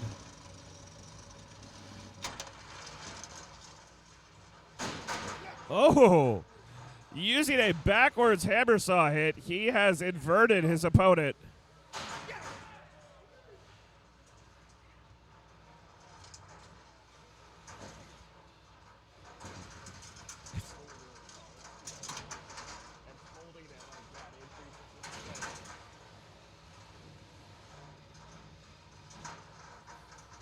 Baphomet is upside down, which is going to really...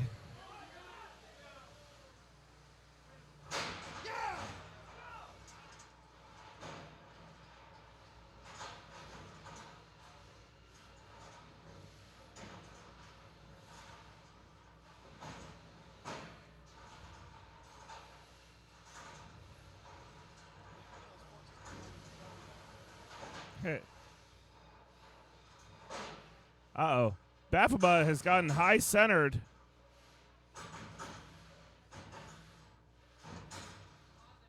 We are going to pause the match. The contestant is going to get his one on stick.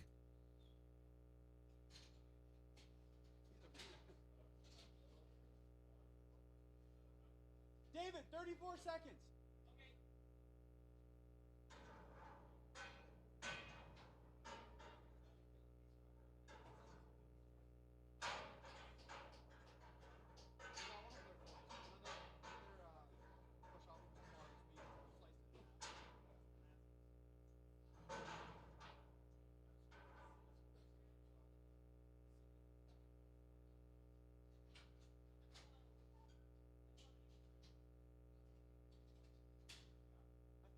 All right. Athod, are you ready? All right, both drivers are ready. Arena, are you ready? 3, 2, 1, resume.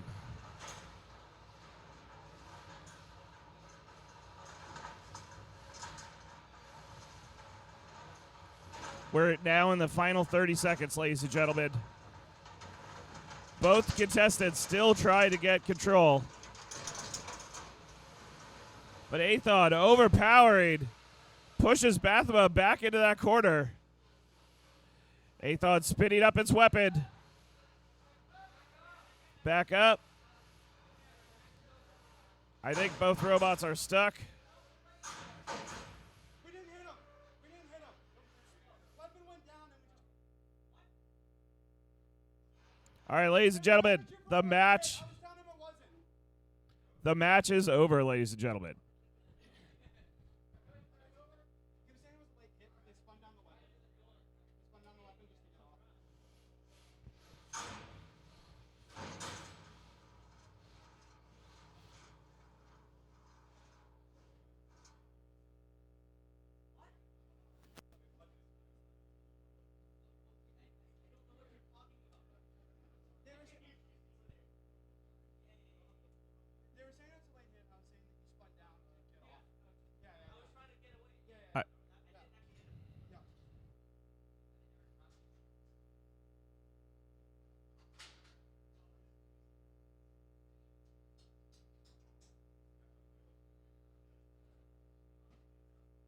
All right, ladies and gentlemen, this one is going to be going to the judges.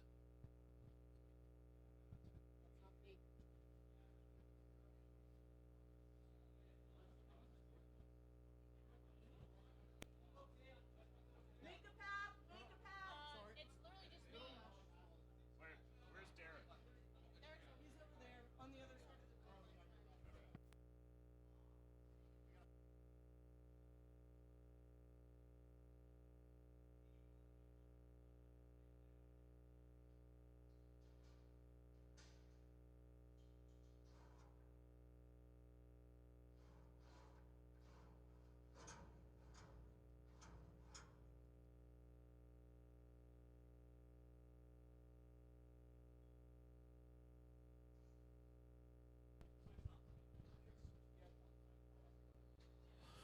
All right, ladies and gentlemen, in a unanimous judges' decision, the winner of that round is going to be Athon.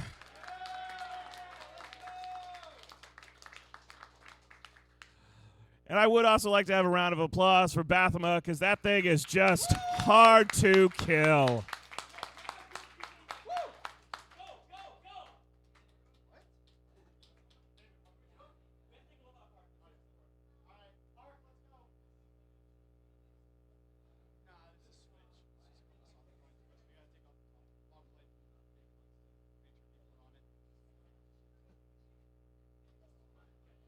After we get these two robots unloaded, up next is Little Lash versus Small.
All right, entering the arena now is the Little Lash.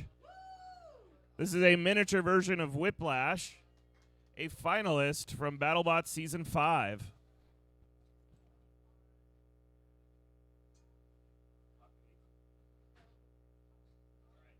On deck, I need Pocket Aces and Terrible Bear.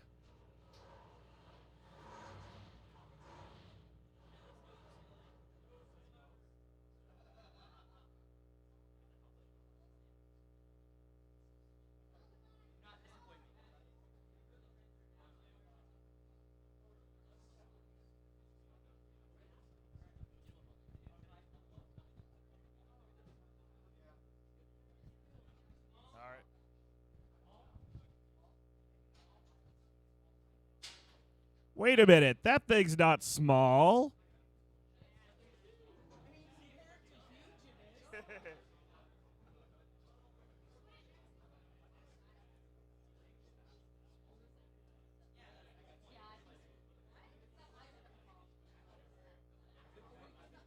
All right, ladies and gentlemen, we've got the giant pink wheels of Small.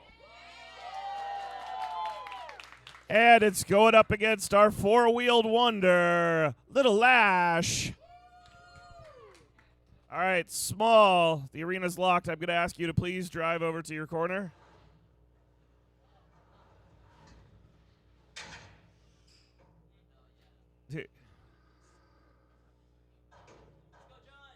All right. Much better than last time. All right. Little Lash, are you ready? Little Lash is ready. Small, are you ready? The drivers are ready. The match is set. Arita, are you ready? Here we go. 3, 2, 1. Fight, robots, fight!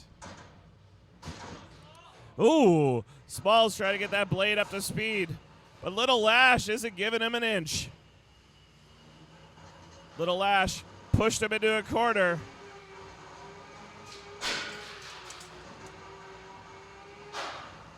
Ooh.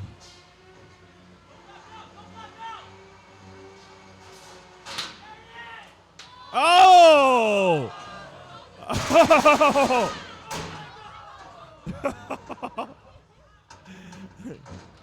And that's a tap out. Tap out, ladies and gentlemen. Your winner is Little Lash. All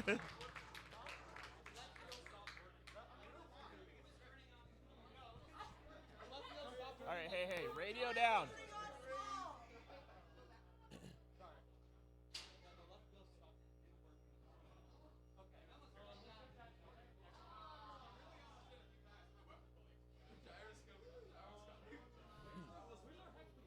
Please tell me you got footage of that.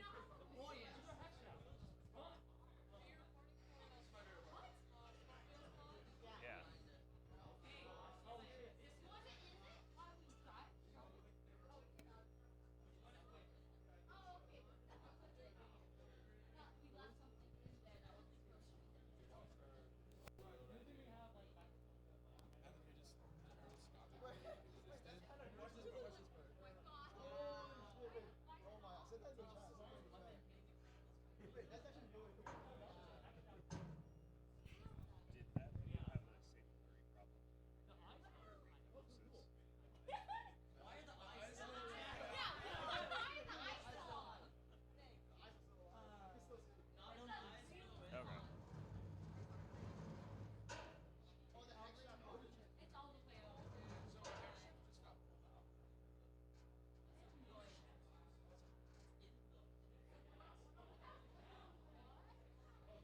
Well, ladies and gentlemen, let's have a round of applause for Small and make sure to pour one out. We will always remember you, Small, because the arena's pinker than ever before.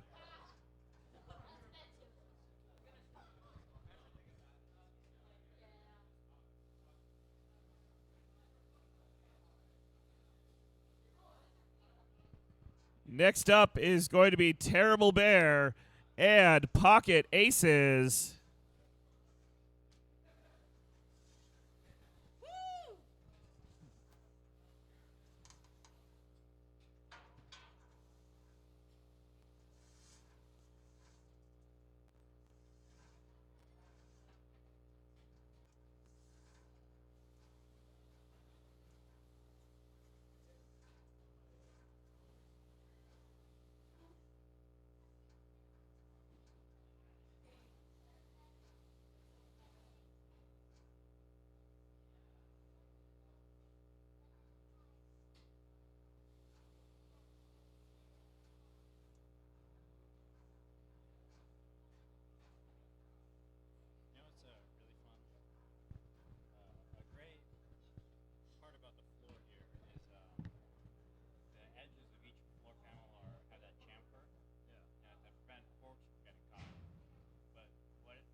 All right.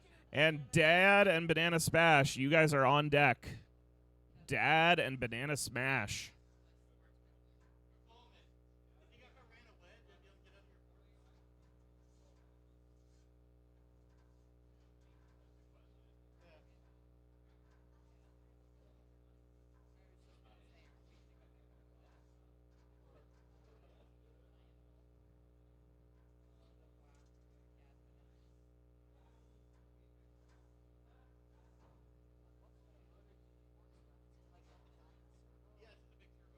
No, that it doesn't auto blur on this.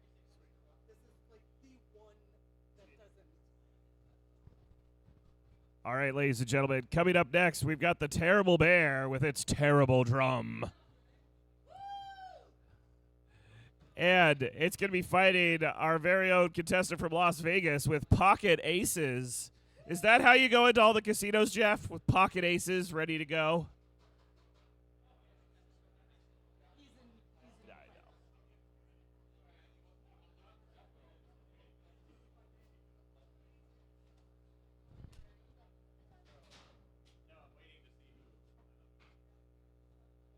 I bet it's a robot. I bet it's a robot. I like to be helpful when I can.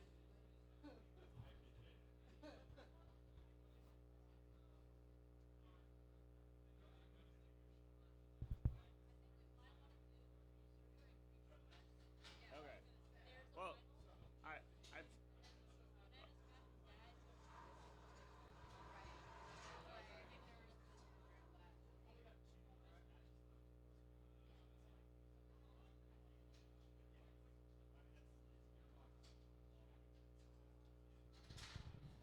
All right, ladies and gentlemen, we got Pocket Aces loaded in the arena, the big white robot.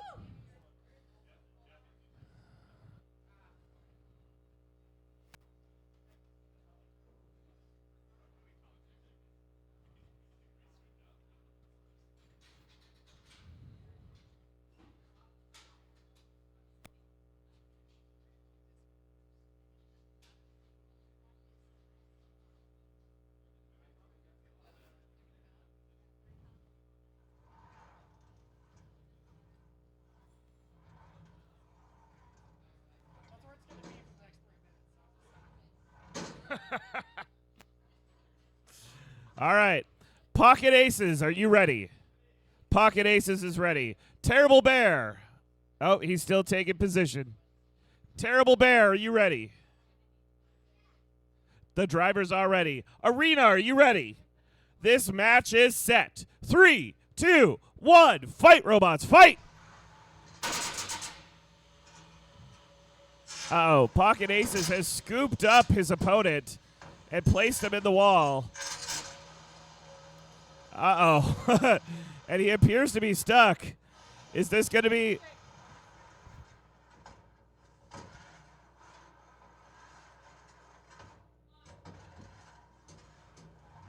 All right.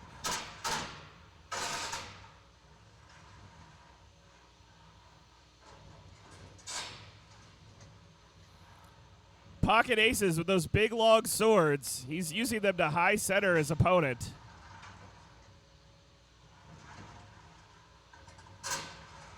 This reminds me of a Kurosawa film.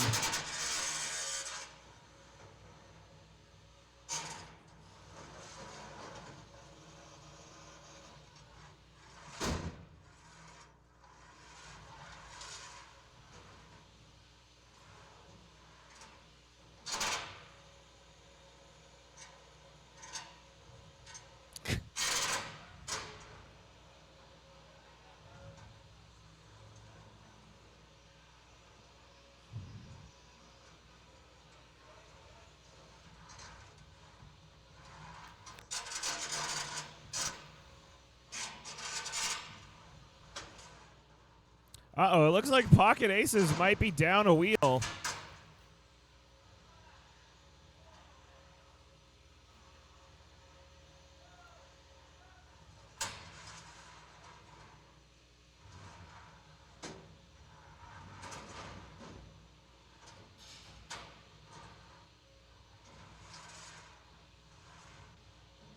Both robots. Oh, a big charge here from the terrible bear.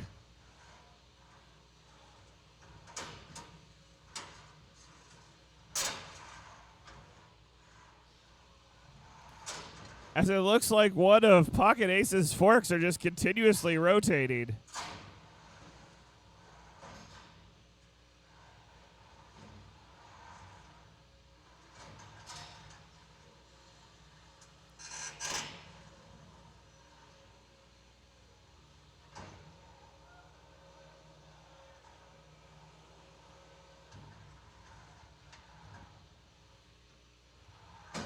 Uh-oh. His Pocket Ace is not moving? Nope, there he goes. Oh, but a fork completely fell off.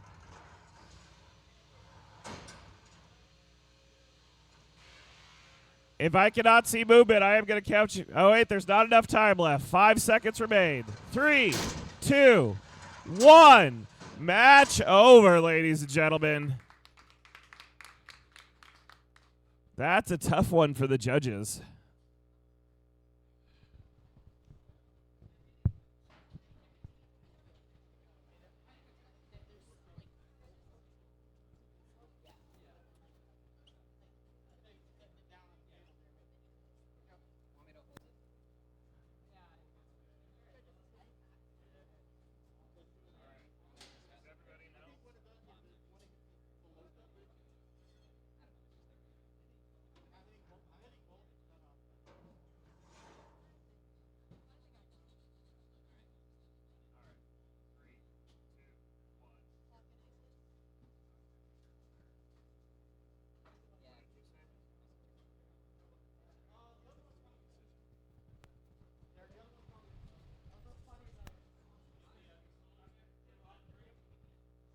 All right, ladies and gentlemen.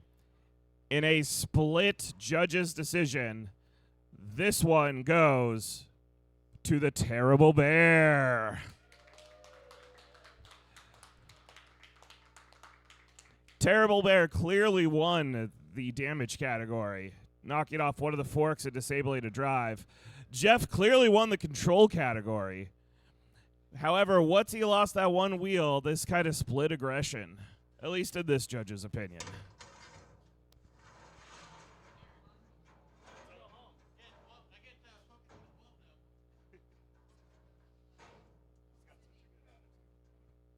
But let's have a round of applause for both our contestants. That was a fantastic match. Next up, we're going to be loading up Dad and, is it Banana Whamma? The banana Sunday? Bananarama?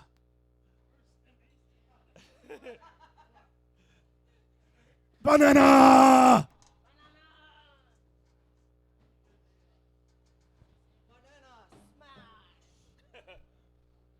Banana Smash, long time.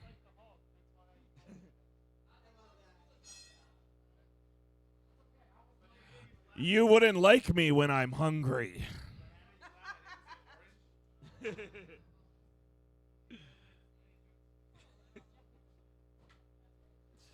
I only make jokes because I like you, David.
All right, ladies and gentlemen, we've got Banana Smash. And it's going to be fighting the dad who wants to smash bananas. All right, Dad, are you ready? The dad is ready. Banana Smash, are you ready? Banana Smash is ready. Arita, are you ready? 3, 2, 1, fight, robots, fight! On deck. On deck, we need Usurper and Creeper. Creature. Oh, Banana Smash whipping its opponent around the arena.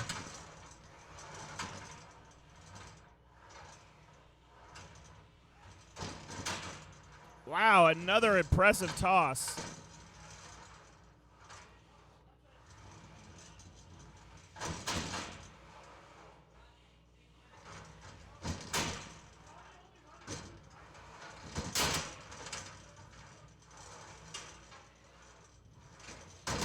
Wow, Banana Smash continues to hurl his opponent around the arena.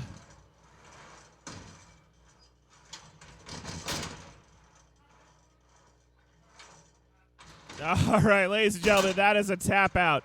Your winner is Banana Smash. Banana! David, do you actually like the Minion movies? Yeah! Banana! This is getting out of hand. Ladies and gentlemen, Creature and the Usurper. You two are on, loading now. Up. It's time for you to come do the thing where you fight the things in the box thing.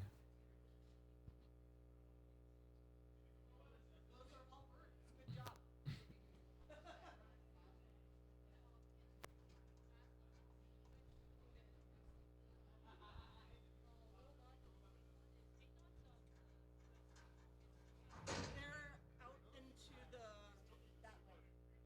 Yeah, they're coming. We're waiting on them right now.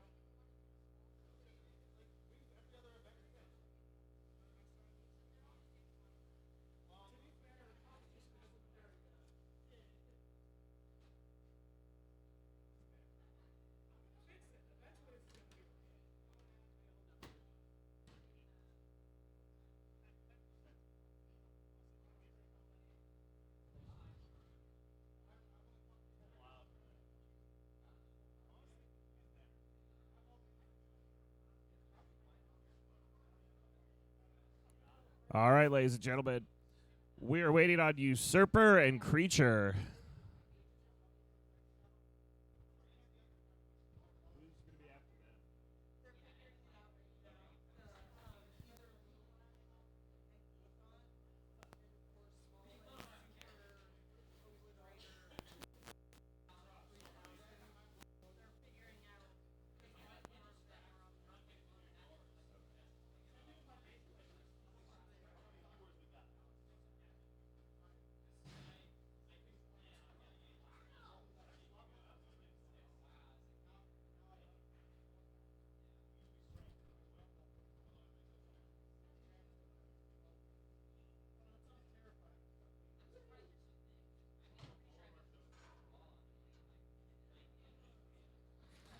The Usurper has entered the arena. This red hammer saw is like a love child of Saw Blaze and Supreme Controller.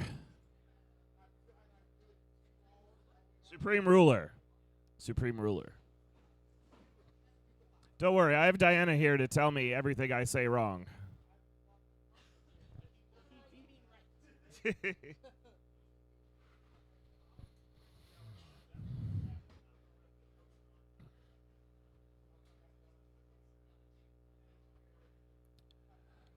I'm joined here by today's event organizer, Daniel. How are you feeling? Tired. Me too. I feel like that's a sentiment everyone shares.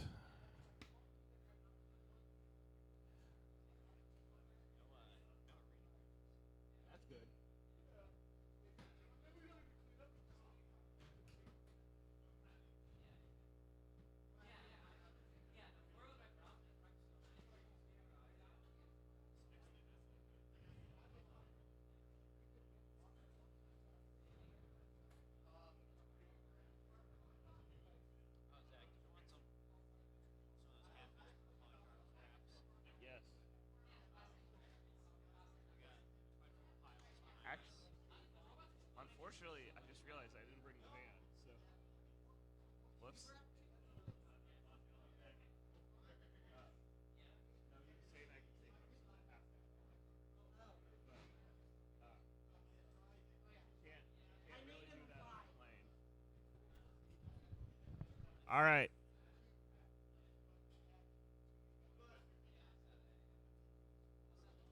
How's Creature doing?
If you guys are ready, we'll run it. Right? No, we're not ready.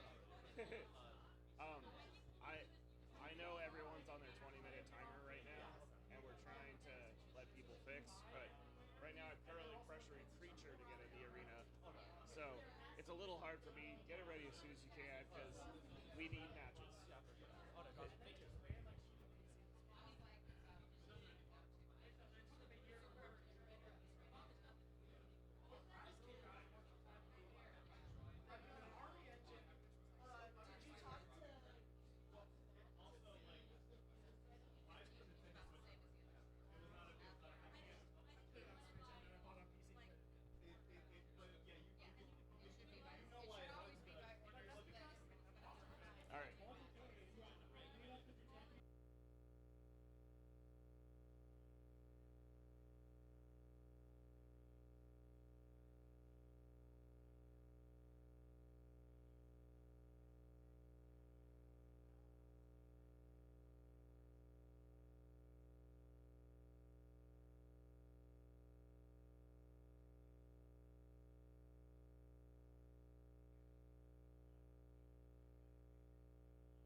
All right. Creature has 3 minutes left.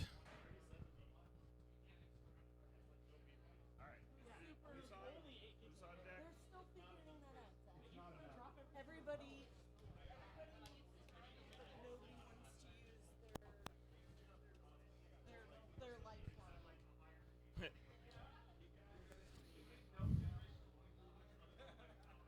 You enjoying it, Zang? I am. Are you? Yeah. Did you go to the Santa Cruz event last week? No. Too busy? We had 6 mod matches last weekend. We cleared like 5K. Yeah, that's not a bad problem to have. But I really wanted to be here for Daniel. Yeah, that's going well. Yeah.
So, ladies and gentlemen, we are waiting for Creature. He is going to come to the arena, and he is fighting the Usurper.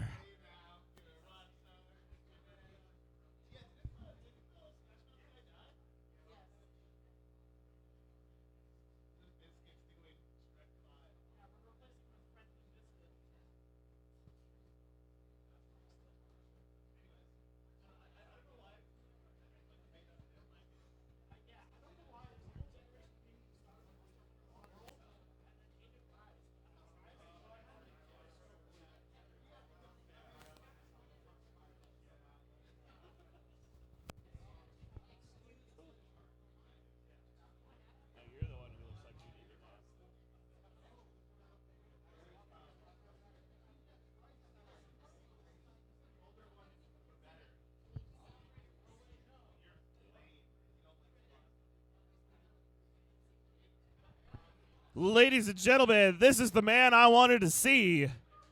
Give it up for the Creature. All right, it's time to get this fight on.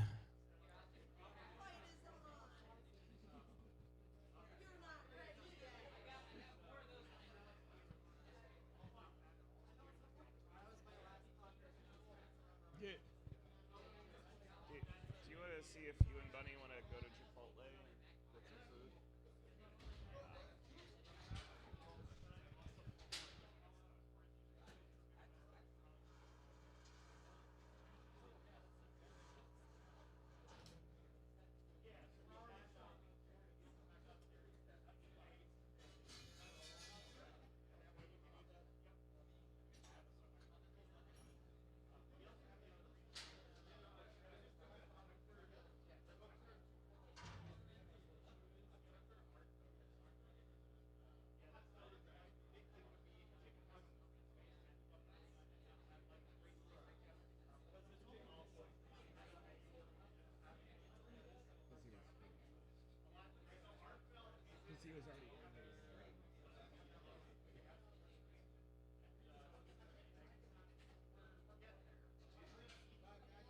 All right, ladies and gentlemen, I have a prediction that the black and red robot is about to win this.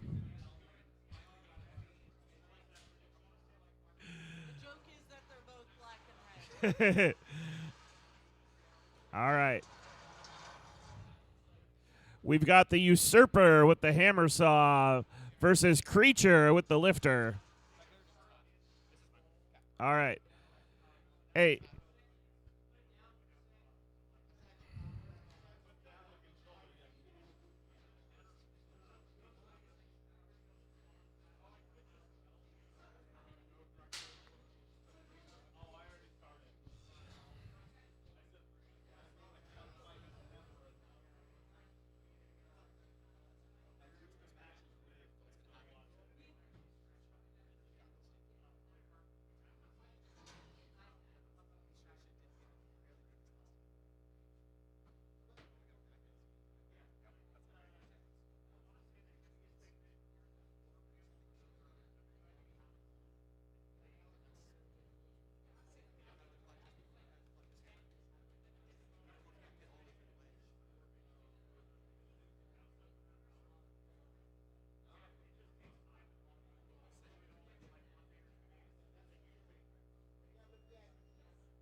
All right. Usurper, are you ready? Usurper is ready. Creature, are you ready? Creature is ready. This match is set. Arena, are you ready? 3, 2, 1. Fight, robots, fight!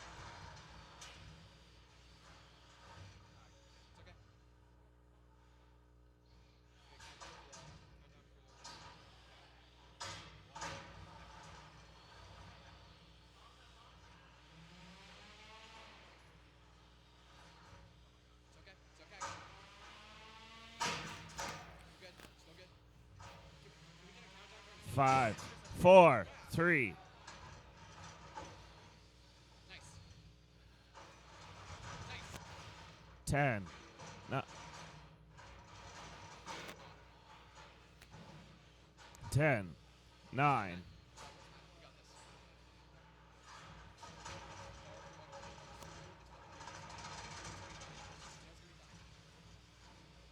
10, 9, 8, 7, 6, 5. Oh.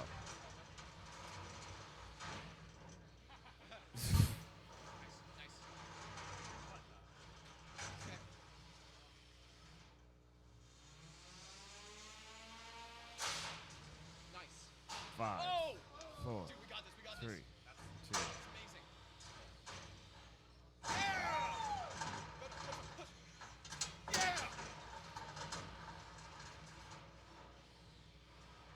bag. Oh, you're under his work.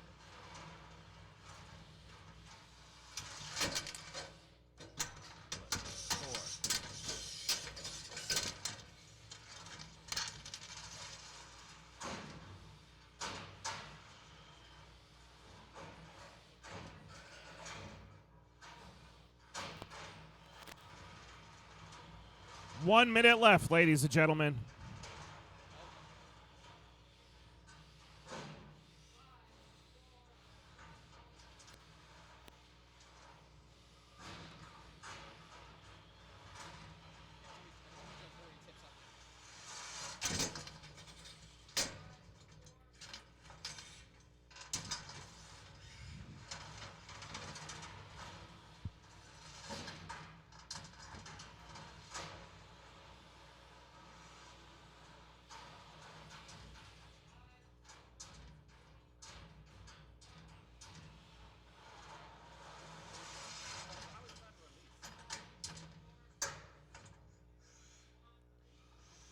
Twenty seconds left. Release.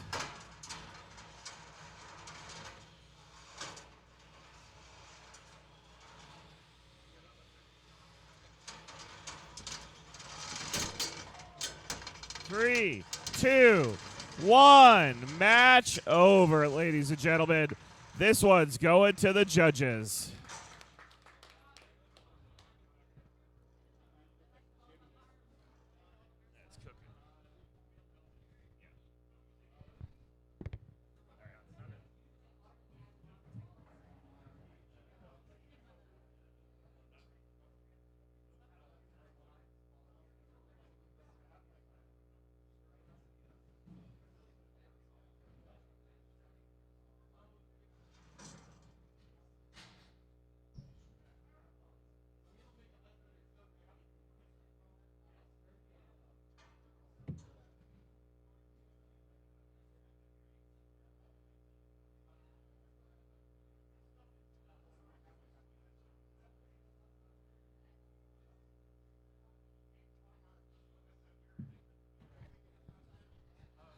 Ladies and gentlemen, in a unanimous judge's decision, this is going to go to the usurper.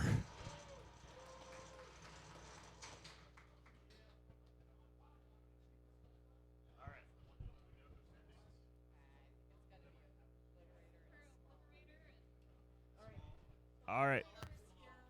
We need Obliterator and Small. You're... I see.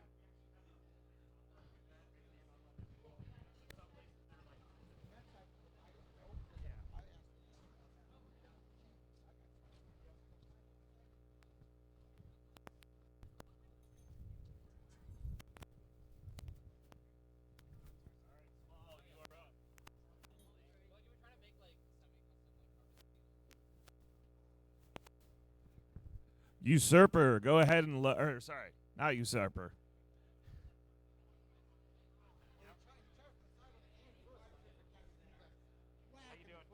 I'm doing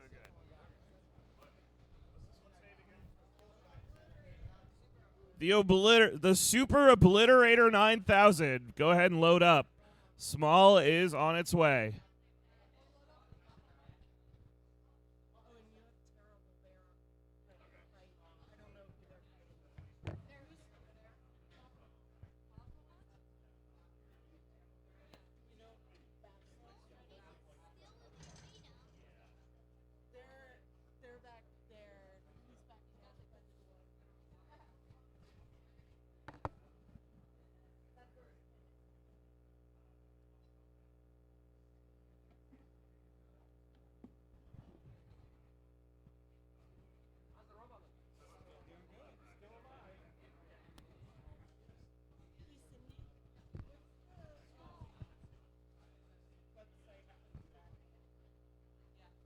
right, Small and Super Obliterator.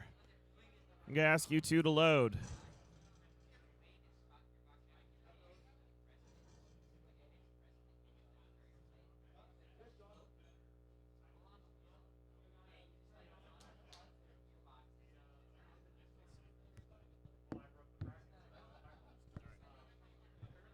Where is the Super Obliterator driver? We're cleaning? I just rushed everyone over here.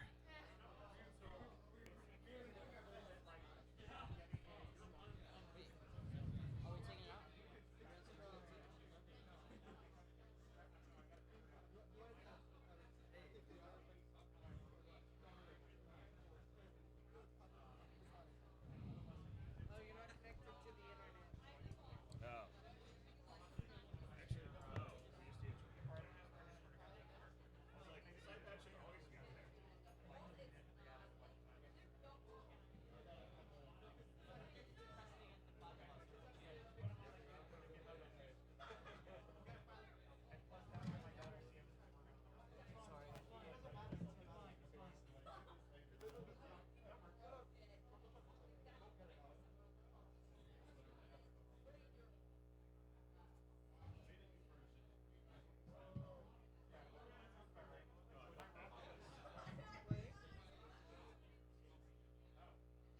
On deck is going to be Terrible Bear and Bathema.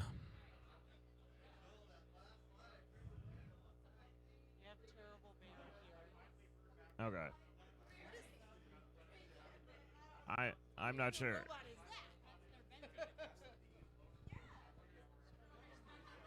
that? Hey.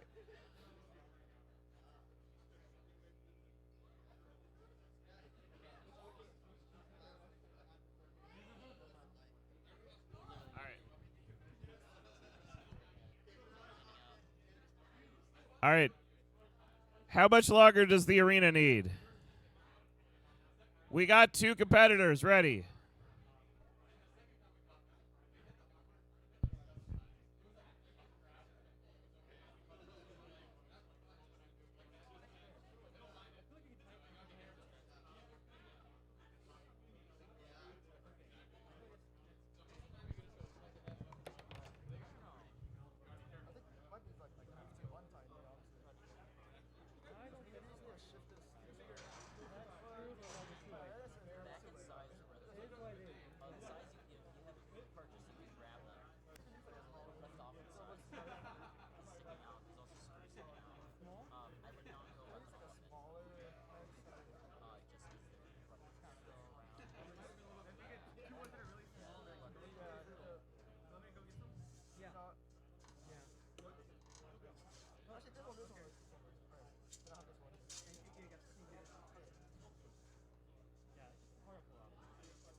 All right, ladies and gentlemen, it looks like the arena crew has finished. Let's give them a big round of applause.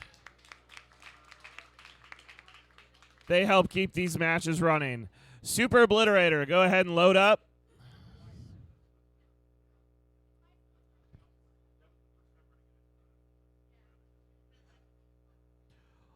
On deck, I need Terrible Bear and Baytheon. Bathma. And after them, we're going to do Little Lash versus Athon.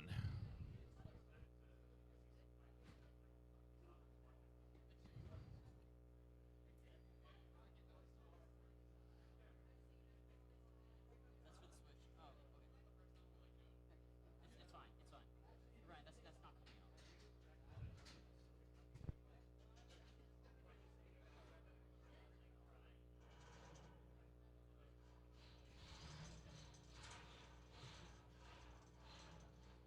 All right, the Super Obliterator has gone to his corner. It's time to load up small.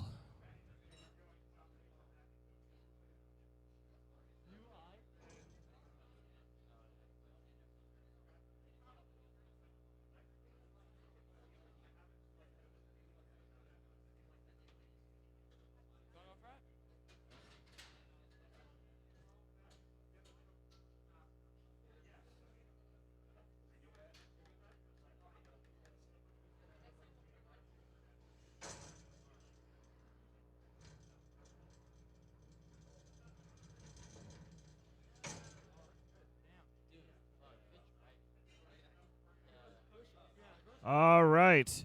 Super Obliterator, are you ready? Super Obliterator is ready. Small, are you guys ready? Small is ready. All right. Arena, are you ready? All right. This match is set. 3, 2, 1. Fight, robots. Fight!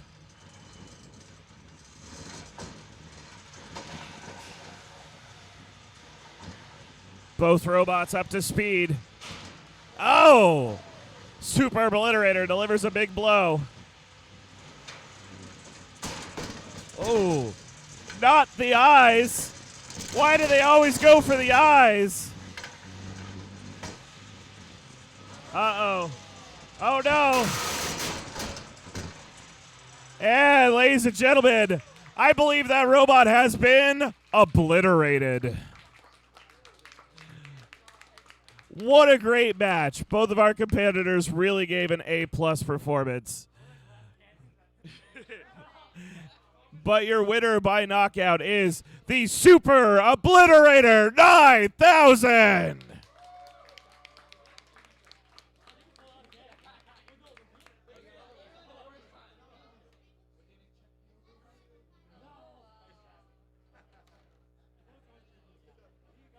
So I want you guys to know the most expensive part on Huge is he has machined these giant 1-inch titanium shafts. Apparently they're like 4K a piece, but it's the only reason his wheels stay on.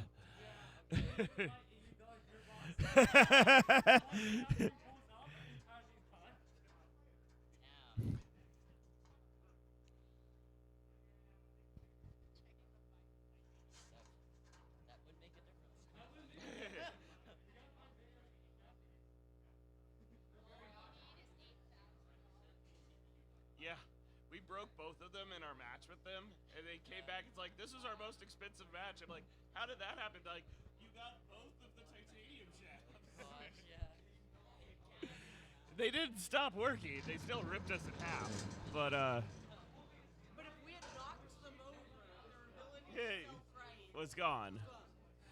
All right, loading up next is going to be Terrible Bear and Bathma. Oh, wait.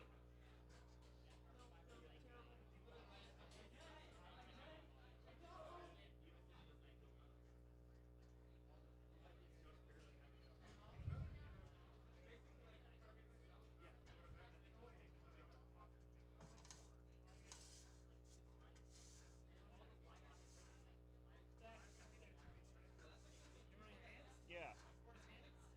Yeah.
All right.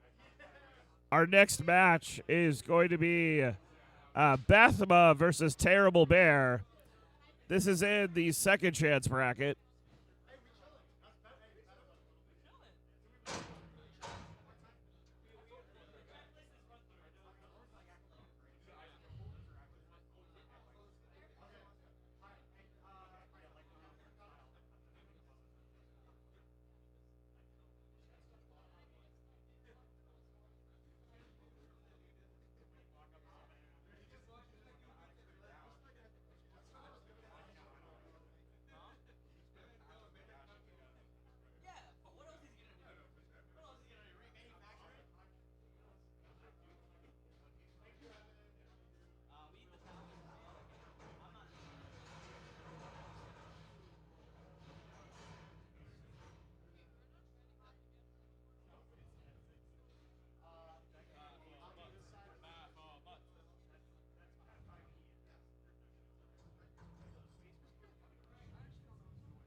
All right.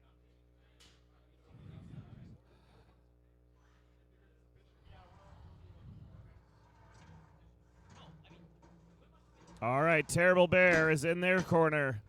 Bathma, are you ready? Bathma is ready. Terrible Bear, are you ready? Terrible Bear's ready. Arita, are you ready? All right, here we go, ladies and gentlemen. 3, 2, 1. Fight, robots, fight!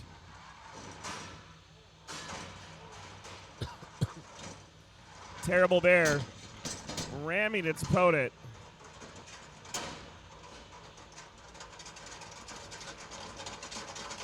As it looks like Bathma is trying a spinning strategy of his own.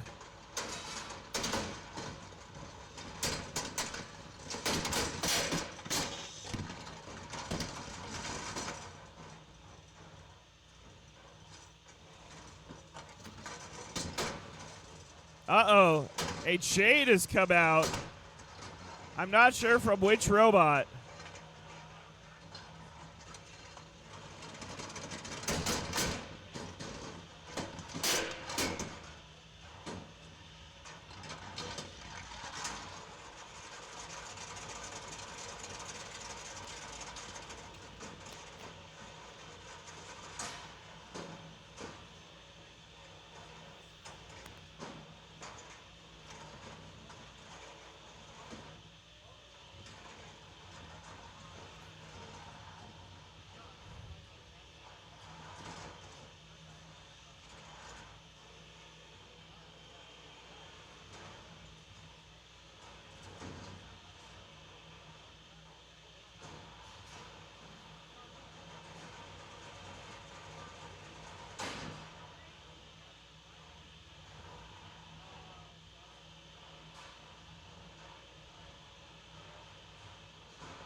Oh, a big hit here from Terrible Bear.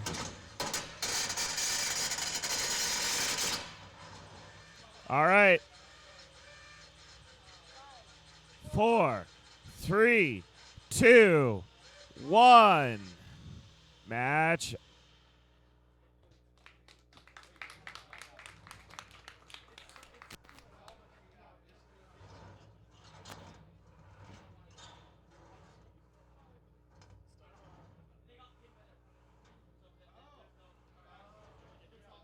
Now, ladies and gentlemen, to be clear, Terrible Bear pinned down his opponent. And if your opponent is the one who gets you stuck somewhere and you cannot get yourself out, that is considered a knockout.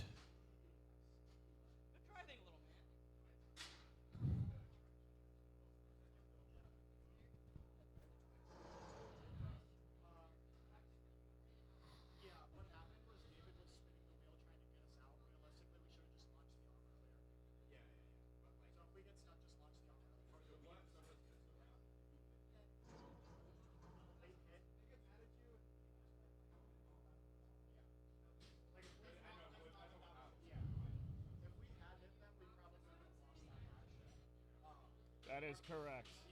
I also like did not know that the match ended. I don't think it did. It was like It had ended. Yeah. Y'all need to call that out to me. I because will can't. be looking at the clock. Okay, I'm not looking at that. I will be looking at the clock. It was also very loud during that fight, so I didn't hear anything from Zach's mic at all. Yeah, I believe the speakers are outside, so this informs more of the people out Well, there's a speaker right there, but it's facing this way.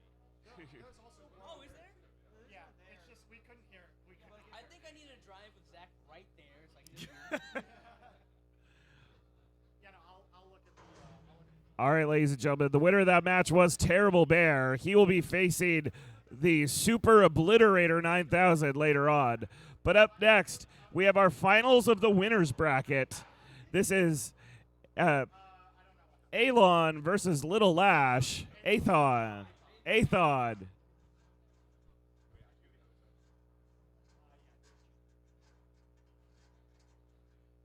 Oh, I really hope this robot works. Oh, it's okay. It's okay.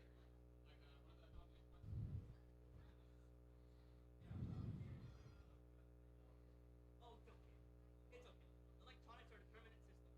If they work, they work. If they are not done correctly, they will not be correct. And our checklist check all of them. Loading in the arena right now is Little Lash. This four-wheel lifter with a vertical disc has been pushing and shoving its way to this match. And this is winners finals. A spot in the championship is on the line.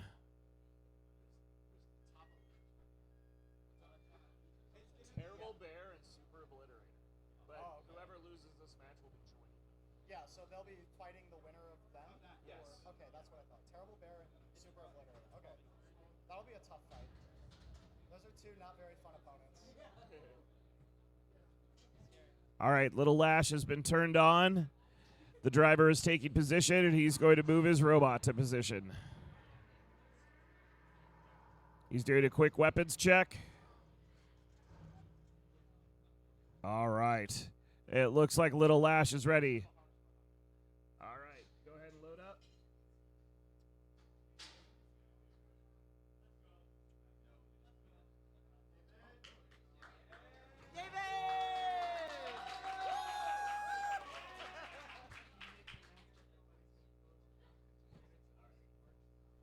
And ladies and gentlemen, I've just been informed the Malice shop will only be open for 15 more minutes. So if you have some parts you need, go buy them now. If you're a big fan of the Malice team, go buy parts and support their team. It's a lot of work to bring out spare parts to support the builders, and I think we can all say we appreciate what the Malice team does. Woo! All right. Little Lash, are you ready? Little Ash is ready. Athon, are you guys ready? Athon is ready. Audience, are you ready? All right, arena, are we ready? All right, the arena is set. Here we go. 3, 2, 1. Fight, robots, fight! Little Ash ducks to the side. Try to avoid those forks.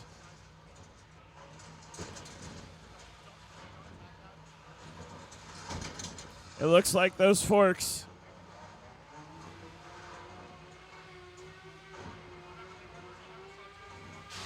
Oh! Little Ash does his backslap trick. Little Ash is resetting.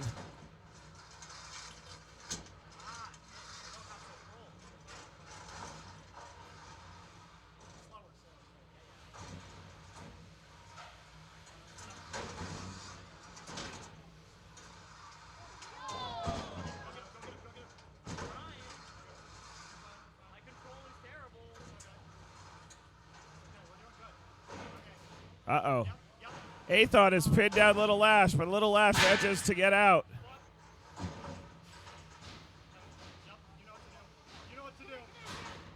Oh!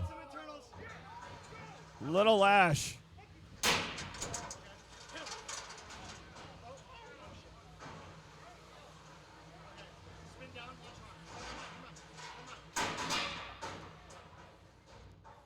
5, 4, 3.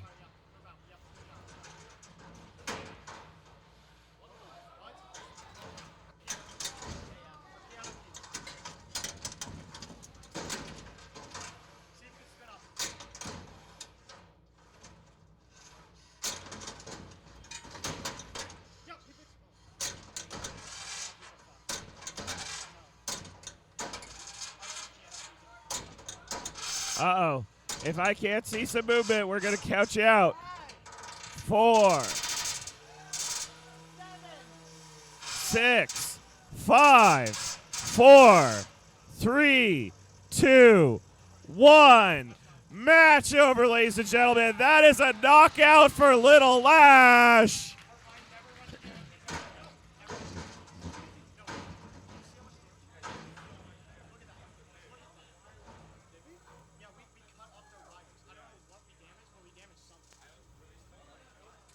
All right, ladies and gentlemen, Little Lash has won itself a spot in our championship round. However, Atheon is going in to the second chance bracket, where it will be fighting the winner of Bathema versus Super Obliterator 9000.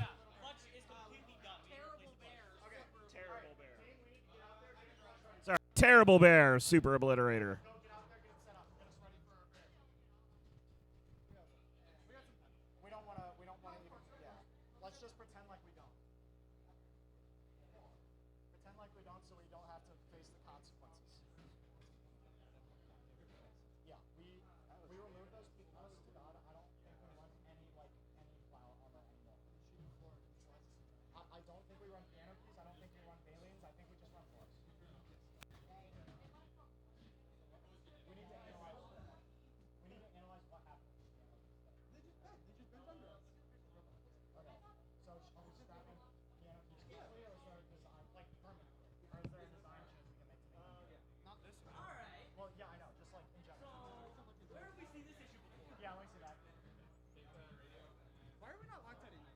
That is Loctite. That's 120 inch-pounds with Loctite. Super Obliterator and Terrible Bear should be ready to go in a few minutes. Well, the last time. All right, ladies and gentlemen, Terrible Bear and Super Obliterator 9000 will be here in just a few minutes. The winner of that match will be facing Atheon later tonight. Alon. Won't it be fighting Little Lash? The winner? They just lost and moved here. And so the winner of this fight goes here. And then whoever wins that fight goes here. Yeah. Are there any more 12-pound fights? All right.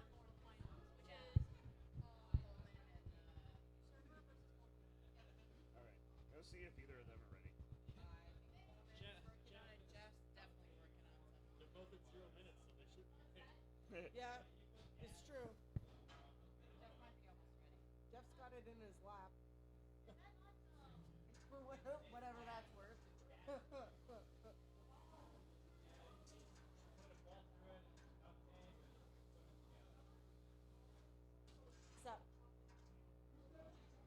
Oh, okay. Is there a David would like us to see their stuff.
Ladies and gentlemen, I see the Super Obliterator and the Terrible Bear are both here.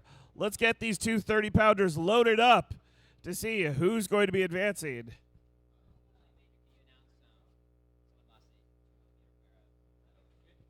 And somewhere there is a Wera Allen key set that is missing its 2mm buddy.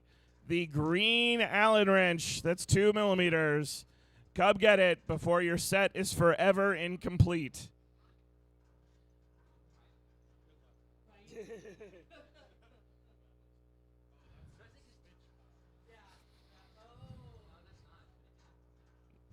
There was one random robot today that was running on a 2mm switch.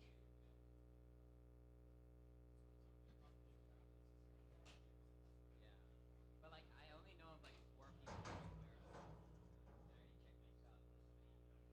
All right, loading up right now is the Terrible Bear. The winner of this match will be fighting Aethon in semifinals.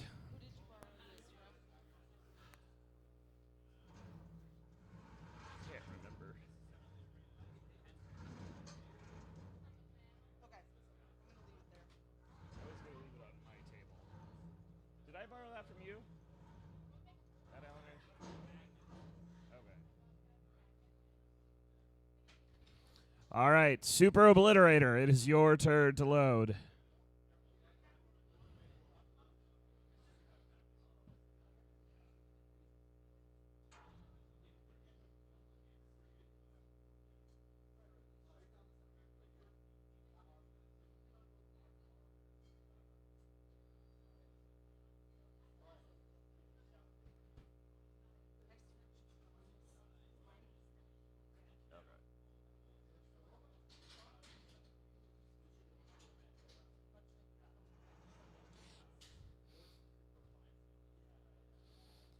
All right, ladies and gentlemen, a hush has fallen over the crowd as we are gearing up for our next match.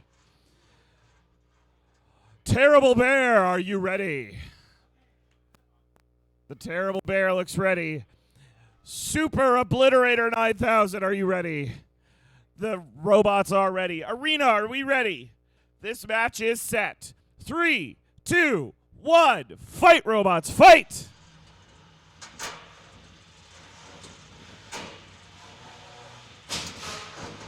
Oh, Terrible Bear has been flipped over. Oh, but now he's right side up.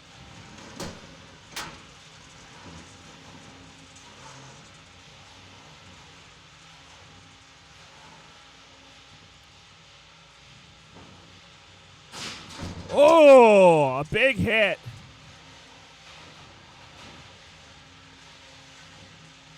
It looks like one of the drives may be out.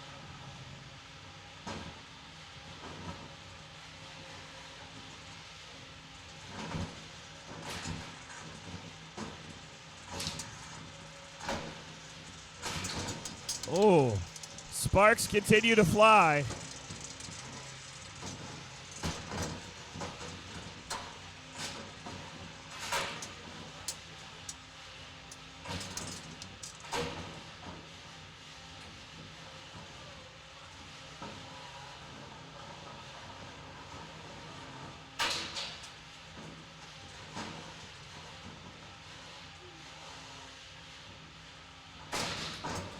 Oh, what a hit.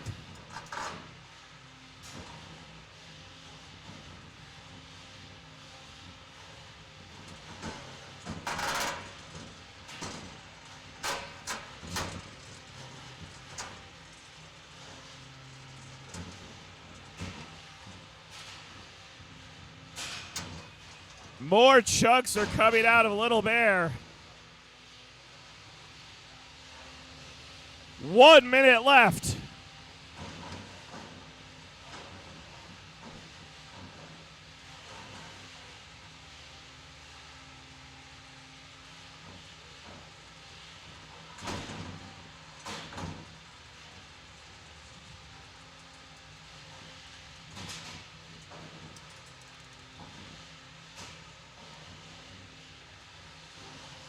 40 seconds to go, ladies and gentlemen.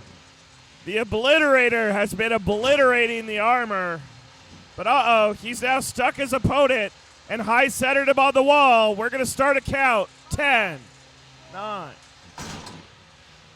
That's an on stick. Or he unstuck his opponent. Oh!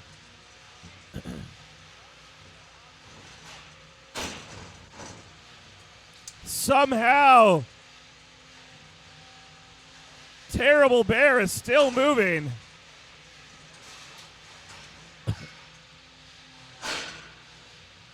Three, two, one. Match over, ladies and gentlemen.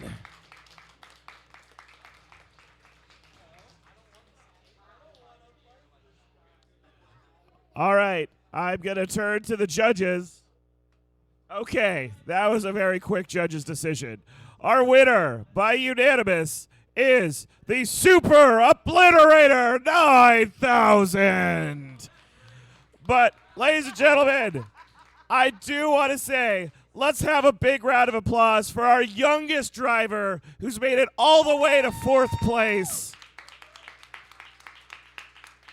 That is quite an impressive feat at such a young age. Good job, man.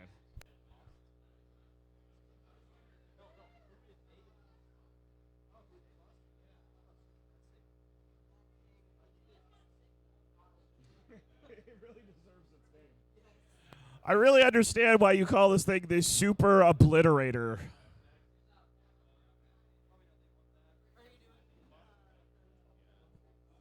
Ladies and gentlemen, we're going to give the Super Obliterator 20 minutes to repair. And in the meantime, it's time for the finals of 12 pound.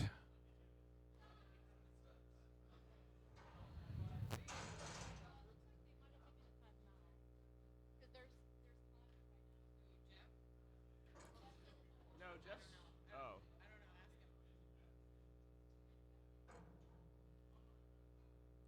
I think we might need to clean the arena, too. It's the finals. Make them work for it.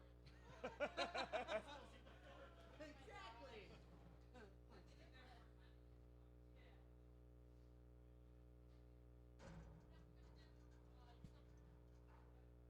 Usurper and full court. Okay. They're both ready. I don't know why it says.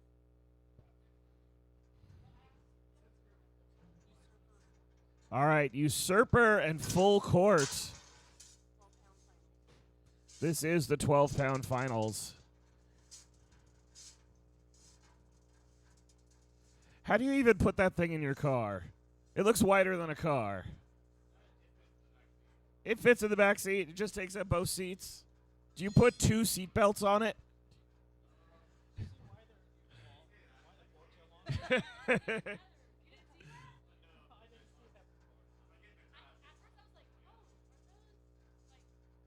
So that's why you have It's to drive carefully. That's why.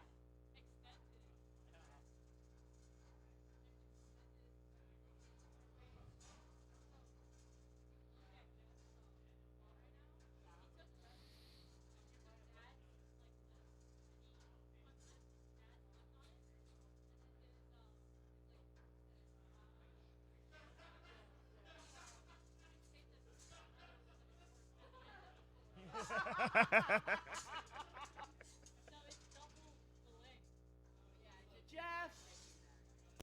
Jeff! Go record that. Get up and go. Record the shenanigans.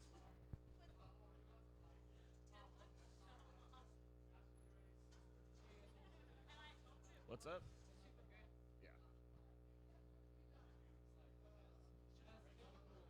Yeah.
All right, ladies and gentlemen, we're gearing up for the finals in the 12-pound division. In the arena right now, this is full court. This is our ridiculously wide. Is that 6 feet? Is that 6 feet of length? Little under 5 feet.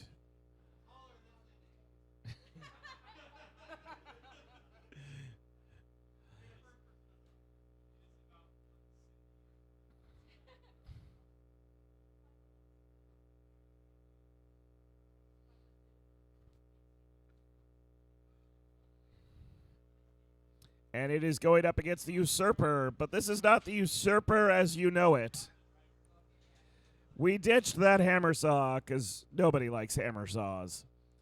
We put a lifter on it, and then we heard you like forks, so we put forks on the forks to make sure we could fork the fork with 2 forks to go against the 12 forks in order to beat forks with longer forks that'll be longer than the shorter forks, but we have more short forks than long forks. For the love of God.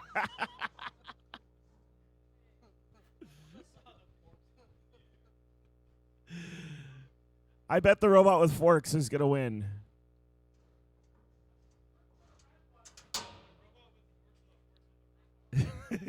All right. Full court. Are you ready? All right. It is a very important choice. All right. Full court is ready. Jeff, are you ready? All right. Audience, are you ready for the finals? All right. Arena, are you ready? Here we go. 3, 2, 1. Fight, robots. Fight. Full court still being able to push the Usurper. And it looks like Usurper's lifter concept is not quite working. However, he is now whacking his opponent with the lifter. That's right, you've been a very bad full court. All right, let's see you back up, Jeff.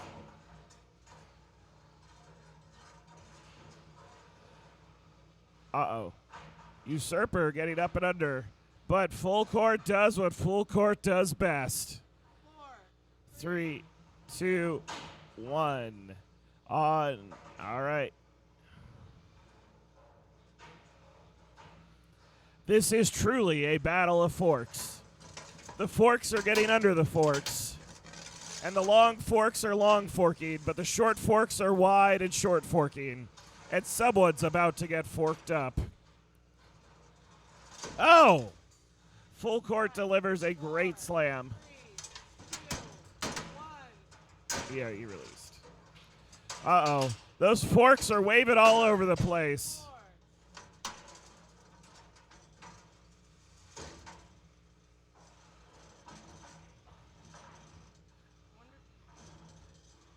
With 1 minute and 30 seconds, we are halfway through this match.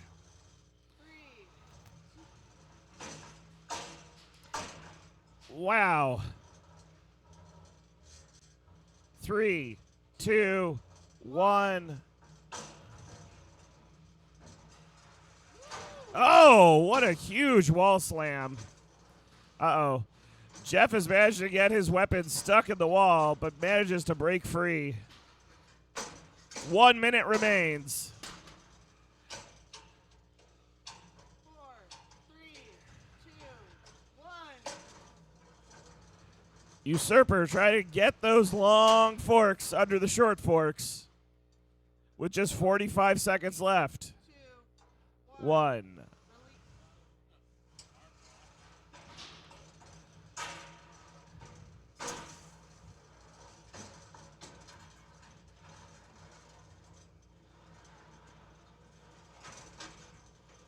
With just 30 seconds remaining. Usurper whacking away. Right, Back release, off. Release.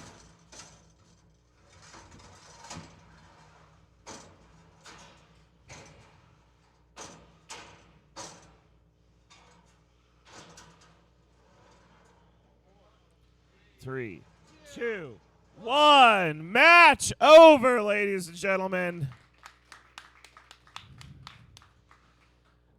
All right. This round will be going to the judges. I'm very tired, so I'm going to ask them to come to me. I am the man with the microphone. Where's my other judge? All right. All right. 3, 2, 1.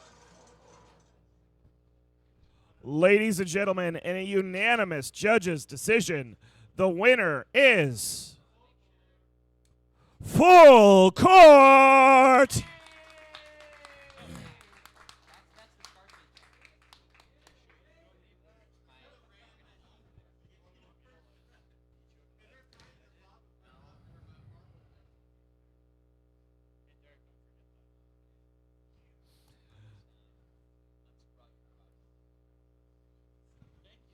All right, ladies and gentlemen, that means Usurper will be going home with second place at today's tournament. Let's have a round of applause for Usurper and a great performance. And today's Scar champion in the 12-pound division is the one, the only, the robot that's too wide to pass. It is Full Court.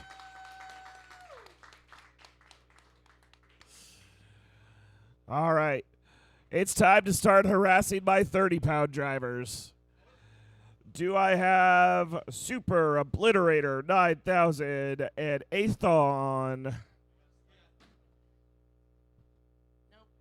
Oh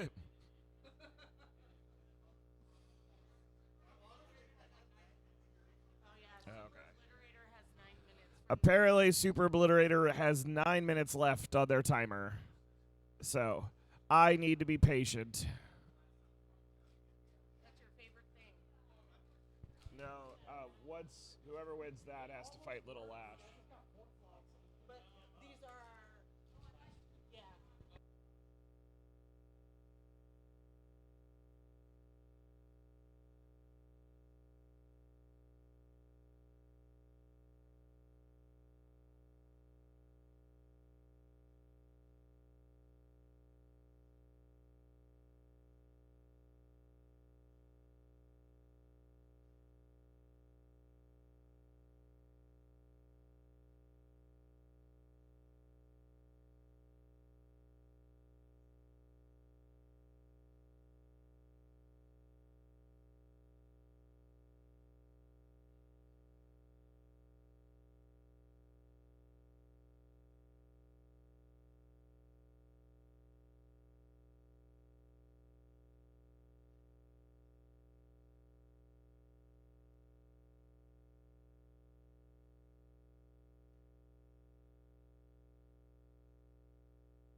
What's the name of your YouTube channel again? I've enjoyed so many of your videos.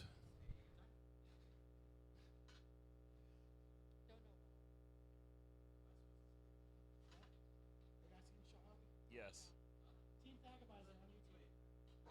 What? Oh, is that just the name of the channel? Yeah, the channel seems like Robot Strike Points. Okay. I said, what's the name of your YouTube channel so I could give you a shout out? Team Thagamizer. If you guys have not seen his videos, he does absolutely amazing build and breakdown videos. The Strike Point series has been a favorite of mine. All right. Where is the Super Obliterator?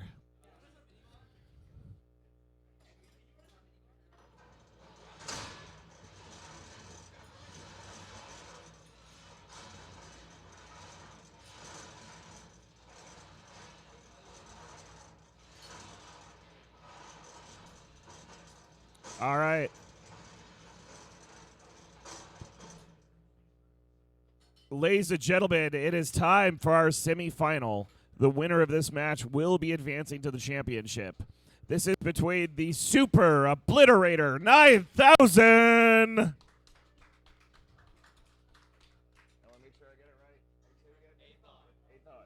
And his opponent, the extra wide hammer saw, Athon. All right, let's load these robots up for the semifinal.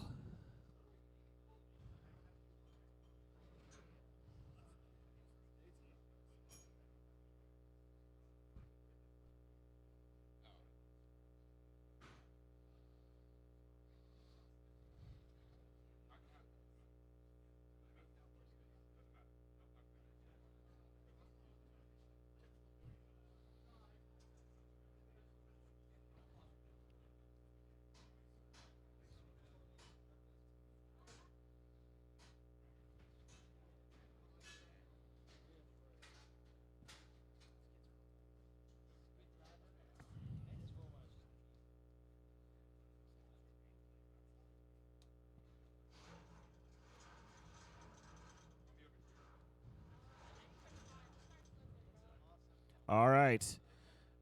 Athon is loaded up. Let's get the Super Obliterator 9000. All right, ladies and gentlemen, let's take a poll here. Who thinks Athon's about to take this match? All right. That was pretty loud.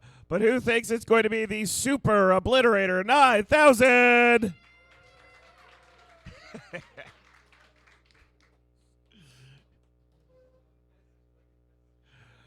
This looks pretty close. Now, if I was just measuring these robots by the size of their forks, I'd be giving this one to Athon. But if you're measuring them by the size of their discs, I'm going to be giving it to the Super Obliterator. I think this one's really going to come down to the drivers. Athon, are you ready? Athon is ready. Super Obliterator, are you ready? All right, Arena, are you ready? Audience, are you ready? 3, 2, 1, fight, robots, fight!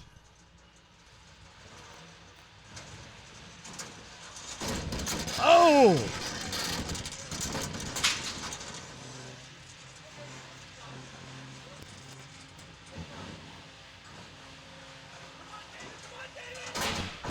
Oh!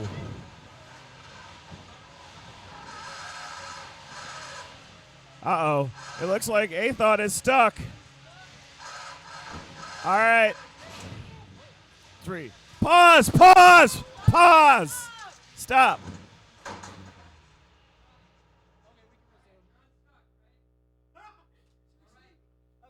All right, we're going to count it in. 3, 2, 1, resume.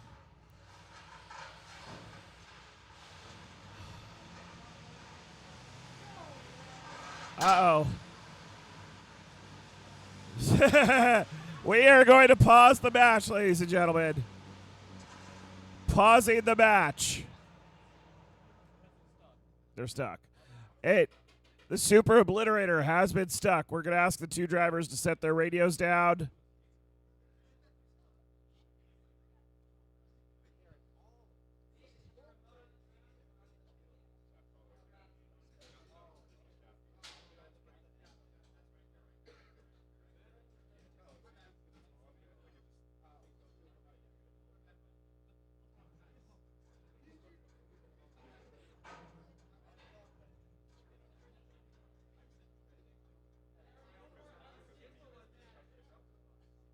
All right.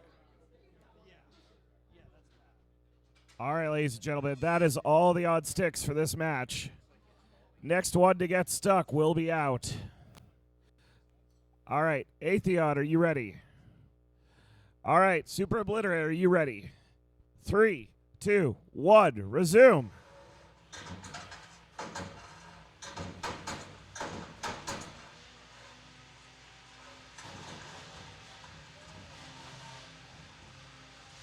If I cannot see movement, tap out.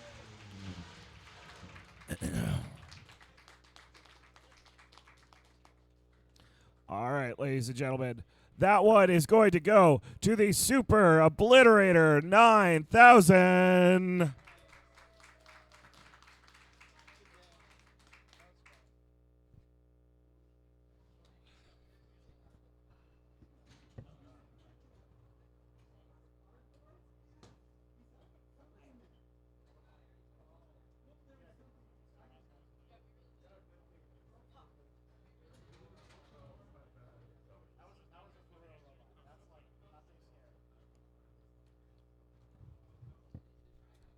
All right, ladies and gentlemen, Super Obliterator is going to be advancing to our championship round.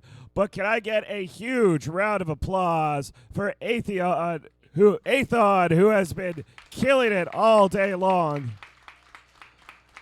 Now, correct me if I'm wrong. That robot's like 9 pounds underweight. How the heck did you make it to third place 9 pounds underweight? That is an impressive feat.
So that back soon then. the bag of Thank you guys.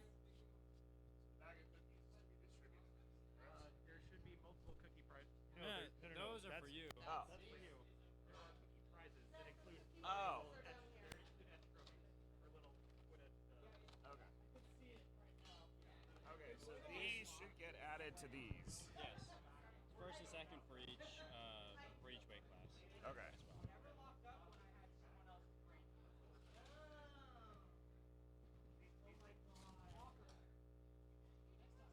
No, this was Alex and it's his wife.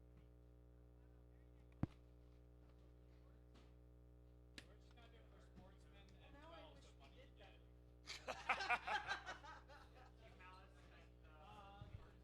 All right, ladies and gentlemen, boys and girls, it is time to hand out some awards. Coming in second place in the Sportsman division, this is the one, the only Rollout.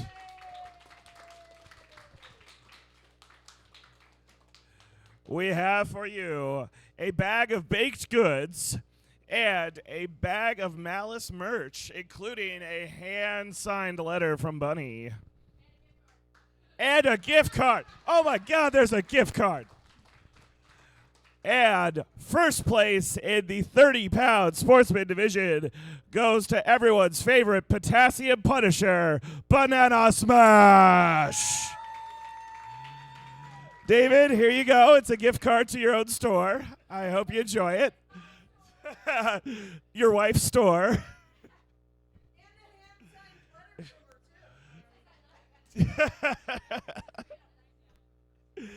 And ladies and gentlemen, second place in our 12-pound division goes to the one, the only, the Usurper. Jeff, I am presenting you with some cookies and baked goods and a bag from the Malice Shop. Let's have a big round of applause for the Malice Shop and Jeff.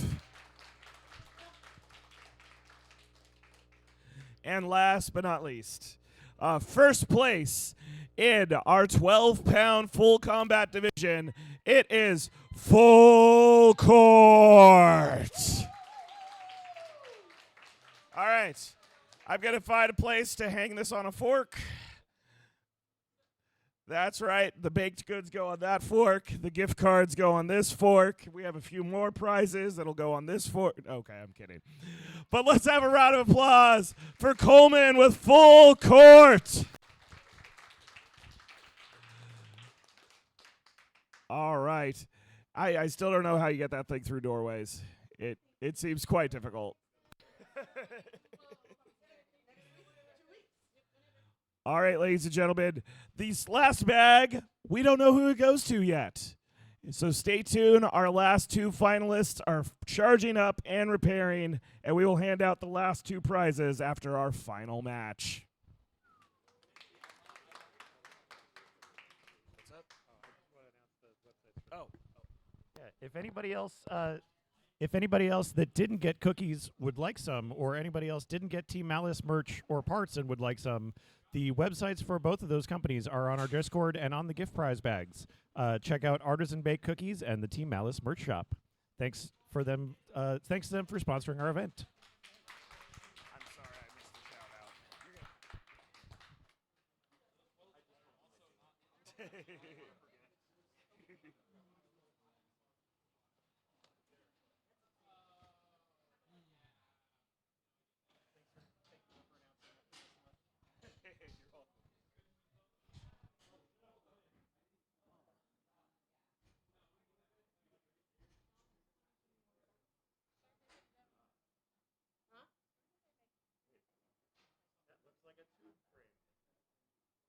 I don't know that they made it think anybody official. I just said that they didn't and then So I rewatched the match. It was done properly, and I went and I showed it to him and I explained it. Did you hear them make it complaint to someone, I just overheard them discuss it among the team. Their driver was screaming for it on stick, but I did the counts. They were stuck for 10 seconds. You're supposed to. So pins are only 5, but if you get stuck and you need an on stick, opponent is fully allowed to hit you during that 10 seconds. Yeah, there's no match pause until after that countout. Ow. Yeah. Yeah, you're allowed to smack Unless you around and tap take out, off yeah. wheels.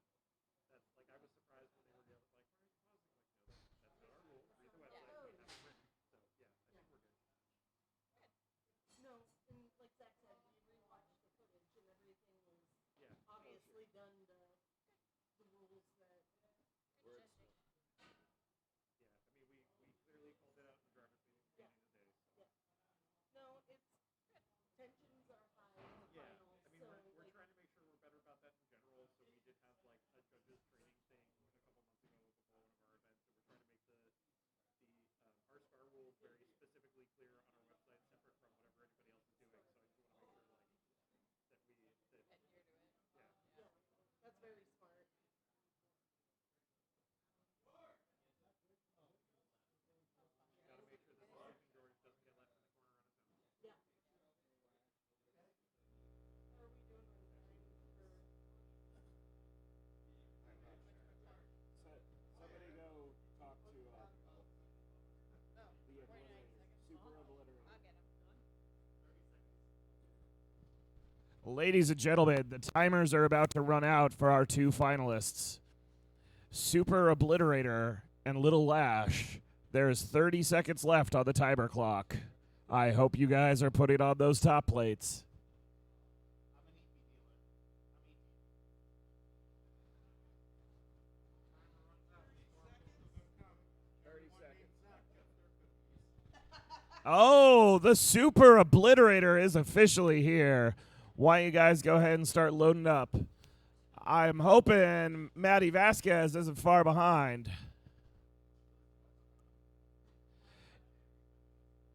It's a rare time when the person from the loser's bracket is ready before the winner. Before the winner's bracket.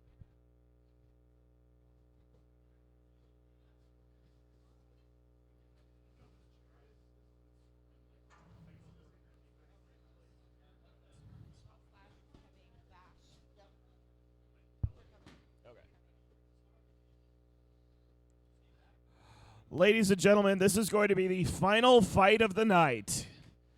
Winner goes home with first place. Loser's going home with second. I'm going home with all the cookies.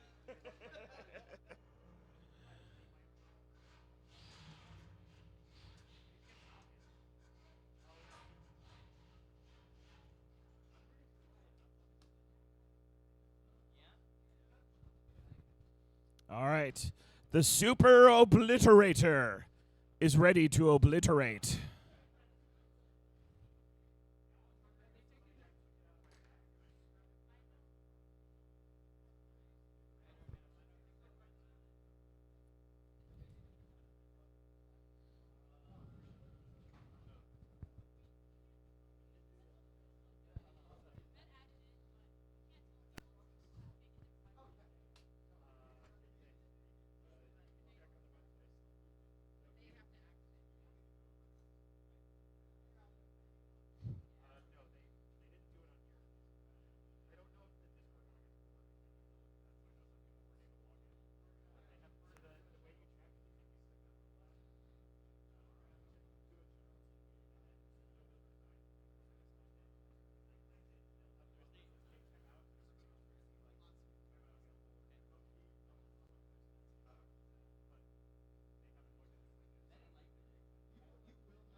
Are we gonna take the polycarbonate back? Because the polycarbonate is right there. No. I don't know how. Yeah, we don't have the room. How it looks. So we're gonna have Everyone heard the boop.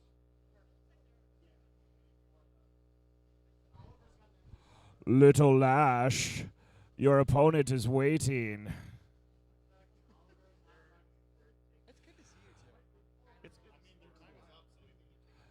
Little Lash, come out and play.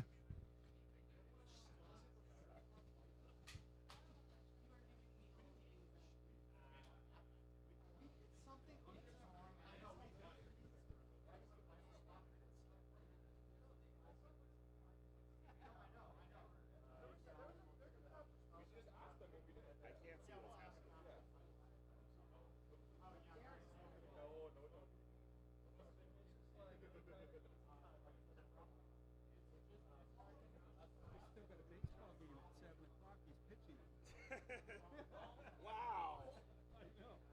That was a busy night. You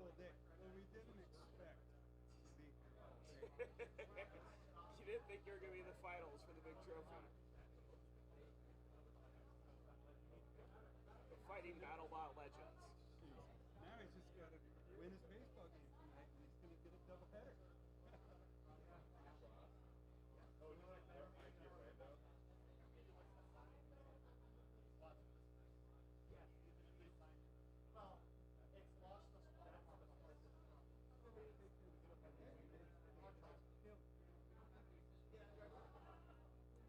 Wonder why that is. Clearly screwed them up. $2 well spent. Yeah, we got a whole redesign our drivetrain. Let someone who had like never touched a combat robot before do it. That and then the weapon was usable but easy.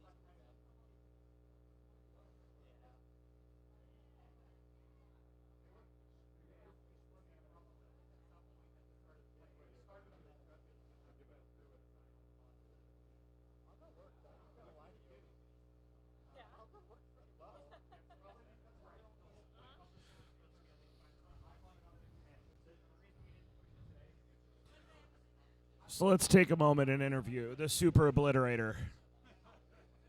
So Super Obliterator 9000, are you nervous?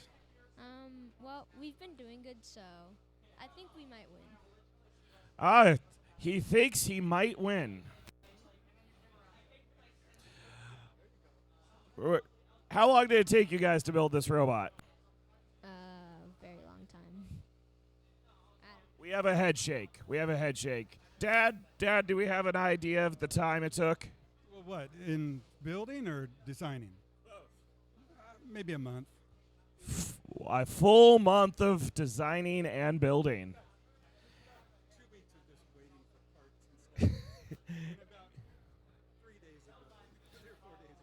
All right, 2 weeks of waiting for parts, 3 days of building.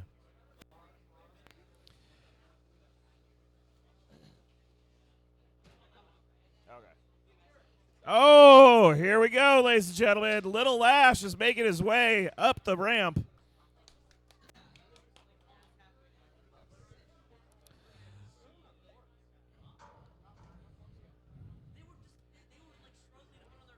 All right, audience, while we load up, who thinks Super Obliterator 9000 is going home with first? Let's hear it. All right. Who thinks Matty Vasquez with the Little Lash is about to be going home with first place? Ooh, I think the Super Obliterator's got the crowd here. This is going to be a heck of a match. We've watched both of these robots destroy their competition all day long. All right. Little Lash has lined up. Super Obliterator. Where are you?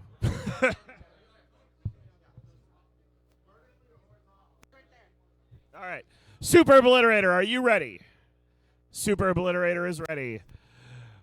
Little Lash, are you ready? The Little Lash is ready. Audience, are you ready for the finals? All right, here we go. 3, 2, 1. Fight, robots, fight!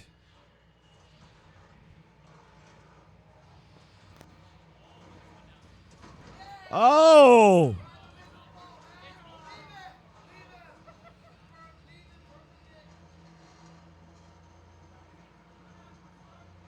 All right, 10, 9, 8, 7, 6, 5, 4, 3, 2, 1. Match over. Your winner by knockout is Little Lash.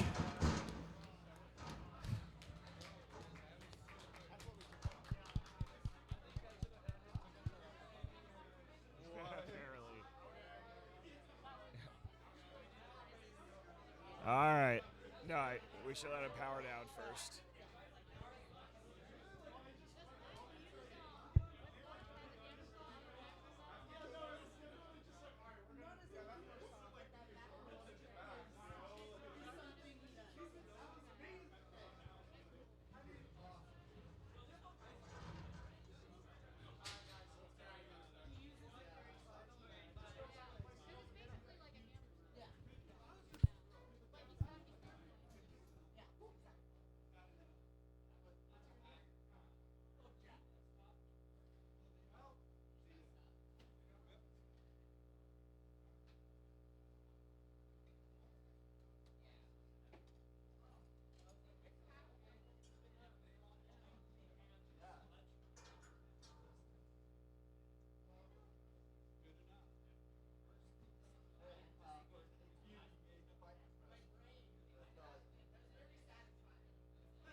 All right. And don't go anywhere, Matt. Yeah.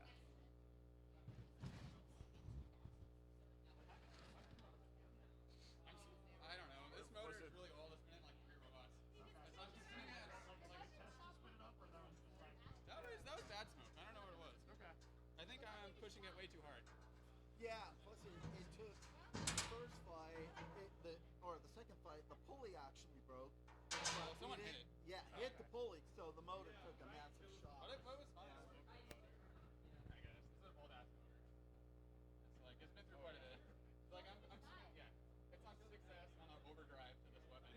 So it's spinning it like some ridiculous RPM. That's badass. I'm gonna get it. I'm swapping it with a 42 millimeter back. Instead of like, hopefully I'll been looking for the old. You could put a bigger pulley. I want to question the size. I want to be able to put a guard here for some good clearance. All right, ladies and gentlemen, going home with second place. Let's give it up for the Super Obliterator 3000. I have for you a bag of baked goods and a bag from the Malice shop. And going home with first place in the full combat 30-pound division, it is the Little Lash. Here is your awesome baked goods, and hopefully you can get a new motor with the gift card in here. There is a gift card. I'd like to thank everyone for coming out to today's event, and I especially want to thank the SCAR staff who did an amazing job putting this together. And a big round of applause for Daniel. This is his first time being an EO. I know everyone in this room is grateful for all the work you did to put this together.